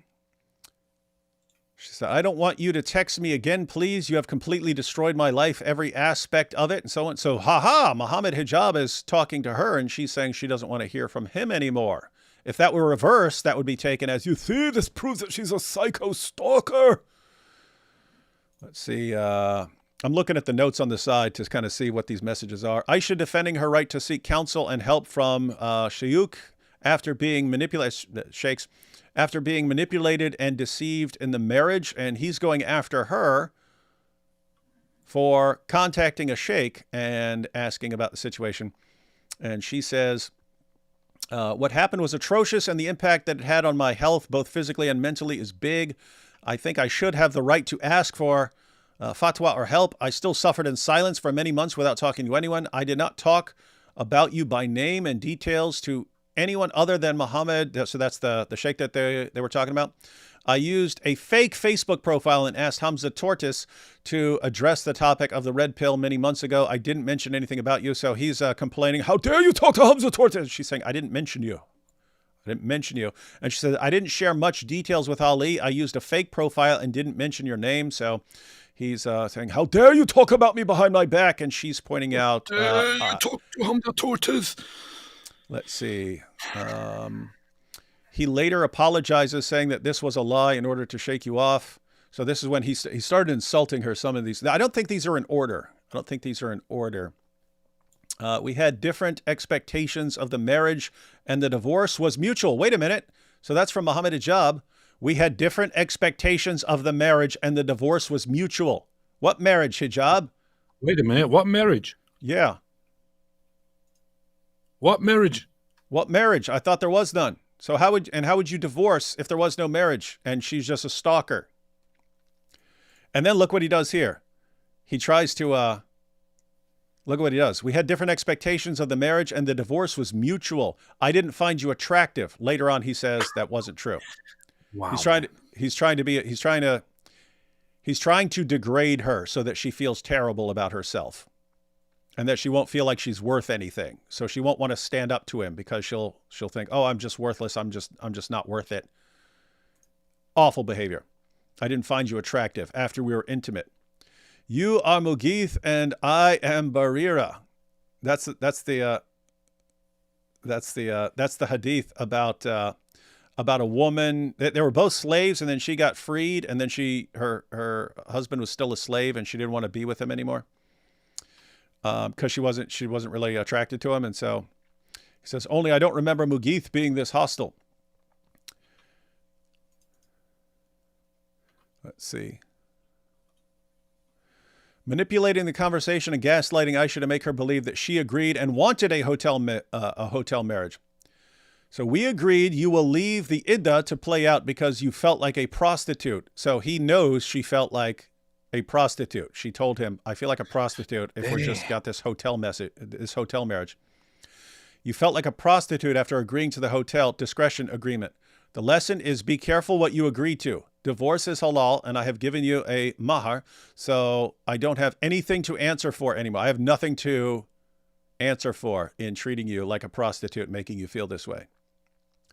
And then this is weird. Look what he says, because now he's saying that she's a complete lunatic and can't be trusted. Look what he says here. Look, you are a good woman. I actually respect you. You have many nice traits. Let me give you a gentle reminder that we are both Muslim people. We have rights over one another of respect. Please refrain from these kinds of messages of pure disrespect and accusation. I know you're hurt, but this is not the way. Let me tell you something.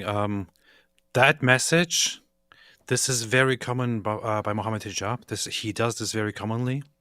In an attempt to manipulate people or to intimidate people, to be patronizing, but he does this very often in hopes that he will actually intimidate the other side into or give this fake sense of mutual respect and compassion and whatever to make the other side do what he wants them to do. He actually, funnily enough, tried the very same thing to me in messages, upon which I just coldly rejected him.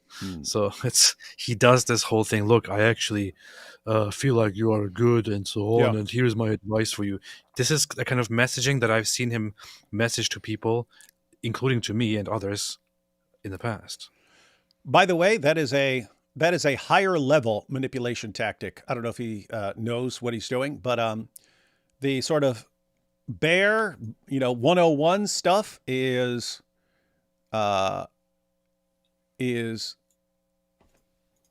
praising people when they do what you want. So rewarding people, and then you punish people when they don't do what you want. So that's the basic level stuff. But you also have a higher level, which is intermittent reinforcement. So you have positive reinforcement, negative reinforcement, and punishment. And then you have intermittent reinforcement, in which you will heap abuse on people. Then you'll praise them about something. You'll abuse them, and then you'll be nice all of a sudden. And that's how you actually create, over time, a form of addictive behavior. Because you don't know when the reward is coming, when you'll be treated well, and you keep trying to elicit that niceness out of the person and so on. And so you end up, so it's a longer term, higher level tactic. Let's see. And then look what he says here. Look, then he goes back to abuse mode. So she's saying, Ya Allah, wallahi, I was up to this point still trying to find excuses for you. Then you start charging against me with all this. And then what's he say? Do you want a hotel marriage with Mohammed? The sheikh. In other words, hey, you just looking for another hotel marriage? She's saying, hey, look at all the stuff you did to me. And then what's he bring up? Hey, you're basically a hotel prostitute. That's what you are now. And do you want me bringing this up every time you open your mouth? Tell everyone what a hotel prostitute you are. That's how he's treating her. It's pretty sick. And look at this. And she says, was I a wife to you? OMG, what kind of question is this? And he says, do you want him to think you are the kind of woman who wants to have hotel marriages? Yes or no? Do you want that reputation? What's he doing? This is all a threat. This is all a threat. I'm going to give you a reputation as a prostitute. She says, I never accepted hotel marriage. He says, I have all the evidence to the contrary, more of it than you know. And she says, I don't mind, Muhammad. What's your next move? What do you want? But the truth is otherwise. Are you desperate? Muhammad, what are you doing? Well, he's threatening you. That's what he's doing. He's threatening you to keep your mouth shut and stop bringing this up. And she says, I'm shocked. He says, I'm shocked you went to another man for advice and so on. For trying to figure this stuff out. Yeah, so he's flipping out because this is exposing him. Anyway, guys, we don't really need to go through any more of this. I'm sure there's some interesting stuff in here, but the main wait. What? Look, say sorry. Say sorry. You're going to another man. Say sorry, arrogant woman. Leave me alone. Yeah. You go further down here for a second. The fatwa. You're not allowed. Oh, here. Let's stay here for a second. What? So, is this Islamically wrong? Yes. Fatwa is not fatwa without a reason.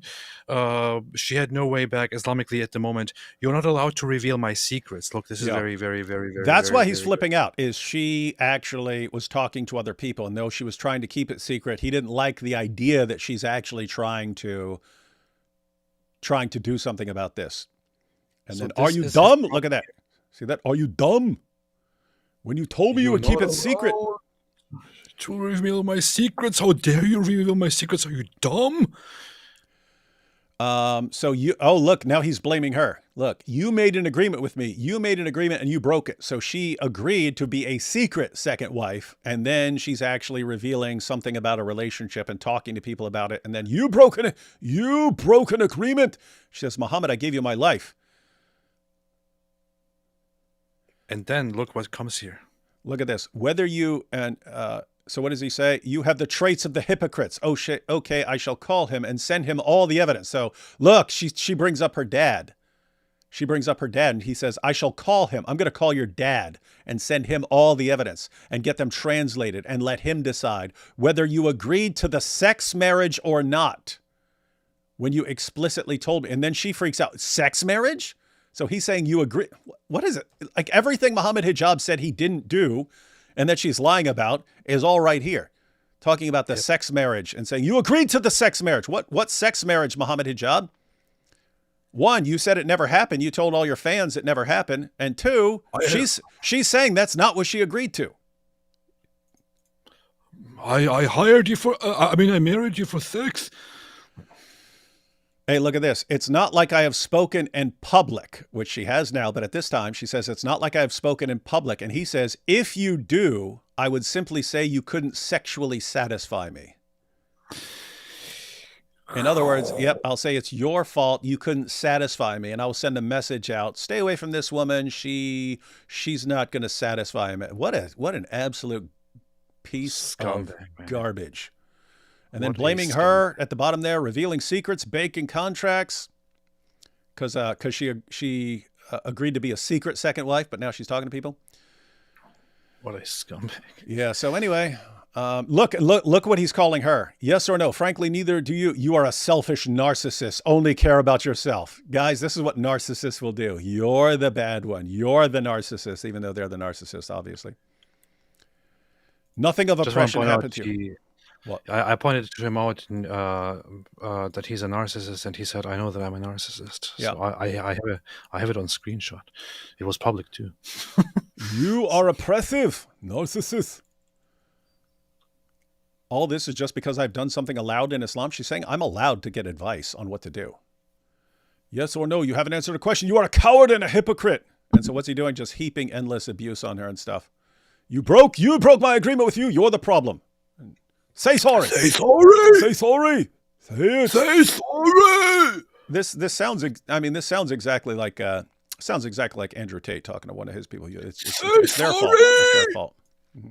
So anyway, guys, that's the sort of situation you have with in the world of Dawa right now. And this is the guy. Again, this is the guy who is the hero of Dawa. This is the legend. This is the champ. This is the guy who is kind of immune right now. He's going to have to deal with it a little bit, and there will be people. But let me put it this way.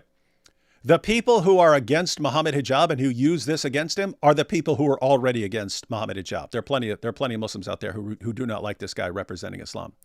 The loyal Mohammed Hijab fans, they're not going to be bothered by this even slightly. They will attack her, and he has an army to go out and attack her. And so everyone who's watching, whether you're Muslim or Christian or atheist or whatever, do not be concerned on whether Aisha or Behind Veils likes you or agrees with you, or you think of them, hey, they're different and so on. Help them expose this guy, because he is the one massively primarily to blame in all of this. Aisha made some bad decisions and so on. I agree with that. Totally. Should not have entered into that situation. AP and I can agree on that. But she's handling things correctly now, and do not underestimate how difficult this is, knowing what's coming at you, knowing that he has far more followers, far more resources, a basically an army of online people to come after you, and not just online, in the real world as well. And that so she has a big target on her back right now, could even be in physical danger. And Behind Veils also has a target on him, and they're threatening him as well.